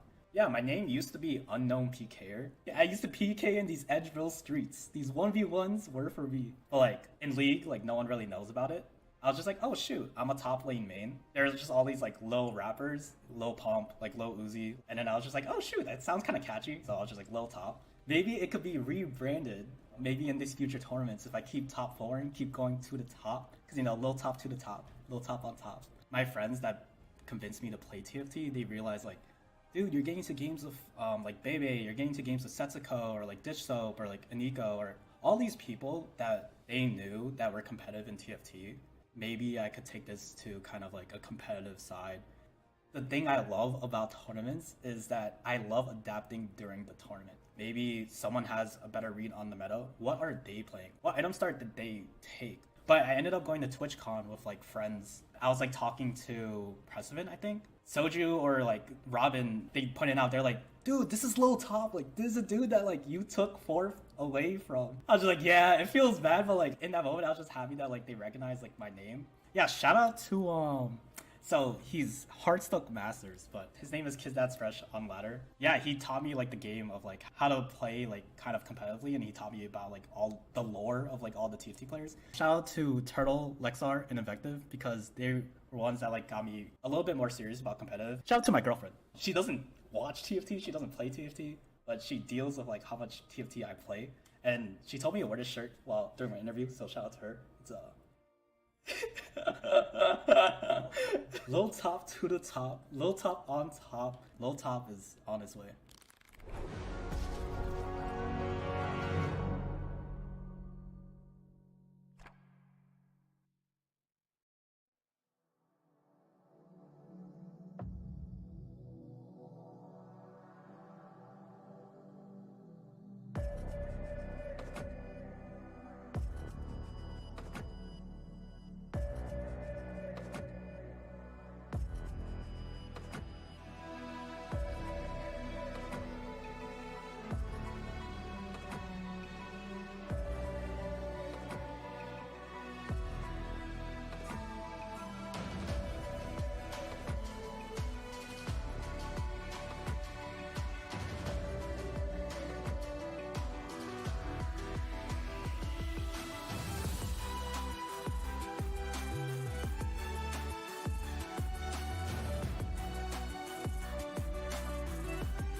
We only have 2 more games left in Corrupted Cup, and only half of our players are making it tomorrow. They're full bodies, but half of our pool making it to tomorrow. I gotta pop bad jokes just like Boop, but Boop, we're That going got into me, Lobby man. B soon. I'm glad it makes you chuckle. Lil Top, you guys just saw the players spotlight, coming off a fresh first and second from Lobby D. And also Mike, having a great day. It's his first set competing, by the way, popping off, fresh off of a second place. Boop, who are you excited about? Well, actually, that reminded me that Mike also was in the hard lobby, Lobby C, when we first started and got third, right? So actually having a really good day, I think, knowing where they're coming from. A couple people that I want to point out, Lil Top, like the name. Album coming out next month. And then we got Spetham, bless you, who is a little bit of a journeyman, right? So the reason why everyone laughs at that is because that's from Fight Night, like literally like a year ago, probably, where we were saying his name a lot, and I was like, it sounds like a sneeze. But the reason why we were saying his name so much was because he was playing really, really well. I actually believe he was a Lux player back in those days, playing some AP. So as Spetham coming in here, I'm interested to see what kind of team comps he has been running up until this point. Is also, I think, has always just had a hard time balancing some time management, like training for some of these things. I believe he's also in school, so it's good to see him pop up. Also, I also want to mention there's a player named Keens in this lobby. Have we ever seen Mr. Keen and this Keen in the same place? I don't know. Well, I don't think so. only one of the Keens qualified to this tournament, unfortunately. Crowan saved me from him later. Who are you stoked about? I mean, Robin's chilling. He already qualified to the Mitts. Who are you excited about? Yeah, that is true. I think Robin, though, it is kind of interesting because Robin is basically widely known as the most consistent performer in North America. He's made it to the final day of the last 5 Open Cups in a row. And regardless of if he's, chilling or not, he still just always shows up. So the fact that he's not able to do it here, I don't want to write him off yet. I think Robin still can make it to tomorrow with like a first or something, which obviously we all know Robin is capable of doing, especially after, the 1-1-1-5-1-1 performance that is so famous. But yeah, it's certainly great to see the kind of newer talent rise up. I forgot about the Spetham bless you thing that Pete brought up. That was unlocked a memory from the past. You got me there. But yeah, still just excited to see players like Lil Top and Sully, who had a kind of breakout performance in the LCQ of last set, to come back and see how they're able to do this time around. Boop, I'm really stoked to see if Lil Top will give us the Underground 6 treatment. I mean, both games that he's been on broadcast, he's top forward, so I don't know if we're a blessing, but I'd love to see some more Underground 6. Yeah, also a really great video from Lil Top. I liked it. I mean, talk some trash, talk some Lil Top, right? I think we're developing a little bit of a personality here for Lil Top. I mean, that's someone I want to keep watching, right? So, and we're going to do just that, Lemon. I hope so. Everyone, you're watching Game 5 of Corrupted Cup. Only half of our players are going to make it to tomorrow. Only the tomorrow players get any money, too. You're going home with nothing if you don't make top 32 today. But there's so many ways of making the mid-set finale. There's so many ways of going to regionals, and qualifier points matter. So even if you bottom out, you still got to go as far as you can to get as many points as possible. Excited to see how this game goes. We haven't seen, speaking of Underground, haven't really seen that much of it, and Lil Top, I mean, showcased it, at least on stream, I'll say, because there's a lot going on all the time. But Boop, I'm really excited for this lobby. G is not having that great of a day, though. Oh, okay, that's funny that you... Hey, I'm really stoked, but I know who's not is G right now in 8th place. Single digit! I mean, that's my kind of performance. You know what? I'm gonna shut up now. I'm gonna mute my mic. Have fun on Carousel. The same amount of points as fingers in my hand, 6. All right, as we go into this Game 5 lobby, here we go. We're going to start with Lil Top here. This is the Corrupted Cup, like we said, Day 3. Yeah. Second to last lobby. Also one of my favorite words, penultimate lobby. Oh, true. Today. That's a good word. Also, if I forget, I just want to say, Lemon makes going 8th sound so fun. Always these like little quips, and it's just actually not ever missing a beat. It's crazy. Absolutely love it. I don't think anyone truly realizes how funny Lemon Kiwi is. Oh, I think Lemon's people are like, hilarious. she's a great caster. She's this. She's probably one of the kindest and funniest people I have literally ever known. And so like it's so cool to be able to come. Okay, I'm getting emotional. Anyway, let's go ahead and go into 1-3 here before I get a little too deep. Lemon and I go way back, and it's like she's awesome, and I'm so happy that she's getting the credit where she deserves it. Oh, 100%. Which is so cool. She's one of the hardest workers in esports, no doubt about it. But yeah, talking about a hard worker, Lil Top trying to enter the big top. Do you think if he wins, he's going to change his name? I don't, actually. As funny as it would be, I think Lil Top's little brand there, especially who's on the player spotlight, it makes sense. Yeah, little brand for Lil Top. It's a nice little brand. Yeah, so when you said the drop in the album or the mixtape or whatever, that's it was more accurate than you knew at the time. I have no idea. I had no idea that was like part of the reason Just why your the name intuition was there. Thank you. Let's see what our intuition. What are we gonna get a hero augment? Yes or no? I hope. Okay, yes. 30% chance. We're high rolling. Let's see it. Hero. No, we're not fun. We are not prescient.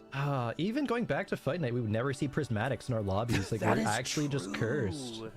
That is very true. When I remember that happened in like lobbies off stream once, we're all prismatic. On another tournament we did. It's just not ours. Here we go. We already have a Hextech Gunblade, though, so that's definitely going to be slammed onto somebody. Oh, yeah. But who?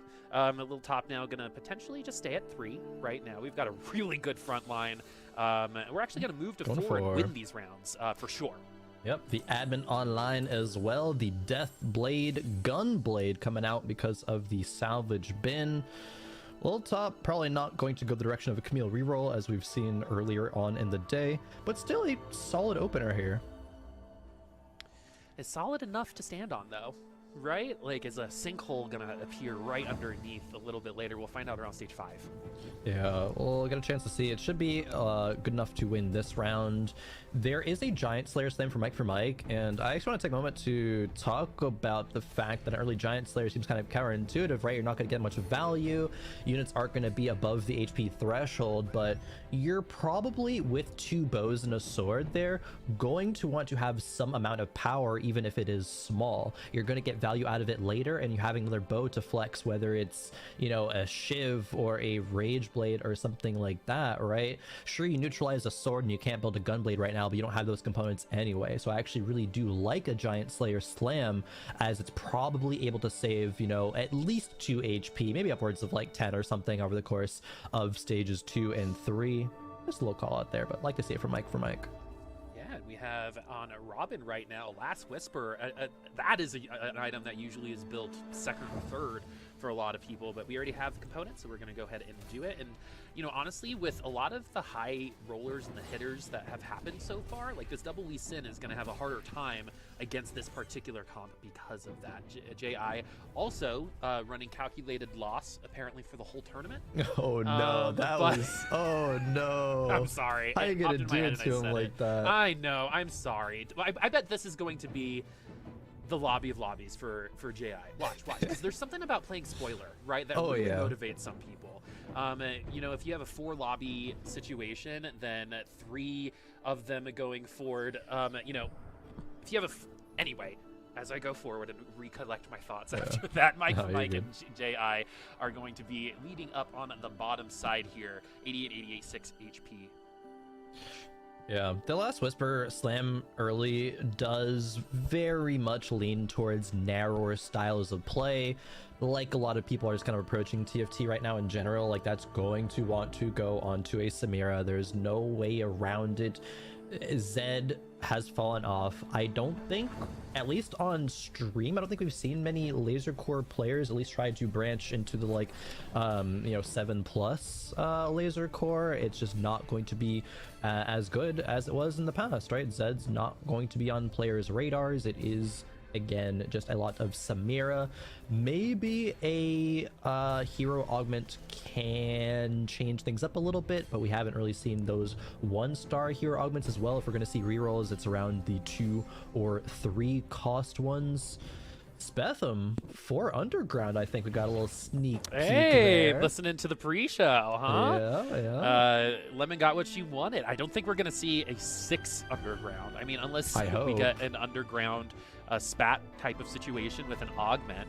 But we could maybe see 3, 4, 5. We saw a Nico cash out on the first heist on that last game, I think, and we saw that take him to a top 2.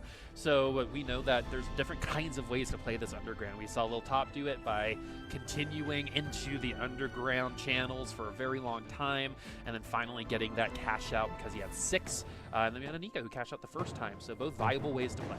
It's actually really, I think, important to recognize when you should take the first cash out underground, and usually that's going to be getting 5 gold and a component, because components are in high demand, right? There's the debate in the high level TFT community around like, oh, having, you know, 7 or 8 components after wolves being a big low roll. You're going to be significantly less powerful than other players who have like 3 to 4 more components than you.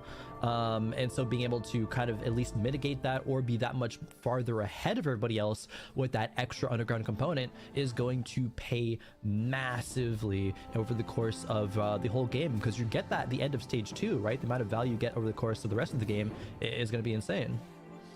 All right, we got stacking Kaisas. The Kaisa who does the last stack is the one I believe that gets the attack speed earlier, but we're going to go ahead and win out because of it, because of all the stacking, because it's going to be that AP damage too once we do collect all of those marks. A lot of Riven today is something I've noticed. We've seen substantially more Riven than we have Zed.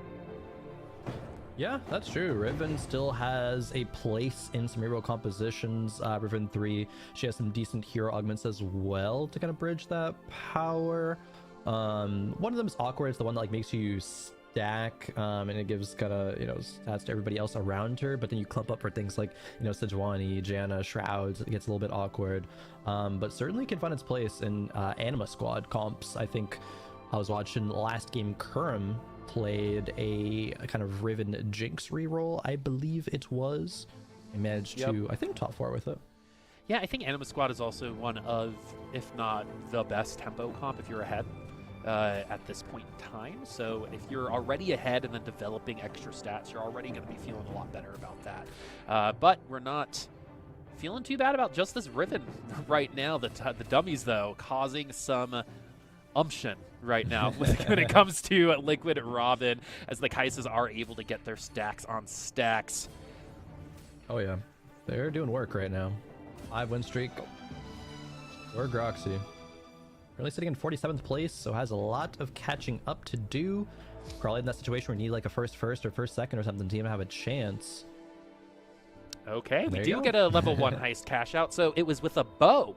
All right, so the bow can go into a lot of those items that we do like. A lot of Ruden's Hurricanes lately. Giant Slayers have been really good. I think we saw LeBlanc with a Giant Slayer that overperformed. I think it won the lobby almost. It was able to rip through tier 3 units with that Giant Slayer. So and early on, this can actually be an item that you can slam just for stats, because it will pay off later, right? It's the same kind of reason why the Last Whisper was slammed for Robin. Definitely.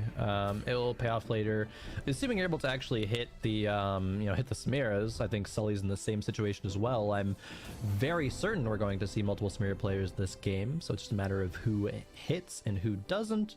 There is a nice potential for a Gunblade slam there as well. Spetham gets the 5 gold, gets the bow, still carrying this underground cash out even further, however. So I guess at this point, you got to start asking, maybe Spetham should have taken it further, getting more value out of it, especially if they weren't going to take out these underground units.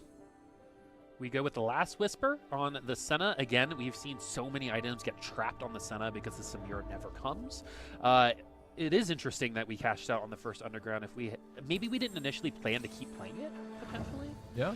But we decided maybe we rolled into another unit, and we decided Senna was going to be a better option here to hold those Samira items. Let's keep the underground going. Maybe we get 5 more gold and an item component at the end of the cash out. But we're also going to win potentially on this round, which is going to make the cash out last a little longer. I think he was at 8, right? Yes. Yes. So he's going to get his second cash out. Is he going to take it, or is he going to leave it? Deal or no deal? Probably looking like a deal. I mean, if you're taking the first cash out, probably going to take the second cash out. Be like, okay, now is the time to pivot out of it. Hopefully 5 more gold in the component. Get a chance to see the hero augment first, and it's going to be a snap reroll and a 2 cost. And it is just going to be 11 gold, no component, but that's still good enough for Spetham to cash that one out. Pick up the Vi as well for a tier 2 Vi, and that's going to be really huge at bridging the gap between mid and late game. But looks like maybe even going for 4 underground here as well. He's going to take every single cash out as soon as it's presented to him. I mean, and that's okay, because at the end of the day, while you're not going to have the components, you're going to have the gold from it, right? I think gold is the only guaranteed thing on the first cash out.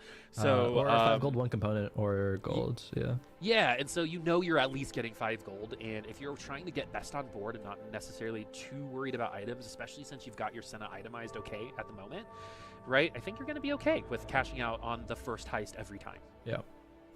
Definitely. So getting to level 7 on 3-2 with still 20 gold left is kind of insane. Especially if you're able to carry the win streak forward. That Vi 2 is going to, again, like I said, help that out a large deal. Even just a Senna 1 with 3 laser corps in the back line, that's going to be a fantastic damage dealer. Actually, as there's Sennas on both sides, both with Last Whisper, Gunblade, just the difference being a Death Blade over on the enemy board as opposed to just the Sword of Spetham. But a unit differential, 7 units is better than 6, as Lil Top, I believe, did just lose their first time in this match. First time since we've seen them at 21 HP playing 6 underground, right? Yeah, it's like the first round we've seen in 3. I know he's definitely lost some rounds, but that just goes to show how consistent he's been in a lot of these games, almost at max score, I believe. So as we look at the rest of the augments, 3 Vi augments, 2 Sivir augments, and an Ezreal and a Rel to round it out. But 3 Vi augments. I remember, I forgot who said it, but someone was like, yo, Vi's really good. Her augments are good. Like the one that gives her extra damage every time she gets hit and gets attacked and attacks can also do really well too. And I think we saw a Vi 3 win the last lobby. Oh, did it actually? Oh, okay. That's definitely got top 2. This one is boxing lessons all around for the 3 Vi augments, but the other one being the unrelenting force is really solid, and she can actually do like a lot of work if you stack her with items as you make her like an early game a little bit of carry. You still can like pivot out of her, but yeah, if you get to that Vi 3 like you're suggesting, yeah, that can definitely be winning some lobbies. Endless Pizza was taken with a couple of our players as well, and that augment's not going to be as powerful as it was a couple of patches ago. Still solid though, you're not very sad. The biggest surprise is that there is 0 Lee Sin augments, no cleansing safeguard off of all of these 2 costs being presented. I guess people just didn't roll it. And you get the 4 rerolls too, right? So everyone was just fine with this. It's just, I don't remember the last time a lobby had 3 Vi augments. Over the course of these 4 players, there's only 4 separate hero augments. There's 3 boxing lessons, 2 endless pizzas, 2 Ezreal's Raider spoils, and then 1 channeled Fermency for Rel. So not a lot of variety here. Yep, and channeled Fermency is the one that she gets extra AP, correct? I believe so. Yep, okay, awesome.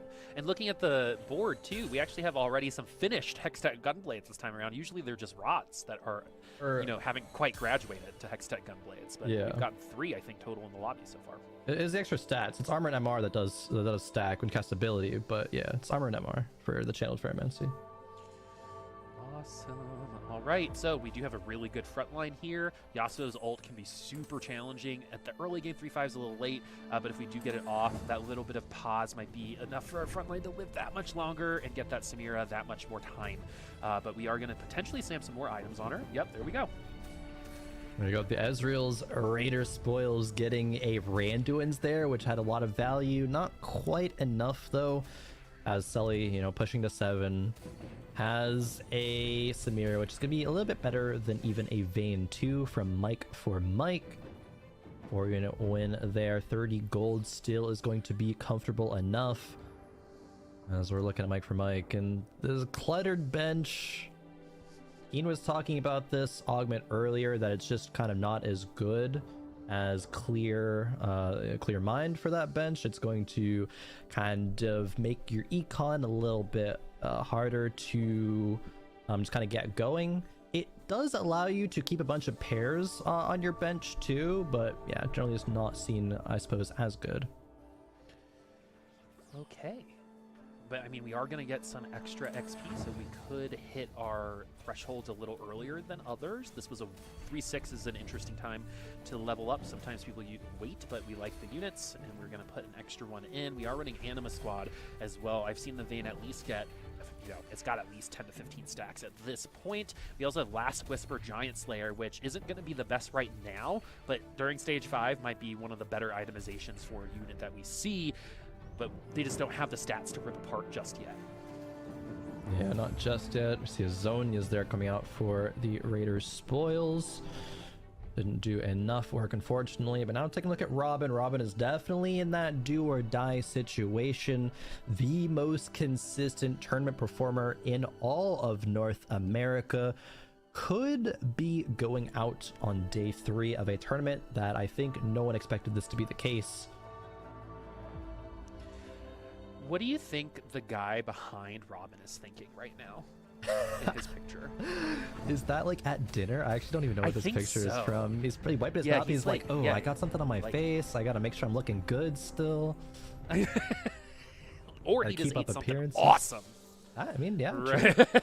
That's, it's like, oh my goodness, that was so good. You know how dads do that sometimes? Dads make a lot of noise when they eat, I feel like. I'm not around a lot of dads that eat, I guess. I think someone could confirm that for me. Yeah, it can't be me, but maybe someone. Maybe Robin can, because he's the old guy amongst the group, right? I don't think a dad just yet. I think that belongs to Goose, who just gave us an update, and he's doing great. Oh, has a second baby, yeah. I think now. Yeah, just added a boy. If you're wondering where GV8 has been recently, he's been with his family. So now we're looking over at Robin, who is going to get absolutely destroyed initially mana-wise by that Cho'Gath ult, but the Aphelios trying so hard to get back into this round, but it's going to be too much to take. That Kaisa, that itemization, the extra gold, everything looking pretty good for Groxy at the moment. Yeah, it's kind of wild to me that Robin levels up on 4-1 with as much HP as he had. Maybe could have greeted out another round or two. Sure, the XP was a little bit off of usual, like usually where it should be, just because of that clear mind. But does find an Aphelios, which I think could be Robin's ticket to safety this game. It is unfortunate that most of the units on the board are tier 1. Now for Sure Shot does go in. Endless Pizza means that every few seconds, yes, you're going, I think it's 7 or 8 seconds, you're going to be healing health for your front line especially. The problem is the front line's all tier 1, so it's not actually going to have as much of a benefit as it usually would. But the items need to be swapped over. I think they need to go to the Aphelios right now for Robin to have a chance to come back in this game. Yeah, this front line basically just cardboard cutouts of those units. That's how thin they might feel. I mean, every unit except for Sivir is tier 1 right now. So where we're going is looking good, but where we're at right now is actually very similar to where our front is at on the other side at the moment. Just we have some fiddlesticks and we got better front line, right, with those itemizations. So really curious to see where the Sejuani's are going to end up. Could have been a better Aphelios ult for our friend Robin as well, but it's not the end of the day. We're going to get more health from that Hodge. The Zac ult is so good. It's really good just for distracting, and here we go. We do have the Aphelios coming right back. Oxforce has triggered, and Robin's Aphelios is going to last a little bit longer, but the team isn't. That was pretty close. That's a 2-unit loss for Robin. Robin doesn't have Oxforce on the board. Maybe if he did, could have cleaned that one up. It would have been a lot closer at least. Usually the Alistar is what you want to run there. It does give Aegis as well. Now Mike for Mike's kind of forced to roll down every turn, really wanting to find some upgrades that are very important. Sejuani 2 is huge. That Ezreal item is going to go onto the Sejuani as well. Sometimes it rolls into the I'm blanking on the name of it actually, the Randuins, which does help out that front line just a little bit more. And it's gonna be Anima Visage this time around. Pretty good item, though, for that Sejuani. Pretty much gets that ult out, no problem. But I'm also looking at this Aphelios. Another common item combination that we've been seeing is that Giant Slayer, Last Whisper. They work so well together. So you're going to get the HP mitigation from the Giant Slayer with the armor mitigation, so you're going to be doing a lot of damage there. Aphelios, so good right now. I mean, we spent so much time watching Aphelios shoot his purple gun. It's so nice to see this, actually. Yes, it is. Aphelios is finally the carry, not just the splash unit for his synergies and maybe stunning something every once in a while. There is an Aphelios on Carousel. It's going to be a tempting pickup, especially from the players towards the bottom. Yeah. Mike for Mike and Robin. Still needs one more. However, does Robin go for it? Looks like he... Oh! Sully snags her out from right under him. That's Tiny, the tiny power. Or metabolic. Yeah, metabolic accelerator. You're just zooming. Robin's like, wait a minute. Hello? You rat? What do I want now? Rat play. Rat. That used to be a whole actual synergy with with Yordles back in the day. That is what we called it. With Twitch as well. Sejuani2 finally goes for Mike for Mike. Intense rivalry with Mike and Ike, I'm pretty sure. As Sully as well gets that Zac too. A lot of really good units on this bench, particularly that Belvith. But, you know, we're also seeing these mech players really popping up today. It looks like we're going to put it on the Leona, maybe the Leona 3 in Game 1, if anyone wants to go back to that. It was kind of the inspiration for today, but Short Shot Belvith also inspirational for a lot of lobby wins. But it's going to be the Fiddle on board instead. Yeah, I mean, it's only Belvith 1. If it was Belvith 2, definitely would have stayed on board. Does scale very well with the Sure Shot. But that Sure Shot isn't even going to find its way onto the board. I think just having the Sivir on there is enough. You can't fit 4 Sure Shots right now either. But look at how much work this Leona is doing. Mech is not a fake trait. I know a lot of people have been shying away from Mech after the nerf, saying, oh, I don't think it's good enough. Let's just play these other solid frontliners like Sejuani. Maybe you're going to get your Rammus Cho'Gath online. Zac as well. These threats are very solid frontliners, but Leona's looking good right now, especially in this matchup. Yeah, I mean, she looked like a really old school bad Urgot, right? The one because he pulls you in and he would kill the unit, right? I was like, where are you going with this? Yeah, I get Leona's you. the same way, right? She will ult until that unit is dead, right? Yep. And when it's this early before stage 5 with those itemizations, you are going to get some executes and some extra ultimates, but that might not be the case as those last whispers and giant slayers come into play against the Leona. But we will be getting an ult, and it will potentially take down the strongest frontlining unit of the comp. Yeah, Leona ults until either they die or she does. There is no in between. But yes, the story of this game, kind of like we predicted, Boop, is going to be players stuck on Samira 1 for way too long. And it is a couple of players who are like, okay, I know I'm not going to have the Samira, so I'm going to carry my Aphelios as well. The thing is, it's going to be very hard for them to push to like having a level 9 spot or being very rich level 8 and actually be able to find the Aphelios too.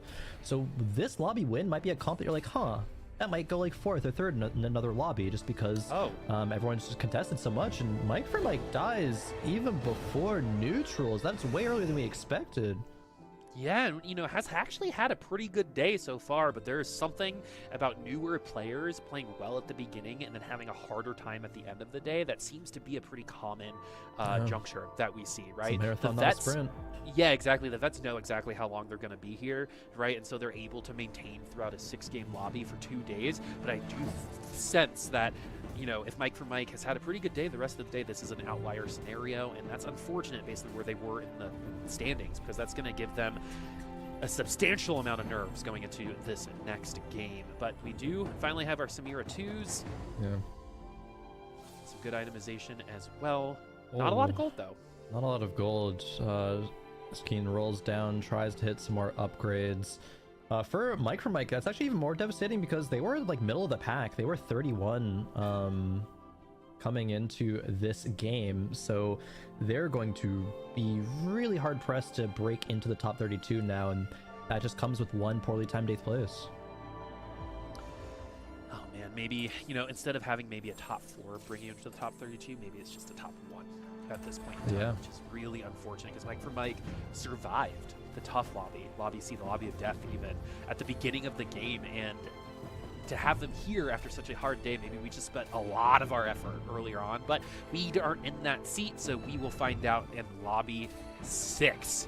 But the Leona, so good so far, getting rid of that front line, but we're also starting to see a lot of these front lines get beefy, right? It's taking a little bit longer for these units to get through them. So the Samira 2s with this itemization is going to be how you do it. So the Samira 1s are going to be behind until they're able to get that Samira 2, which has been hard. Robin Songs has led the god himself of tournaments. Don't think is making forward to tomorrow. 16 points after the 7th place. He's not going to do it. TFT is TFT's quite the game, but you can't be consistent forever, unfortunately. Yeah, I wonder what you know, was it prep? Because, I mean, he did end up second in the power standings, Yeah. the power rankings, right? So, and I even said, in terms of the type of player I want to be playing on this patch, it was Robin. Unfortunately, maybe it was just bad luck. Sometimes that happens. Just some positioning errors can break us down. But these are low placements for Robin, who is also known for having the best tournament performance ever in North American history. So, you know, sometimes you just gotta find the other side to kind of understand why it's so nice to win. Definitely. And speaking of the other side of it, some players losing means other players are winning and doing really well. And even amongst these 64 players, right, it's hard to always be consistent. There are people always getting better and better and really making sure that you're putting your best foot forward always. And a player in this lobby who's towards the top once again is Lil Top, right? Hits the Samira 2 right now. Even Sully as well, both kind of new blood in the TFT scene. I think actually a lot of players in this lobby fit in that kind of category outside of Robin. So anybody taking this lobby and being like, oh yeah, I topped a lobby where, you know, Robin went bot 4, actually got, you know, day 3 out of this tournament, make me feeling pretty good about that one. Okay, this is one of the stronger, I think, points of a comp that we've seen. We've also got the Battle Mage, I think, in the front. So it is going to be extra damage if you're wondering why the Urgot and the Samira are in the second row as Armor and strikes AP. oppose, right? It is for that extra stat boost. This is still a tier 1 Leona, folks. But the Gunblade too, she's gonna be healing so much. The Samira as well, the Gunblade healing her. It's like you mentioned earlier, Boop, you can probably make use of, like, you know, 3 Gunblades in a composition, and this is kind of a textbook example of why that's the case. Textbook. This is what is in the actual book, peer reviewed and everything. Another Lee Sin here as well. When it comes to the cutscene, I never see the Lee Sin on ladder. It is always Annie all the time. Yeah. a lot of the Annie one. Keen's going out. Ari coming out 6. though, so That's true. I That don't one's think hype. has an animation though. Oh, does it not? Actually not. Oh. I think we were talking about, but Ari's coming out, which is going to be cool. We got 2 more. I think a Fury Horn, Stark Guardian coming out as well. The Little Legend game has always been amazing for this team. But speaking of potential future legends, right? The players on this convergence right now. We got another Last Whisper for an Urgot there. Groxy though on Elimination Station. Yeah, Groxy, a player that probably needs like a first or at least a top 2. Not looking like that's in the cards right now, but however, this roll down could change everything. 1 off of Rammus 3, 2 off of Kaisa. There's the Rammus. Might need to consider selling this Cho'Gath 2. I only have so much. If it was like 1 off of Kaisa, yes, you would probably do that, but just need to pray that it'll live 1 more round at least. Going up against a Ghost board as well. Yeah, It's a good board though. And we get the Rocket Propelled Oh. Fist, which is not going to pull in anyone nice or good. No. Unfortunately. Ooh, we do get a nice backline ult from the Rammus. Another one might actually take him out. Yeah. In the backline. Rammus not getting stuck on that front line is actually such Here a we big go. deal. Oh, okay. Oh, that's A huge. lot closer than I think it should have been. Rammus MVP. Okay. And here we go. pretty Rammus, good. the MVP. Are Even you- with like not the best like propelled fist ever. That's 2 Yeah. items pretty much with some extra HP. Are you the Rammus voice actor? Okay. Okay. I wish, man. I can do like 1 accent and it's like not good. Well, I mean, you're giving yourself too little credit, Boop. I think you had me convinced that you could do the Rammus voice, but Thank you. It's a high bar. I got you.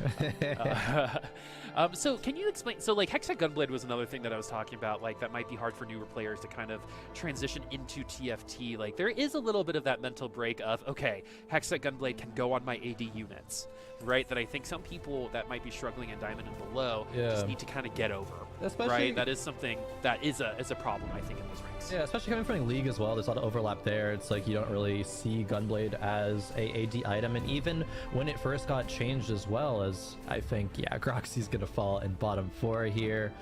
Unfortunate. That's gonna mean next game, I don't know if they can actually break into that top 32. However, the Gunblade conversation, it's so much more value than Bloodthirster, right? That's kind of the big thing to talk about, because Bloodthirster is effective healing on just 1 unit. And how much time does that actually net you? a fraction of what Gunblade will, because Gunblade means not only do you heal yourself, but you heal your front line. Your front line then is able to absorb a lot more hits than that backline squishy unit would, and so it gives you exponentially just so much more value. A bit maybe counterintuitive, as you're pointing out, for like newer TFT players, but yeah, Gunblade, good item. And that's why we haven't seen a single Bloodthirster in the entire, I think, really ever so far today, because you're going to spend that, you're going to try so hard to get that Hextech Gunblade. It is so much more worth it. Oh, we actually have some interesting itemization options here. We got the Chalice to help out the team. We got the Jeweled Gauntlet to cause a little bit more damage. And it's going to be the Runins, which I thought was going to be the case for someone like the Aphelios. Yep, Philios or Urgot, probably Aphelios. Is going to be windy, so that stacking ADAP. Ooh, another Aphelios. Spetham has to make a choice. Does he lock or sell one of these units? Looks like a lock is coming through. He's got around. Yeah, we're in a top 3 situation. 23 HP is not going to be within lethal range. But up against Sully in this matchup, and Sully is on a win streak, and yeah, we can see why with that that's board. Why. Yeah. Same reaction. I mean, sorry. As we also have, I know, right? For the third time, I was actually told that my laugh. Oh well, you explained. There we go. I just love laughing, and I love laughing loud. I love your laugh. It's part of me. That is what you get with me, my friend. So Spetham now. It is funny that it was the third time, though. So maybe I should take the hint. Little top now, Spetham and Sully now in the top 3. 46 HP and on fire. It's because of that Urgot. We would love an Urgot 2 and Aphelios 2, but we just don't have the means. Unfortunately, don't have the means. Even sold a Fid pair to just try to hit one of these. Wasn't able to do so. Spetham on elimination station, but still a 3rd place is going to mean Spetham is likely the top 32 on the day. Hard to see a scenario where he doesn't. Also, the Urgot positioning is very important. Actually is going to be on opposite side that he wanted to. Maybe a good swap from Lil Top there at the end and get a chance to see his perspective, but the Urgot misses a lot of things. It's really important actually to disrupt the back line, as Spetham wasn't able to get that done. Oh my goodness, but the backline for Spetham has been disrupted, but the Fiddlesticks has gotten into the backline as well. It's Aphelios with the Hextech Gunblade. Hextech Gunblade's so good. No, that was so much. That was actually Urgot side diff. If Urgot left side, Spetham wins that round, surely. But no. So the why on the Urgot is you want to get the ult as many people as possible so you can dredge as much money as possible, and we just didn't do that round. Yep, dredging the money, gonna be nice to do as well. Sully has certainly dredged a lot of money, a lot of opportunities here. 9 win streak. Aphelios 2 is found for Lil Top finally. Leona gonna be the next unit that wants to be upgraded. Alistair goes back on the board as well.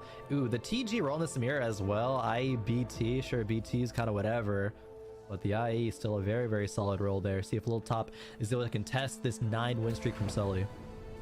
I like how JG mostly works on it at this point, because in the past, like, it didn't. And I feel like it's a lot more beneficial for things like Jax, right? Yeah, true. We saw tier 3 Jax earlier absolutely destroyed. Yeah, had Rageblade, JG, and Edge of Night. That wasn't on purpose, and I think it only destroyed because it was tier 3, but we can pick and choose, right? I mean, it's not bad. It's not bad. No, it was one-shotting the backline, which is the point, right? Because of the sure shots, they're keeping themselves safe in the backline, and so when you have that kind of access, especially as a melee unit, it's over for you. And when you have that extra damage like the JG, it's gonna one-shot your carries. Yeah, Shroud being picked up by Sully. Lil Top didn't really know what they wanted until the end there. Shroud's just so good. I know, Boop, you and I have talked a lot about in the past about how items like Zephyr, Shroud are just so valuable to pick up in these late game situations, these 1v1s where you know who you're going to be facing, how the positioning goes, and even that one free round of cheesing it, right? You can just see how the positioning is going into the fight and be like, oh, I want my Shroud here, boop, and there you go. You get a lot of value out of it. Really good stuff by Sully. The board's so strong. I think Sully's going to carry this forward into a win. 10 win streak might turn into 11 here. All right, how much damage are we going to be able to do too? Because don't underestimate the Jeweled Lotus crit damage. Oh, this fiddle in front of our face. Also, is a double Zeeks for the Samira on the Thief's roll, so she's going to be attacking faster than she has all game in the Leona's already dead. Is it going to be the Samira coming out on top once again? Sure shots seem to be the sure thing, but the dredge seems to be working. Oh, not enough damage there. It is going to be the Urgots taking him down. It's going to be a little top, getting a little littler. Getting a little littler. Streak coming to an end, you know, not being able to demonstrate Leona's big effectiveness. These are close fights, however. They shouldn't dissuade people from going mech, Leona. There's just Selly giga high rolling, even if the fiddle does get kind of bursted down faster than I expected there. Oh, 2 fiddle 2s. Okay, how are you gonna do it to him, Sully? Calm down. This board is so cracked. This is LCQ Sully that we're seeing right Exactly. now. Yeah, and for context, Sully played really well in last year's Last Chance qualifier, made it to regionals because of that, and it was very similar like this. Some high rolling for sure, but I mean, double Zephyr, or was that 3? It was at least 2 on the Urgot and the Belvet. 2 very key units there. Little Top kind of playing out of his mind with that micro. I don't think it's gonna matter, however. It will not. That No. Fiddlesticks decided that you don't get to have a family today. Sully takes the dub there. Jesus. That was a disgusting fight, and a big reason why you should try when possible to get this level 9 capped legendary board out here, because it is so dang good. That was great to watch. Big congratulations to Sully, Little Top, Spetham, and Gigi with that big comeback after the single-digit hate that they got from me at the beginning. Oh, I gave him hate during the game too, don't worry. Oh, okay, okay, I sick. took the pressure High off. five. Yeah, okay, yeah. Speaking of hating, okay, there's a lot of hate, Boop, about Leona. I just feel like everyone says she's one of the worst legendaries. Is all this Leona hate justified? Does she need a buff? Because Lil Top had this massive beefy Leona, Redemption, Gunblade, Protector's Vow. What do you think about Leona's state? I think it's all right. I think the Hextech All right, gameplay next question. definitely helps, right? And so, sorry folks, I'm having some stomach issues, but the because that game was just so good, I ate it all up. But the what I think you're, can you answer the question again? I'm sorry. Leona, is the hate justified for Leona? No, Leona is not justified for the hate. If you get it late, for example, I think that's the hard part, is you get Leona a little later in the game, right? And so when you do put her in, her value has already been lost. However, just like any 5-cost unit, right? When you get it earlier in the day, right? So you get it on 4-1, it was really early that we saw this, and we had the 3 mechs to go along with it. Yep. It's just, at that point in time in that game, there wasn't anyone who could really defeat that much health, right? And that's kind of like what we were talking about with itemization, that it's going to be easier as the game goes on, but with Hextech Gunblade and all of these other situational happenings with tempo on that comp, right? The Leona overperformed, but I don't think she's as bad as people say. She just always appears when you don't need her the most, right? It's kind of how I feel about her. Everyone has that unit, and for Leona, I think that is for some people. Yeah, whether it's for Renegades and Mechs, she's never there when you need her, but she's always in your shop when you're looking for literally anyone else. But I guess maybe Nunu takes first place of most hated legendary. Yeah. Now that Aphelios got buffed. But Crowan, speaking of just cooking up some ideas, Battle Mage by Keynes, who ended up in 6th. How cornered are you into a Yuumi or Viego comp when utilizing Battle Mage as your second augment? Because he ended up with some Samira in a second row, so he was cooking something. Yeah, it might be time to turn the stove off at that point, if that's what you're cooking, because I think that was like the first augment choice, but then it had slammed the Last Whisper as well, which those item and augment pairings aren't they don't really go together that well. I don't remember seeing his options, so maybe it was just like kind of doomed. Sure, we're gonna have that little bit of AP, just try to help out as much as we can, but when you have your Samira in the second row as well, it makes her a lot more vulnerable to getting even like Fiddlesticks ulted, Sejuani stunned, just actually like anything. There's a little bit of, people will just ambient AoE damage that will take her down. The Arbor really is not worth it at that point. It was a little strange to see. Yeah, don't have all the context there, but probably not something that you should be cooking. I think the only other time we saw Battle Mage was in a Viego comp, maybe first or second game off stream, and that seems like when I see Battle Mage, it's a Viego, and I guess Yuumi as well, although Yuumi is either 4th or 8th at the moment. Yeah, we know you don't like the Yumi, but no, Battle Mage, yeah, it does get the most value out of those two pretty much specific compositions, yeah. And Boop, barring a miracle, Robin won't be making it into tomorrow. He falls really uncharacteristically short this tournament. What's your reaction to Robin? Maybe, most likely, I mean, barring a miracle, like I said, not going tomorrow. I think I just have to ask him. I don't think we can assume, to be honest with you. I think a lot of people came in with high expectations, including myself, and this is surprising. So, you know, that game specifically, it didn't seem like his items really worked out. That could have been the same kind of situation with like Soju, right, who had some augment difficulties in another round. So, you know, could have been like that, but what Robin's going through today, maybe he just didn't hit where he needed to, and this is the result of that. And sometimes it is that simple. We get to alley-oop a mid-set finale at the very least, so he's chilling there. We'll keep an eye on his road to success, and let's see who else was successful in the rest of the lobbies. Remember, only 32 people making it to tomorrow. We starting with 64. Phoenix, AA, top of A.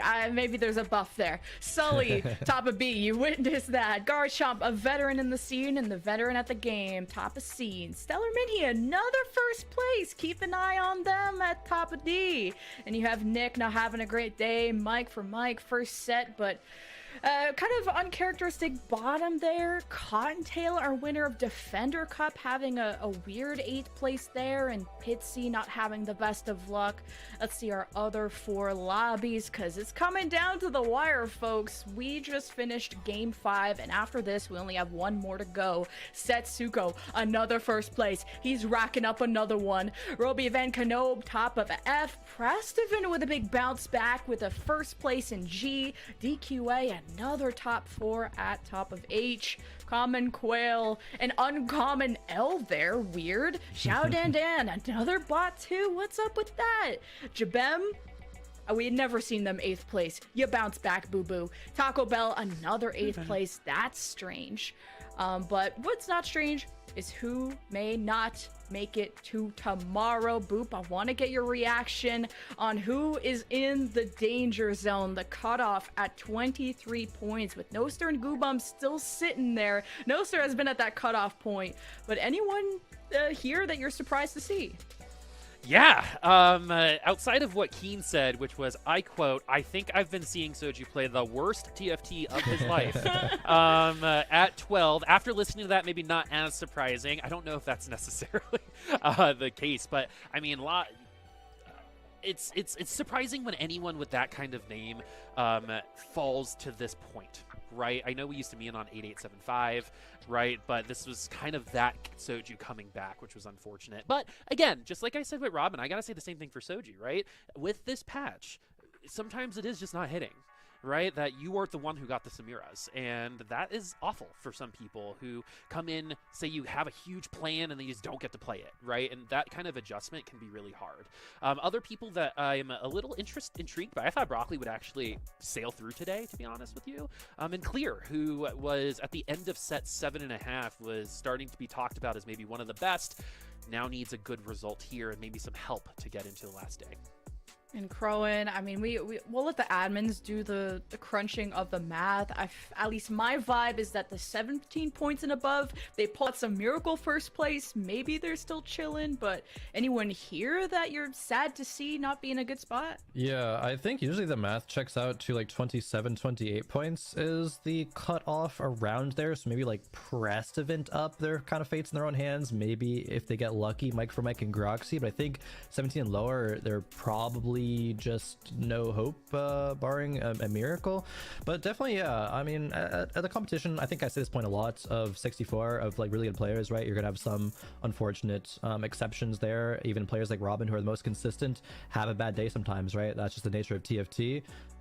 It is unfortunate, but I think Prestivan is in that really clutch situation. They got exactly, I think it was first place last game, and if they can follow that up with a 1-1, P-God could be climbing up from the depths. Same like I think you mentioned just a bit ago, not on this screen because they've been actually doing so well the last 2 games, is Stellar Mini, who I think started the day with a 7th, 5th, and a 6th, but went 1-1 the past 2 games. Like, that's a crazy comeback, especially if they can keep it up and actually secure the top 32. Yeah, and here are people who are having a happy day. Unlike Boop, who's got tummy issues. Hope you feel better. Being a silly goose. I got you after this. +3, +2, and +1 points. Remember, if you pop off today, you get those bonus points to help you out tomorrow. Because tomorrow we're battling for the mid-set finale. Today we're just trying to get into tomorrow. Isn't that like a life motto? But Crowan, so base. You're looking at this. Lil Top, it's in the name, in first place. Setsuko with so many first places to his name. What stands out to you here? Insight has crawled back into the top 32, a player that I was really looking forward to coming into today, and they just need one more game to, close it out, make sure it's not a fluke. You're not topping day 3 like you were able to do days 1 and 2, but still, like, this is where the rubber really meets the road when the best TFT players all culminate, so I'm still excited to see that performance. And Boop, should anyone here be worried, like 25 points or 26 points? Should you still not feel that comfortable? Because in 8th place, how close are you to being sent to the bot 32?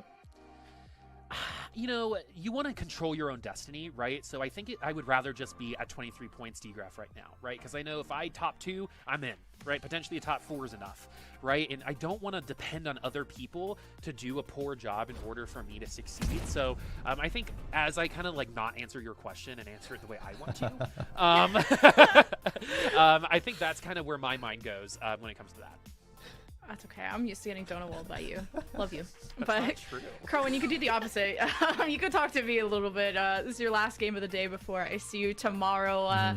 It's been a really fun tournament. Any kind of thoughts about how creative the comps have been? I feel like we've seen a lot of variety, although it's a lot of Samira. But what did you think?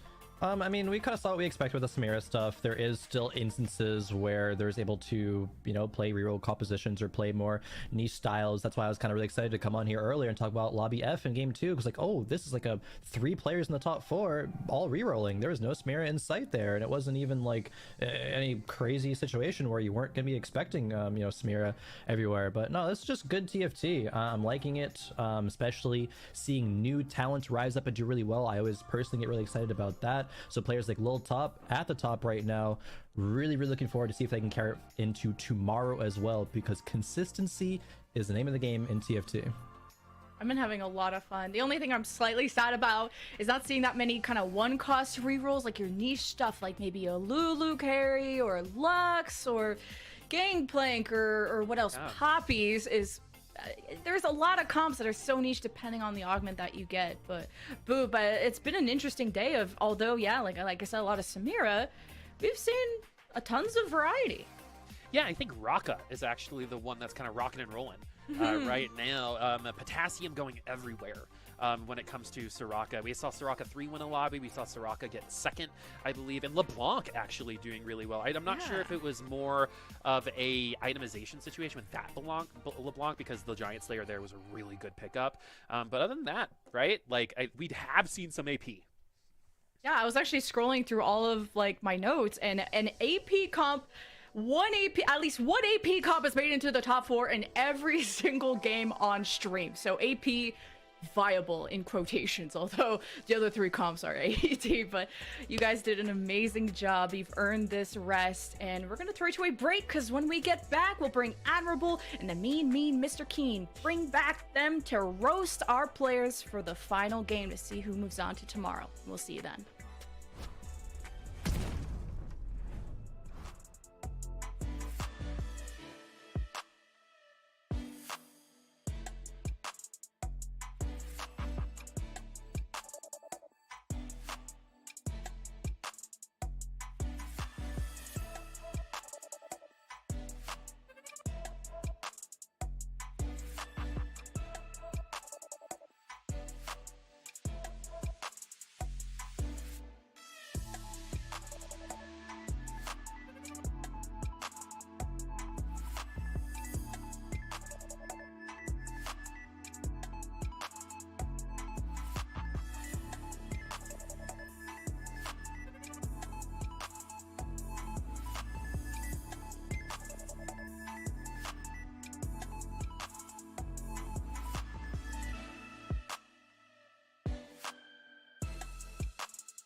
It's the final game. You know, I'm trying to DMCA the stream here. But it is the final lobby of the day, everybody. I got Keen, I got Admirable back, and this meta, it's been wacky. A lot of variety. I talked with the other boys about it. Keen, how has been the skill expression, though, of this meta? Because we've seen some promising players like Robin not make it to tomorrow after a good finish at Defender Cup. Yeah, I think it's easy for players to kind of look at tournament results. It's like, okay, this is tournament play. Obviously, whatever happens here, if you are losing, you obviously suck. And if you win, you must be really good. And unfortunately, that's just not quite how it goes. There's a tweet from Dish Soap earlier, who's one of the top players in the tournament right now, who's called this patch bingo, by which he means like there's a bit of luck involved in terms of whether you're going to be able to do well or not. And I just want to highlight a couple of things to really keep an eye out. And you know, it's just the nature of it. Every patch is going to have some variance and some level of RNG, and part of the great thing about TFT is like how well you can mitigate some of this. But I would say two of the things that I think are probably frustrating players a bit most right now, something like hero augments, where they have added 4 rerolls, and I think that has significantly made hero augments feel better. But because it has made hero augments feel better, when you still miss on the hero augment even after 4 rolls, I think that feels extra bad, because you're thinking like, oh god, how do I miss with 4 rerolls? And it obviously makes other people more likely to hit them. So those kind of low roll situations just feel heightened in terms of how bad they are. Things like 8 items, 7 items on Wolves can feel extremely bad in a tournament setting where you only have like some of these players are already out. You don't even have 6 games to really show your best. Sometimes you're out after 4, and I feel like those are the kind of situations where you are. If you do roll, especially in a tournament setting, it can feel very bad. But again, obviously, everybody can look back at their VODs and be like, okay, I still could have done things better. I could have pulled things here or there. But sometimes the nature of it is you just low roll a few games in a row, and it can really affect your mentality, and it's unfortunate. Oh, sweet. No loading screen. We're just getting right into the final game. We'll see how much chance and RNG will help our players make the top 32. Take it away. Final game for day number 3. Half the players are getting cut for this one. In this particular lobby, though, I'm going to zoom in quite a bit, and forgive me if it's a little bit of a rambling job that we have here, but I'm going to highlight some important things. Right now, we are kicking off our point of view on Prestivant's side of things, who is, excuse me, this is not the lobby I was expecting, apparently. So I'm a bit thrown off by that one. I apologize for this one. We're looking at a different perspective than what I perceived, and my train of thought is completely lost on this one. Prestivant right now sitting at 20 points. He's going to need a first place finish in order to get this done. That was totally my accident for the lobby perception on this one, but Prestivant sitting at 20 points. This is first or 8th. If you're in Prestivant's position here, the true Ricky Bobby spot, Keen. If it's not first, he is actually last. Yeah, we also see Clear sitting at 21 points is also basically a first. You know, you could potentially squeeze by with a second depending on how tiebreakers may shake out. Sometimes 28 is good enough just to get through, but Clear's also sitting here thinking, okay, first, second, it's basically the same type of play style that you're going to need to play until the very end of the game. So it'll be interesting to watch some of these guys really come in. Like, even somebody like Kurum needs to avoid a 7th, avoid an 8th. So it's going to be quite a few players sitting on the cusp here, not quite secured their spot yet. Yeah, kind of, to touch on Kurum's spot with this one, he pretty much needs to like just not bomb out is what it kind of felt like. Maybe he needs a top 3, top 4 in this one, sitting at 24 points right now. When you look over the points on the score sheet, it does look like 27 is likely to be a tiebreaker spot. 28 may have you safe on that one. Some lobby distribution comes into that. That's a lot of numbers to do all at once. So that much I won't be delving into. Long story short, 27 points, maybe you're in. For Kurumzo, that's going to mean a not below 5th place spot. He's sitting at 24 points currently as we get into this one. For Prestivant, he's kicking things off with 2 tiers and a belt. And we're at a 2-1-1 hero augment on this one. That means you're going to see 1 2 cost and 2 1 costs for the 4 rerolls you have here, and these are chaotic at this point. Keen, what are you looking for if you're in this spot? You need to be really greedy from this spot. So Burning Spear is a very good top 4 augment potentially from this spot, but he's showing Yuumi potentially on the board. He has a Neela, he has a Yuumi. Yeah, so he's rolling here. He does hit Predatory Precision. I'm wondering if that's enough for him to commit to this Yuumi line. He does need the first, and Predatory Precision, yeah, it's a great augment to potentially hit there. And he does have great starting items for this. He has an early Neela. I'll be curious to see how he chooses to pivot this early game, because you could potentially try to play for win streak here, and he does choose to level up. I expect, yeah, the split's going to come in. He does have a fairly strong board. This is one of the great things about the new way to play Yuumi, is you don't have to open fort every single game. You can just kind of tempo this early stage. He does have a strong early game. If he's able to hit a upgrade here or there, that might be enough to push him to a good win streak on this stage. But again, he's going to need quite a bit of help. Yuumi can take first, but from this spot can be difficult. I guess that's kind of like where the question zooms in, right? Is like, is Yuumi being played for tempo here in a spot like this because Precedent needs a first?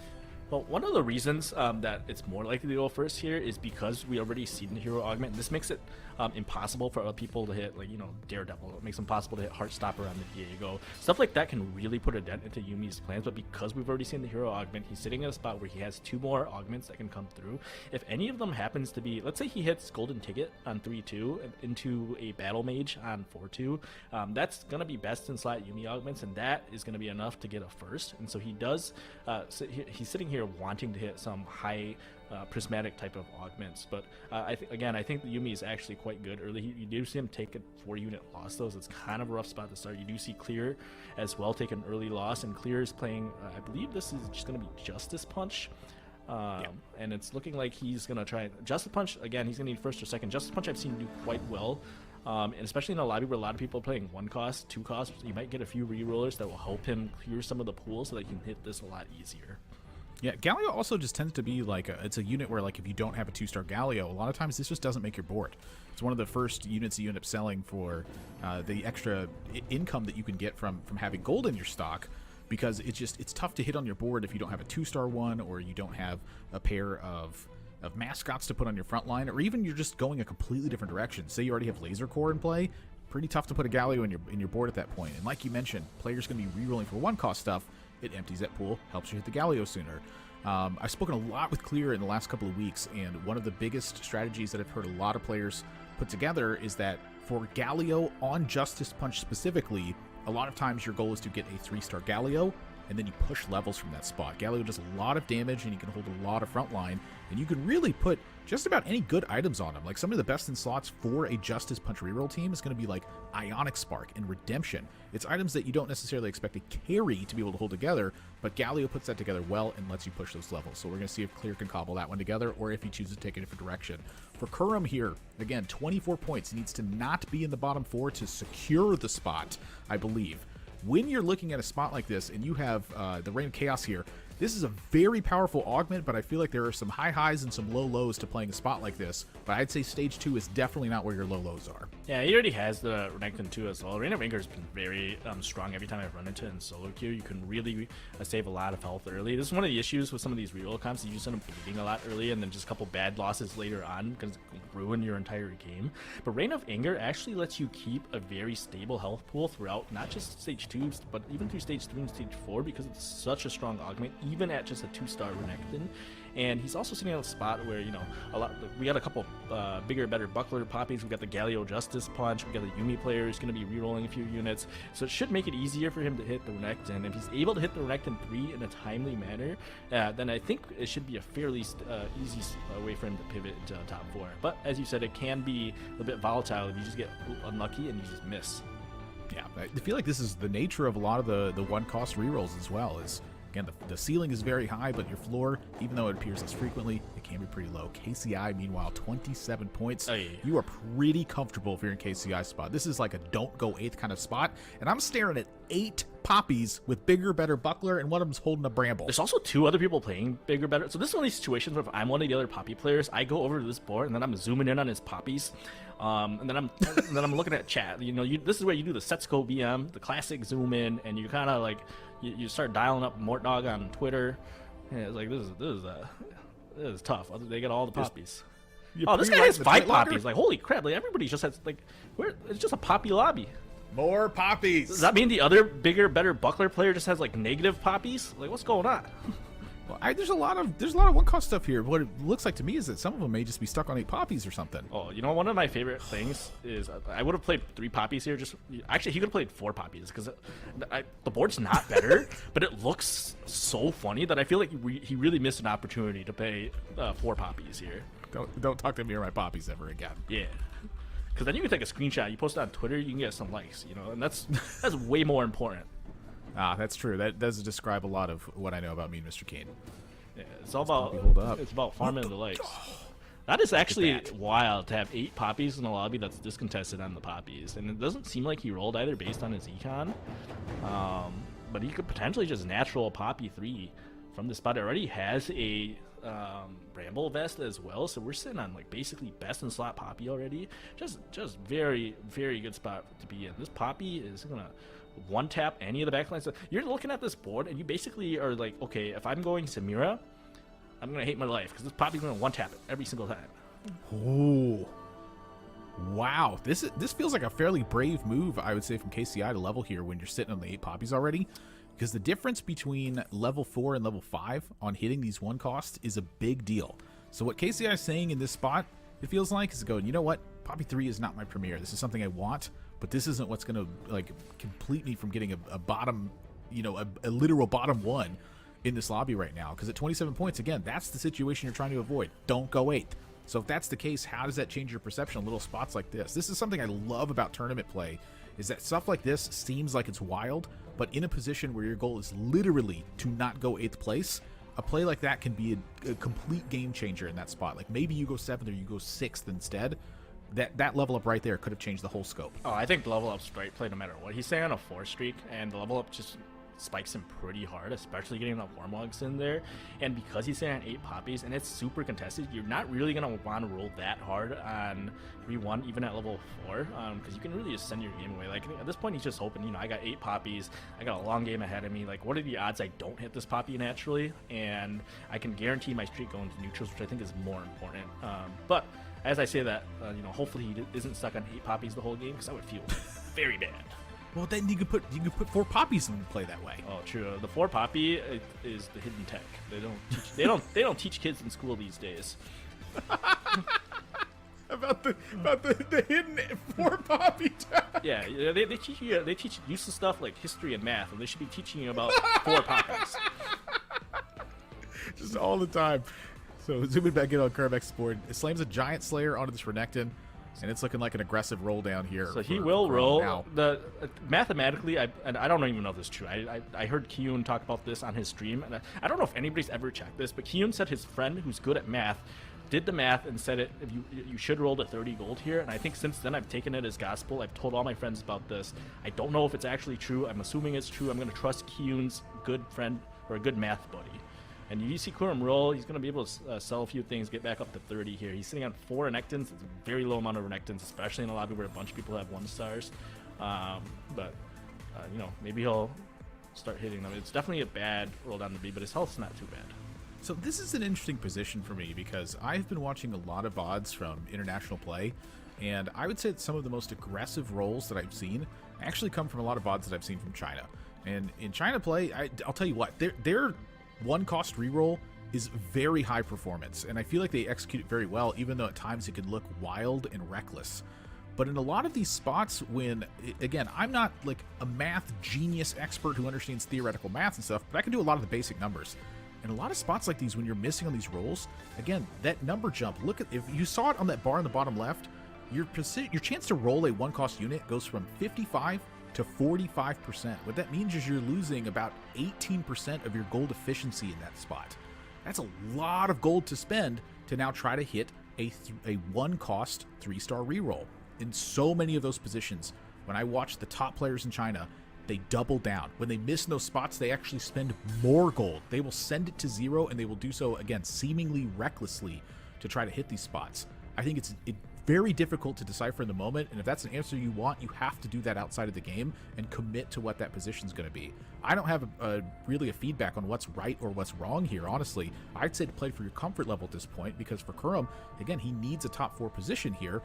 I think this feels like a very risky spot to be playing outside of your comfort zone and the weight that can hold on your shoulders if something goes wrong. You know what, you're talking about all these numbers. You know what's actually happening in China is somebody went up to Chinese players and like, roll. And Chinese players said, say no more.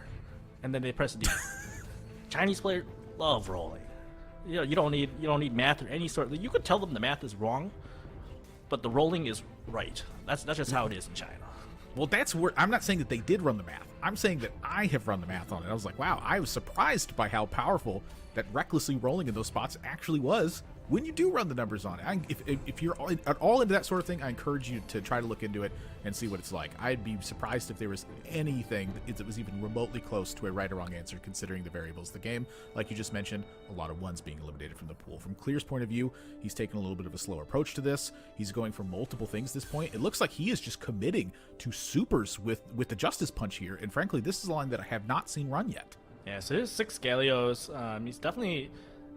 he's got the Yumi in the little orb, he's got another Galio in the orb, and he's got an Alistar on the bench, so, you know, there's one of these situations where if he could push levels, it would be great. Like, his board would definitely spike. Basically, he just needs to hit this Nasus, hit this Galio, and then he's out of here trying to push the levels. I don't imagine he's going to reroll for any of the other 3 stars. You see precedent. How big this is. I mean, again, Clear's in a position where top 2 is your goal in this one. So taking these risky lines and having the high payoff for it is very likely to be your best chance to make it out of this 21-point spot. Right now, it's, again, 27 is a risky spot. It likely goes to tiebreakers if that's even the mark. At 28 points, that still might be a tiebreaker spot. At 29, I think you're pretty comfortable. And from Clear's point of view, I think he's likely pushing for that first place style of finish. So this is a risky line. I think if you're Clear spot, you're very confident taking. Yeah, it's definitely an awkward spot to be. He's only sitting on the 6 Gallios now. He's getting closer and closer, but his Econ's in a rough spot. He does manage to beat Precedent, who's another person who really needs to be pushing tempo here. But Precedent, you saw, was also at 0 gold. He's got, based on his items, he's got quite good items, to be honest. But unfortunately, with 0 gold at this spot, it makes it very difficult for him to really snap forward and take a first here. I think the Yumi comp wants to have a lot of gold if you're going to take the first. Or if you do send to 0, you have to win streak this stage, but we saw Precedent just take the loss there, so at most he can get a 3-win streak going to neutrals, which is not going to help his econ that much.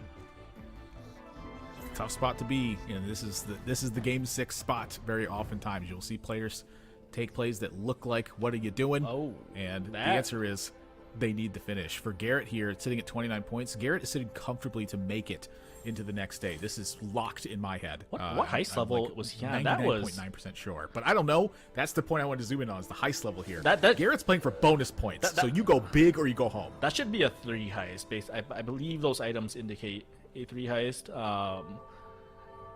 But so he'll sack 2 more. He'll cash out 4 on 4-1. Really? I mean, he might not, but 40 Ls. Like you said, he's kind of playing for just bonus points at this point.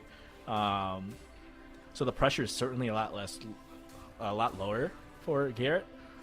But it's definitely a fun game. Like, this is when you're like, oh, I actually like TFT. It's a fun game. Is when you get these cash out spots.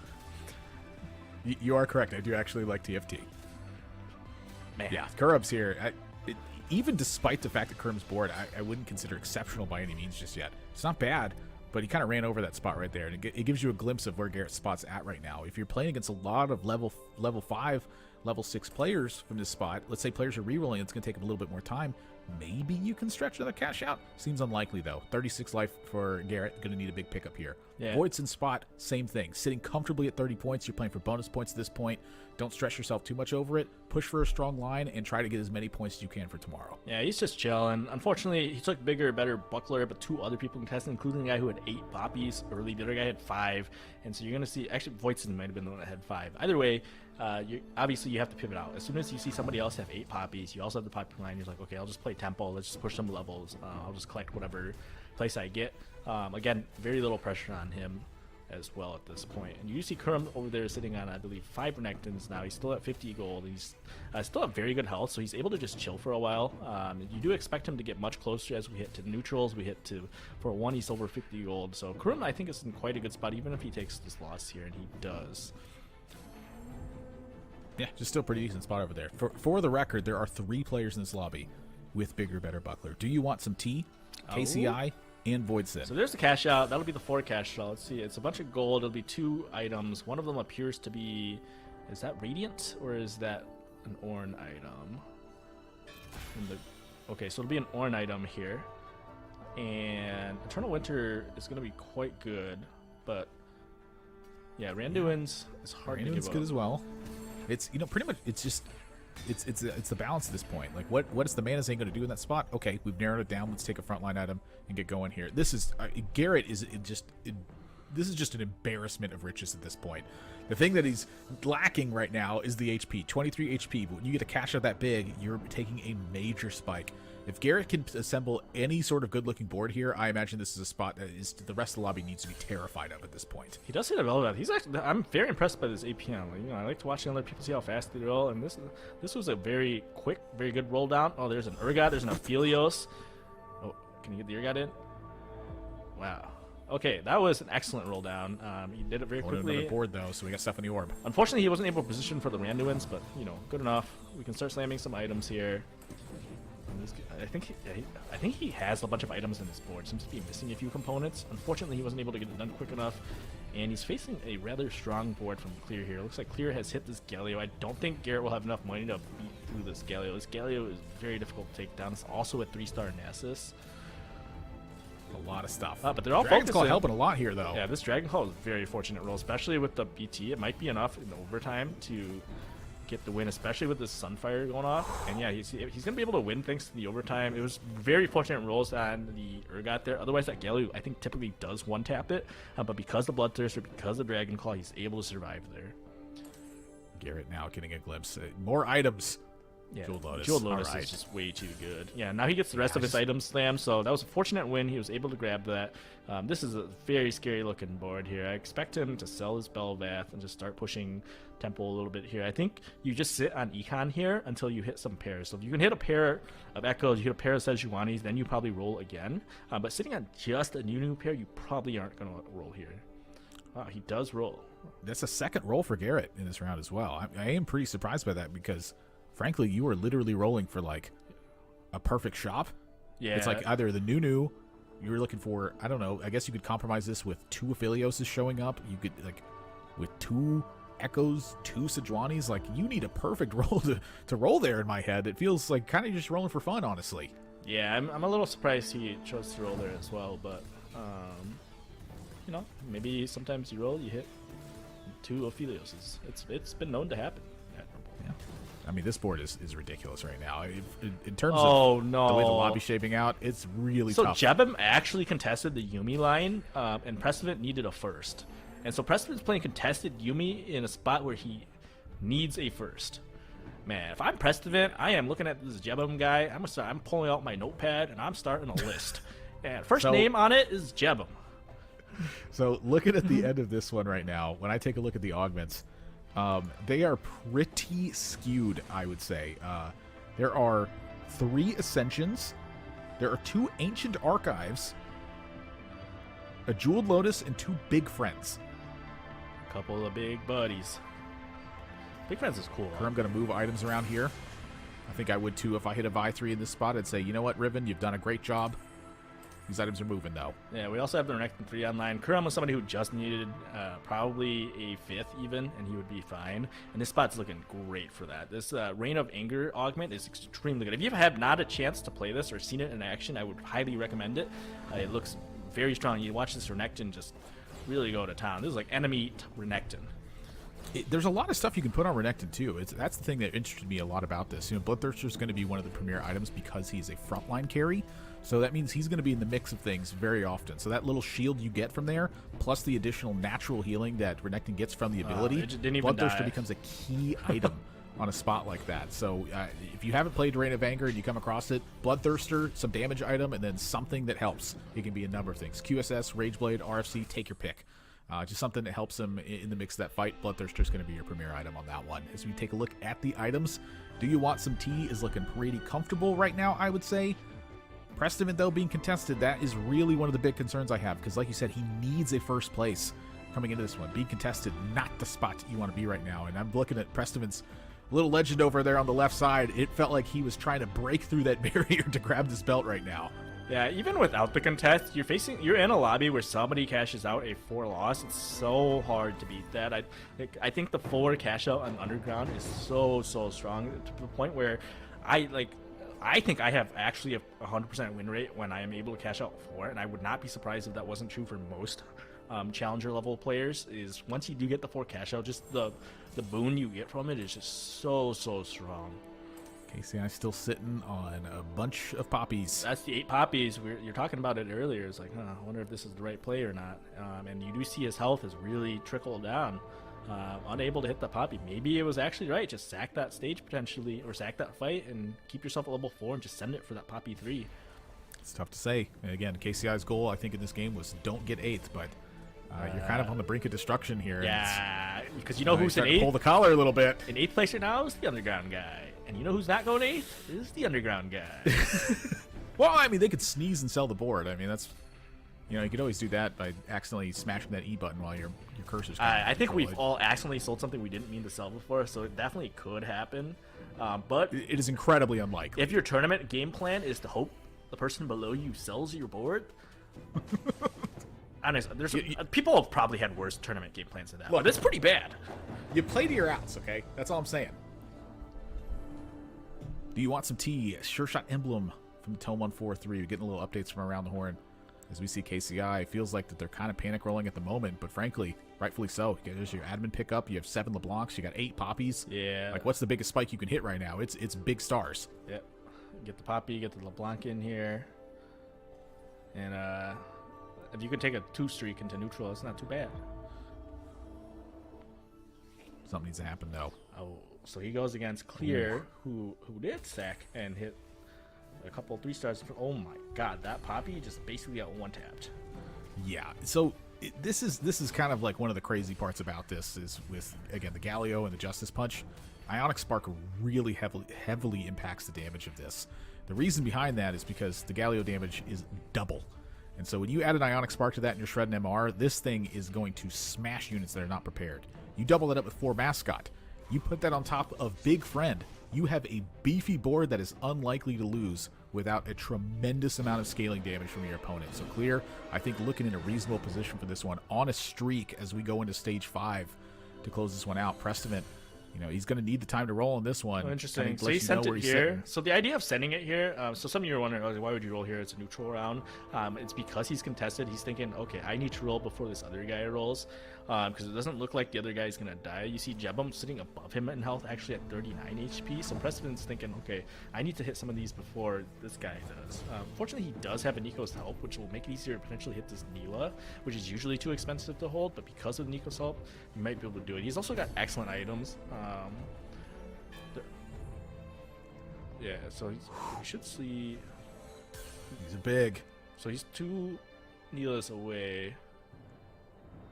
Yeah, I mean, it's just unfortunate for Preston. He needed a win, and then he chose to play Yuumi. I think it's rough. Yeah, he's gonna be like a couple off on like everything here. Just oh goodness.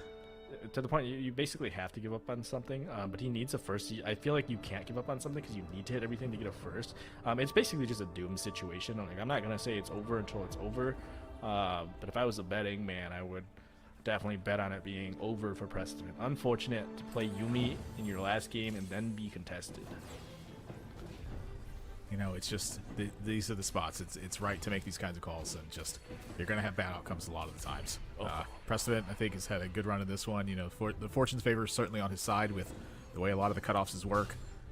He would have been out in week number 1, but a player had to drop in a situation like that. So Preston got into the next day as a result of that and made it this far. It's hats off to Preston. I think that he's been having a great performance thus far in tournaments, but it's looking like today is going to be the day for him. Looking at a glimpse of the Reign of Anger and how powerful it can be. LeBlanc 3 is not able to hold up to that. Yeah, Reign of Anger is just way too good. But again, and he finally hits his poppy. The whole game just sitting on 8 poppies, and he finally is able to hit it. It's such a massive difference. And a Nunu shows up as well. Nunu's quite good, but I'm not really sure you can drop anything for this Nunu. In fact, you definitely cannot drop anything for this Nunu, so... I feel like you got to pick up the Nunu here. 5 Gadgetine, that could be like a kind of a game breaker for this, right? that's 36 damage increase and mitigation on your Poppy front line at that point. I don't know if my man's ever making it to the point where he can play 5 Gadgetine. At this point, at most, I guess you're just donkey rolling every turn. Hit the Alistar, hit the set. Like you said, he's trying to avoid an E3. Yeah, so I feel like the 5 gadgeting maybe gives you that boost for a couple rounds. It doesn't. You'd have to drop 2, and I don't think anything's droppable on this board right now. Goodness gracious, Preston out in 8th place, but I think at the end of the day, you have to take a big risk. Didn't work out for him. Do you want some tea next on the chopping block? It's a lot of breathing room for KCI in this one, though, as you go, okay, we didn't go 8th. Yeah, that was the goal. I'm looking at this board. I'm like, okay, like what in my head can you potentially drop for 5 gadgeting? And it just, I guess, set +1, set Echo, set Alistar, and they neither feel particularly good. Maybe he's lucky. Maybe he could have held it though, because maybe he hits gadgeting spat, and then you're fine probably dropping set. But we'll see what's on the carousel. And he does go against either Yuumi player, who you do see hit the Rel 3. He's able to hit the Gangplank 3. Just truly here. Oh, Preston went 8th. Yeah, no, Prestiment's out. Oh. For Jebum here, that's 8 Yumis, it's 6 Neelas, 7 Lee Sins. You still need a bit to connect the pieces here, but do you have the time? I don't know if you have the time against this one. It's kind of looking like Jebum's about to go 7th. So we got the Yuumi hand-holding 7-8 duo at the bottom there. Unfortunate. If you are wondering if contested Yuumi is good, the answer is no, it is very bad. But I will say that when you are playing a contested comp like Yuumi, and you go 7th, but the other guy goes 8th, I will say that does feel very good, you know? Wait, from whose perspective? Oh, if you go 7th in that spot, I think it's one of my favorite feelings in TFT. If somebody contesting me, it doesn't really matter if I go 7th as long as they go 8th. It feels so good. Okay, so the note I'm taking here is that Keen is vindictive. Yeah.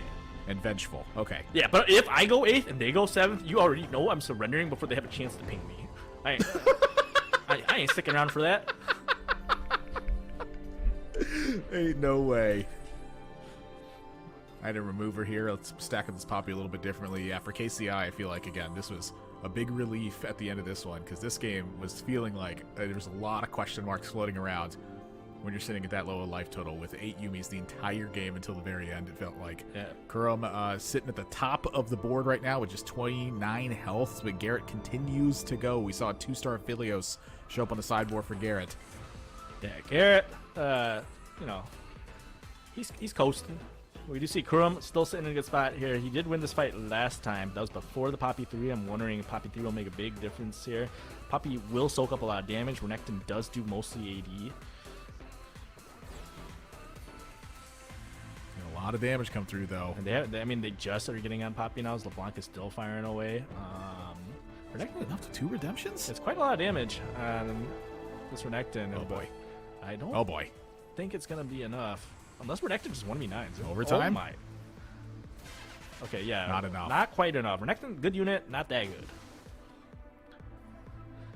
good. You want some tea out in 6th place this one. Voidson, again, pretty much relaxing for the rest of this day. He's playing for bonus points for tomorrow. 30 points.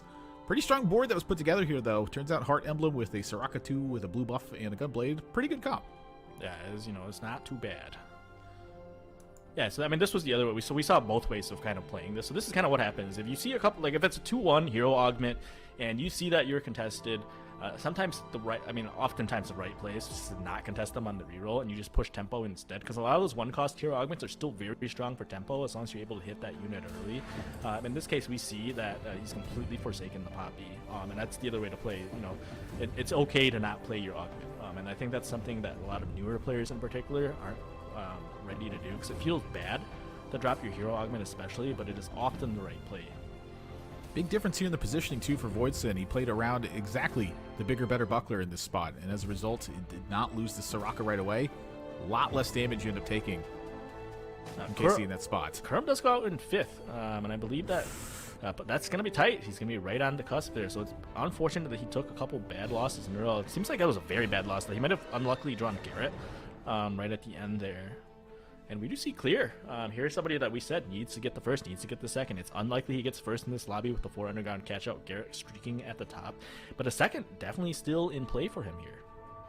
At 21 points, 7 points to put you at that 28, where again, that's kind of where my cutoff in my head is. It's like 28 likely puts you in a tiebreaker scenario.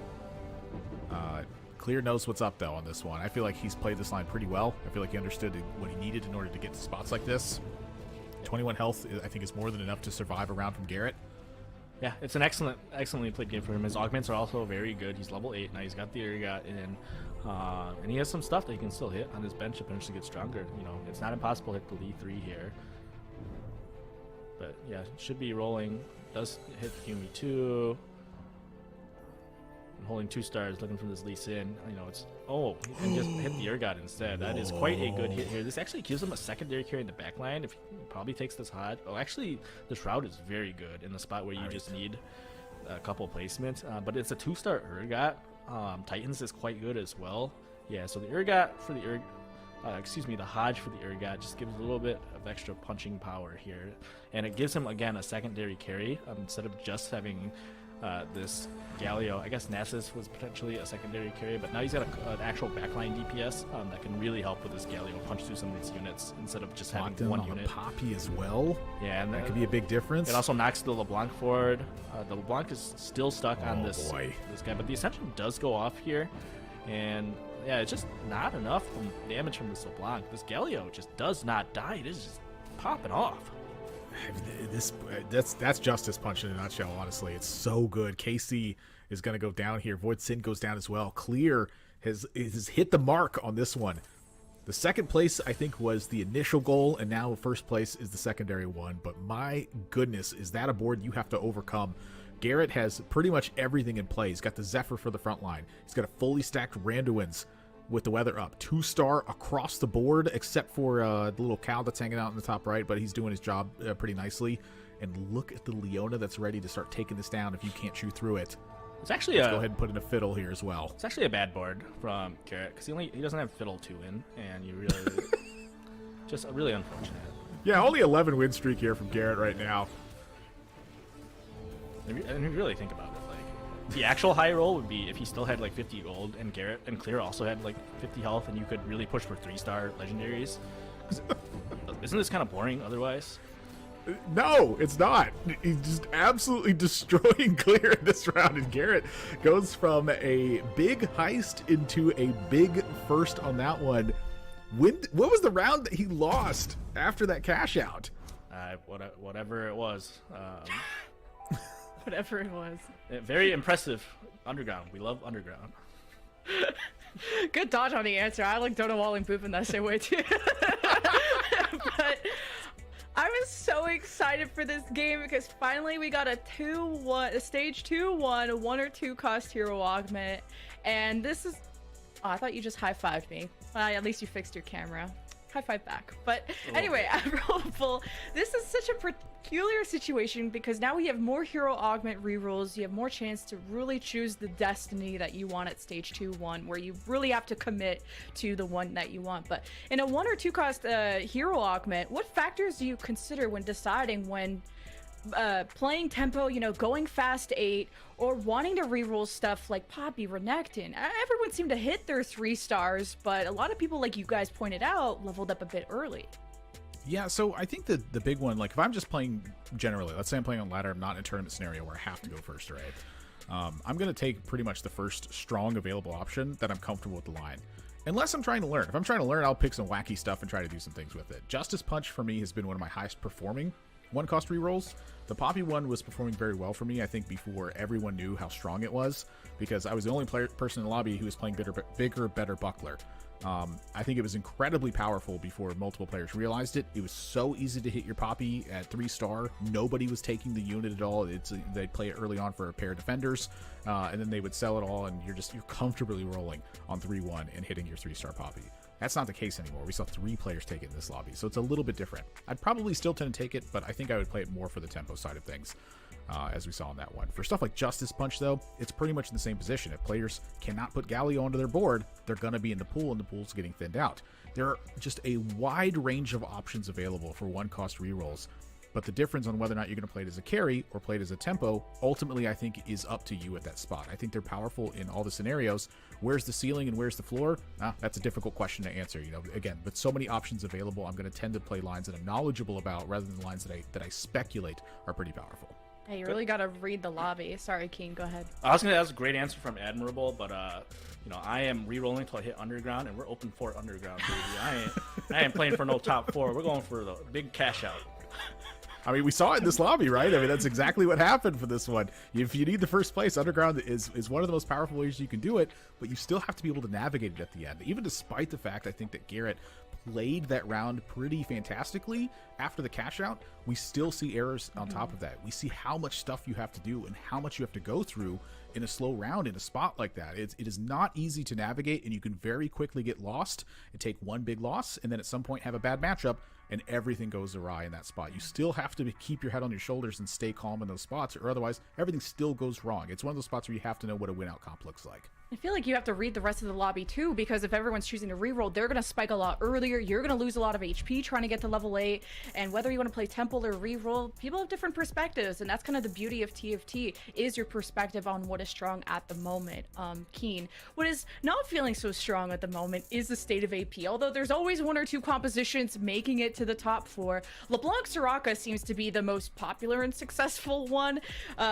Rarely we're seeing Viegos, no Talias, even despite the buffs. Even Janna's still not strong enough. In your eyes, Keen, what needs to happen in the next patch to bring AP closer to the strength of AD? Are we looking for more AP buffs? Are we looking to bring AD a bit back down? What is the solution? I think that's a couple things. First off, I think I would reintroduce the fizzle bug on Samira to make her a little more useless again. You know, let's get some more bugs in here. Let's get Samira out of the meta. The other thing I would say, though, I think the Aegis got a buff, and I feel like that makes it difficult for AP. It's just a couple of little things that's stackpiled, you know? Just more buffs, more nerfs. I don't know. Introduce more chaos or something to just take out Samira by the legs. But let's see who still has some legs to stand on after our final game. The scoreboards of the rest of the lobbies. Phoenix, another first place. AAA, baby. And Spetham, although I can't say bless you because Boop's not here. Atop of B. Dish Soap, another first place. He's racking those up. Soju with a rare first place, back on top. Nick, G, Pros, Pitsy not doing so hot. And we'll see if they even make it to tomorrow.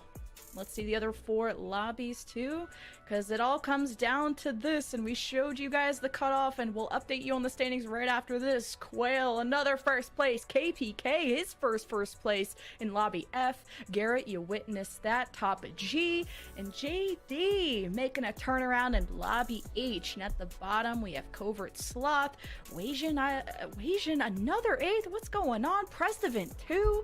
And Lucky, unlucky again. That's not the first time we've seen 8th place from those guys. But what really matters is who did not make it into tomorrow. Everyone you see on your screen, you're not gonna see them. Keens joins Keen, not making it far. And wow, a big surprise here, Admirable. It's always bittersweet on this one. I'd say the one that hits me the most is Broccoli sitting at 27. I think that Broccoli is in one of the best forms that we've ever seen him. I think he's had a tremendous improvement over the last couple of sets in this one. Took, I think, most of set 7 off, and in set 8, it just feels like that he's so in tune with it here. But to see that, it's like, I believe it's like 1 point for the tiebreaker at this point in this one. Oh, it's so tough to see. Knick-Knack, I have to say, again, player stands out to me. I think that he's definitely one of the up-and-comers we're going to see more of. Yogurt sitting at 25 points. It's just, again, pretty much almost any way you slice this up, you're going to be able to have these notes about the players that are here. It's a tough field to make it through right now. But if you're making it through, I think it's the standouts to me are becoming even more important if players can have consistent performances to the level of competition that has been happening in North American teamfight tactics. Oh no. I'm looking at this, and Jebam, who is the person who contested Prestevant on the Yumi line, is sitting at 15 points. So he finishes 61st overall in the tournament anyway, but he made sure to take Prestevant down with him in the final moment. It feels like one of those, feels like a zombie show type of thing, where like you're running away from the zombies, one person trips, and they just grab your ankle on the way with you. It's like, I'm not going down alone. Prestevant, you're coming right with me. Oh man, I feel so bad just looking at this. Oof. I know, I'm so sad. Even Insight was a player Crone was keeping their eye on. They don't make it. Prestevant too. And Soju just came off of a first place. Didn't end up mattering at the end. But what does matter is who's in Championship Sunday, baby. You're looking at all 32 of them. And the +3, +2, +1 will give bonus points to help them out. Make tomorrow maybe a little bit easier. Admirable. Live reaction time. Clear just barely made it with Iniko. That 28-point tie right there. I mean, that's always the spot where my eyes first go is where this cutoff was. 4 players squeezed it with 28 points, 2 players in the cutoff at 28 points. That's where the tiebreakers come into effect. You can see those rules on the score sheet. Clear, Nico, Ripple, Overdrive, Kerm X. Those are the bottom 4 to make it to day number 2, mind you. And as you move your way up this, you continue to see these names that always seem to pop up in these spots. Malala sitting at 30 points, Goobum's at 30 points, Stellar Minhee at 30 points. And just look how top weighted the finishes are as well. If you immediately go to the top, Dish Soaps, who is widely regarded as the #1 player in North America right now. It was almost unanimous to almost everyone I spoke with that Dish Soap was #1, coming out with the most points, unsurprising to me. Socks, who is considered in the top 5 almost every single set. He's sitting at 39 points. And Setsuko with a big breakout performance here, 38 points. Like, this is the kind of stuff we expect to see from a lot of these players. The one that it really kind of puts a question mark above my head is when I see DQA sitting at 37 points. It feels like this guy doesn't play the game, but he still is the top 8 of every single tournament.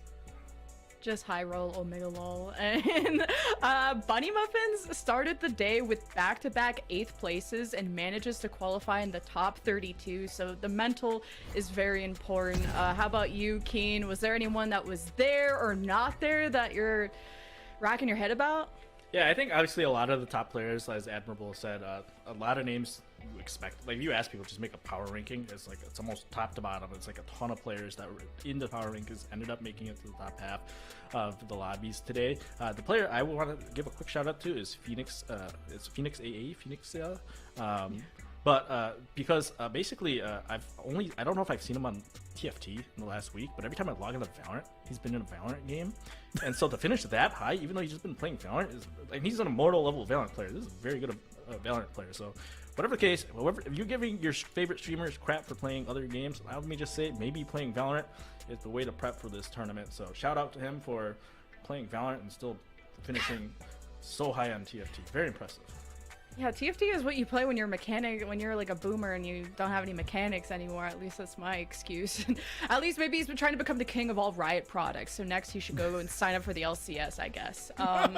So Dish Soap ends at our #1 in day 3. You don't want to go anywhere because when we come back, we'll have an interview with him so we can pick his brain and he can drop all the techs and the strats. Or maybe not. You'll find out after this.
Welcome back, everyone, to day 3 of Corrupted Cup. We finished all of our games today, but there's one player who stood above the rest, who was the cleanest of them all. It's Dish Soap, and we have him live on an interview. Dish Soap, congratulations. I talked to you a few days ago. You sounded confident, and you showed us well. How did the day go for you? I mean, today went really well, obviously. 40 points is kind of a lot. Had some ridiculous high rolls, not gonna lie, but I was waiting for that. Every interview says high roll. I mean, it's the truth. I do think I played a lot less Samira than I thought I would today. I think I only played like one game, so made other stuff work. But yeah, happy with how I performed. I would hope so. It's sitting at 40 points. Yeah, I am gonna like really heavily call this one out though. It's probably gonna be the focus of the interview for me, which you tweeted earlier. Preparing everyone when I get day 3 tomorrow. This patch is straight up bingo. But when you are regarded as the #1 player in North America that comes through in a tournament performance, you mostly didn't play Samira on the day. That starts to bode some question marks above my head. Can you please define what straight up bingo would mean in this regard? Oh, so basically, you have to either hit like one of like the 8 to 10 high rolls in the game that's not Samira. There's a few of them, and if you don't hit that, you're kind of just in Samira lottery. So that's kind of what I meant by bingo. So you have to either hit Samira or like one of the 10 high rolls. But yeah.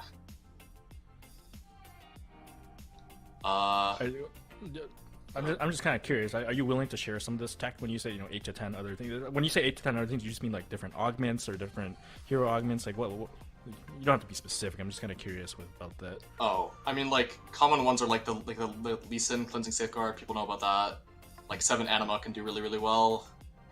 But that's not really something you can like go into a game and like play every time. It's like super conditional. You could probably even if you're like trying to hard force it, you could only probably play it like 1 out of 5 times a ladder, right?